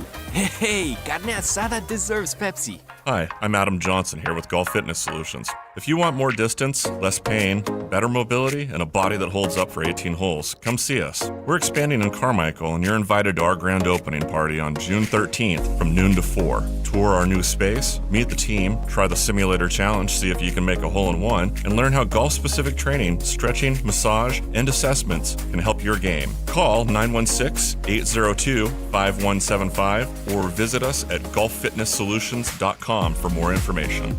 Veterans and active duty service members, when your call to service ends, your mission doesn't have to. Go from GI to IT in just a few months at My Computer Career. Prepare for a high-demand career in cybersecurity, protecting people, systems, and institutions from real cyber threats. Cyber warriors are needed now. Will you answer the call? Go to mycomputercareer.edu/CWP to learn more. That's mycomputercareer.edu/CWP, an elite CompTIA certification partner. VA education benefits are available to those who qualify. My name is Whitney Allen, and I'm a widow. My husband, Ryan, died. We never thought we'd ever have to use life insurance, but the unexpected happened. With Ethos, signing up was fast and 100% online. You can get a quote in seconds, apply in minutes, and get same-day coverage. No medical exams, and you can get up to $3 million worth of coverage. I'm grateful we were prepared. Get your free quote at ethos.com/beat. That's ethos.com/beat. Paid spokesperson. Time spent on application may vary. Online health questions required. At Fisher Investments, we may seem like other money managers, but we're different. Are you really that different than the rest of us? We are. As a fiduciary, we always focus on what's best for our clients. What services do you offer besides investing? We have a team of specialists in financial planning, estate planning, and more. Your clients rely on you for all that? Yes, we ensure clients receive unparalleled service at every step of the relationship. Okay, but you still sell commission-based products, right? No, because we believe that's a conflict of interest. We prioritize service over sales goals. So, then how do your fees work? We have a simple and transparent fee that's a percentage of our clients' portfolios. So we do better when our clients do better. Wow, we're more different than I thought. At Fisher Investments, we're clearly different. Learn more at FisherInvestments.com. Investing in securities involves the risk of loss.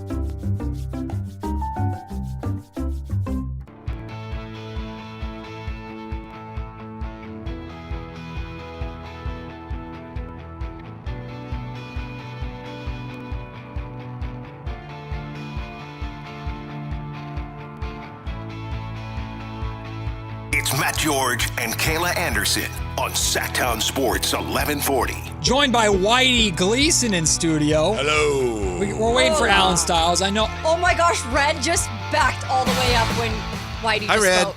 He goes, hello, and Red goes. Sorry, Red. Good boy. I forgot to shut off the speaker. Kayla really has funny. her dog cam on and left the speaker on. So your poor dog is sitting there in the living room looking around as three adults are just talking and coming out of nowhere. Yeah. When Whitey came in, he was like not used to that voice. He was like, that's a whoa. new voice. That's a new voice. Sorry, Red. That's Good boy. That's a scary voice. Alan's not here yet. I'm sure he'll be here soon. Yeah. I bet he's at the golf courses trying to get everything in line for his new golf Among other league. things. Yeah, sure. They're coming to him, though, Matt. That's the difference. He doesn't have to go to them. They're coming to him. That's a good point. Look at that. That's a good. Well, I'm coming to him. I asked, hey, where do I submit my application? I'm going to put in a good word for you, but you know. I didn't get any response. That's like the shunned golfer of the group. Hey, I didn't get any response from him about the golf or anything like that or anything, but I did get a response from him when I told him to stop trying to spoil the ending of Euphoria 3 days or 2 days after it came out. Right. I was very much on your side with that. Don't tell me anything about that. No, Alan thinks that after 2 days of a show being out, he should be able to spoil it on the airwaves of a radio station. Yeah. No. Speaking of endings, how did you do on 9 yesterday? Double cross. I hate that hole. Yeah. That's where you got to hit over a ravine. Yep. Then you hit another shot. Then you hit over another. Well, it's the same ravine, a different spot. No, that hole pissed me off because my tee shot was it was right. And it landed in the rough. I know it was findable, but I couldn't find it in the rough. Got your Sunday right. And that knowing, like when I hit a bad shot and it just goes OB, it's like whatever, it's gone. But when I know the ball is playable and findable, you can't get it out of your head. And I can't find it. Yeah. Oh, that hole pissed me off. Yeah. So I think I got a triple bogey on that hole. That's a tough one. That hole is not like me, and I don't like that hole. I didn't go into the water though on that par 5. Don't isolate that. So that was good. It's not what it looks like. Did you get my application? What? I think there's something up with the Wi-Fi. Oh, I'm not man. quite sure. I'll resubmit for you. It's not what it looks like. I was talking to Boss Man. I was talking to the editors. So trust me, there's a lot going on. Well, that was before. Oh, okay. Yeah, I've been here. Oh, but, okay. You know, he's been here. There's just some conversations that need to be had. Why do you understand? Things are more important. Oh, okay. I talked to the guys, and I talked to the boss, and I didn't see you either time. So it was curious. It just happened, and we're throwing around business ideas. Right. There's business just a lot. talk. Right. A lot of business talk. Business talk. You posted a memory on your Instagram the other day of you. Is it your sister? Yeah, you my little sister. Your little sister, and you guys were dancing. Yeah. And the only thing that I could see in that video was how long your beard was. Yeah, that was the pandemic. That was the pandemic. Now, see, I had pandemic. I can't picture. I had it pandemic was beard too. Pretty wild. But Alan had pandemic beard. Yeah, it was pretty hardcore. We might need if Wow. like the Kings. Could we do like you're not growing the beard until the Kings? Oh, man. win a playoff game. Oh, I don't know Like about Harden that one. style? Yeah, it was pretty thick What? there. Oh, it's gone. The story's gone. It's gone Oh, there. shoot. No. We do Yeah, I that, wanted Matt. We won't see get it. to see the beard till 2029. That's Hey. true. That's a good point. Like Yesterday was his beard. sister's birthday. Happy Yes, birthday. that's why I So- posted oh, it. Yeah. Yeah, no, it was a cool video in their dance, and I was like, Nice. "Oh my god, what a beard by Alan!" Yeah, it was pretty hardcore. It was impressive. Yeah. It was like That's crazy. it was I down can't there. picture you. It was with a pretty. beard. Yeah, I'll It show was, you. it was I'll show young you. James Harden. It was Yeah. young James Harden. Yeah, Okay. not ASU, but he was off the bench. He was still coming off the bench. That's what Sure. it is. Yeah. That's fair. Early days of James Harden. Well, what'd you guys make of game one, huh? Yeah. Yeah, I'm gonna be honest with you. You know, Whitey knows with the kiddos. I have a low bar for if it looks like it's getting out of hand. I'm already trying to pay attention as best as possible. Once we get past the double digits, and I also said, it's that third quarter that always gets teams. Yeah. So messing around, baby's in the bouncer, and I'm okay. Up 14. All right, I'm gonna at least mini check out. College, Women's College World Series was on the other TV. Hell yeah. So I leave for mentally leave for about 10-ish minutes, and I check back in, and the Knicks were winning. Yep. The Knicks were winning, and then they took the lead even more. And then from there, it was a great game the whole time, don't get me wrong, but I was watching. We got back from the show, took a little breather once it looked like, okay, the Spurs are going to do the Spurs thing. Yep. Then at one point, Brunson had went down, so I'm thinking, Yeah, all right, yeah. it is what it is. And that was phenomenal, Whitey. That was phenomenal. The 6:03-minute mark of the third quarter, Spurs were up 14. By the 2-minute mark in the third quarter, it was a tie game. Yeah. I thought the Spurs missed a chance to hack a Mitch a little bit in there. I agree. Yeah, they really did. They let him out there. Let him get and away I with thought it. Jalen Brunson was, in a word, wonderful. Ooh. No, he was. As long as, hold on. Wait, is that coming from Alan? No, No. I I called don't him like wonderful that. yesterday, and Alan said, Yeah, no, that's Alan- an insult. I Alan's started right Love about this. Island last night, Oh, and how'd I you told like the Whitey, first I episode? don't want anyone. If I'm on Love Island, somebody calls me wonderful. Oh, That- yeah. You see what I'm saying? I get what you're saying. It's a Get friend a zone dictionary. Yeah. Learn what the word means. I know what it Maybe means. that's different in love than in sports. Let me ask a but- question. Is he a superstar? Yes. Okay. Well, then your wonderfulness may stay for now. He's You stupendous. disagree? He's not a superstar. No, I believe he is. I wholeheartedly. You think wonderful is not an appropriate enough it's not term. enough.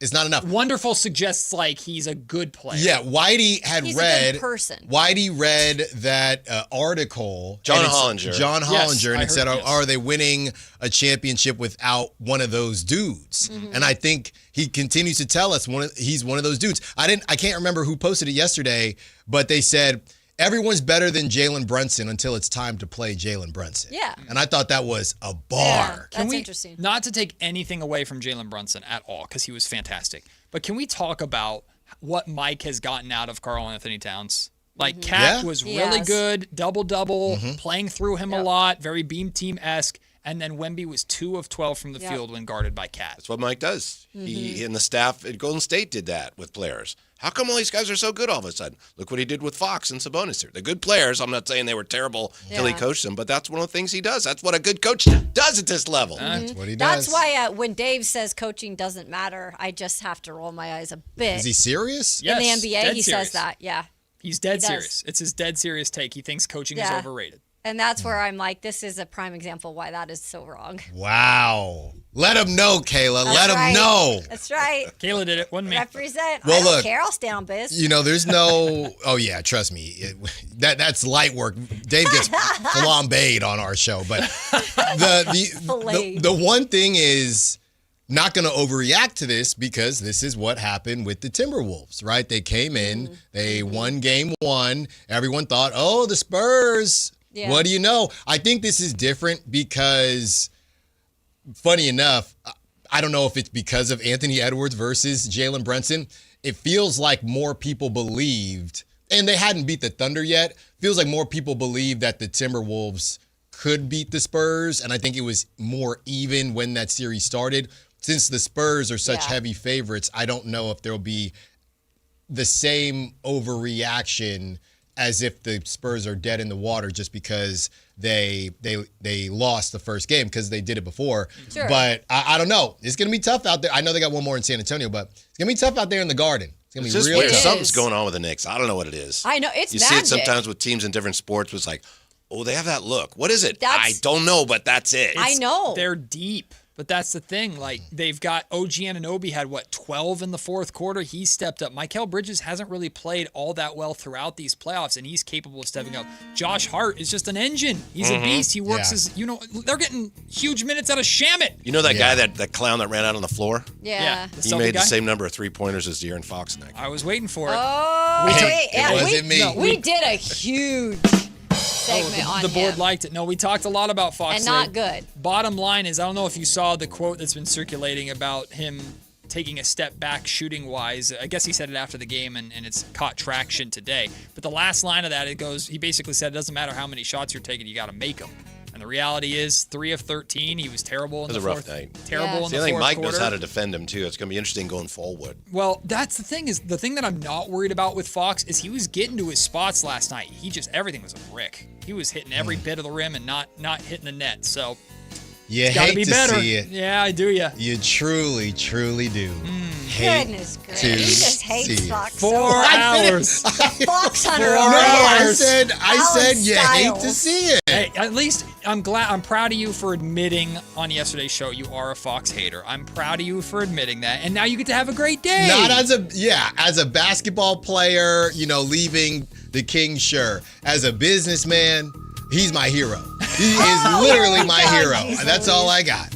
That's all I got. From the 916, the reason why Alan was late, he was at Scandia because he said he wanted his golf league to have different colored golf balls and music. Well, that's also true. Music. That's the putting aspect of the league. Right. It's a big league. There are a lot of moving parts. I got to meet with the board after the show, so we're figuring everything out. 4 hours of the drive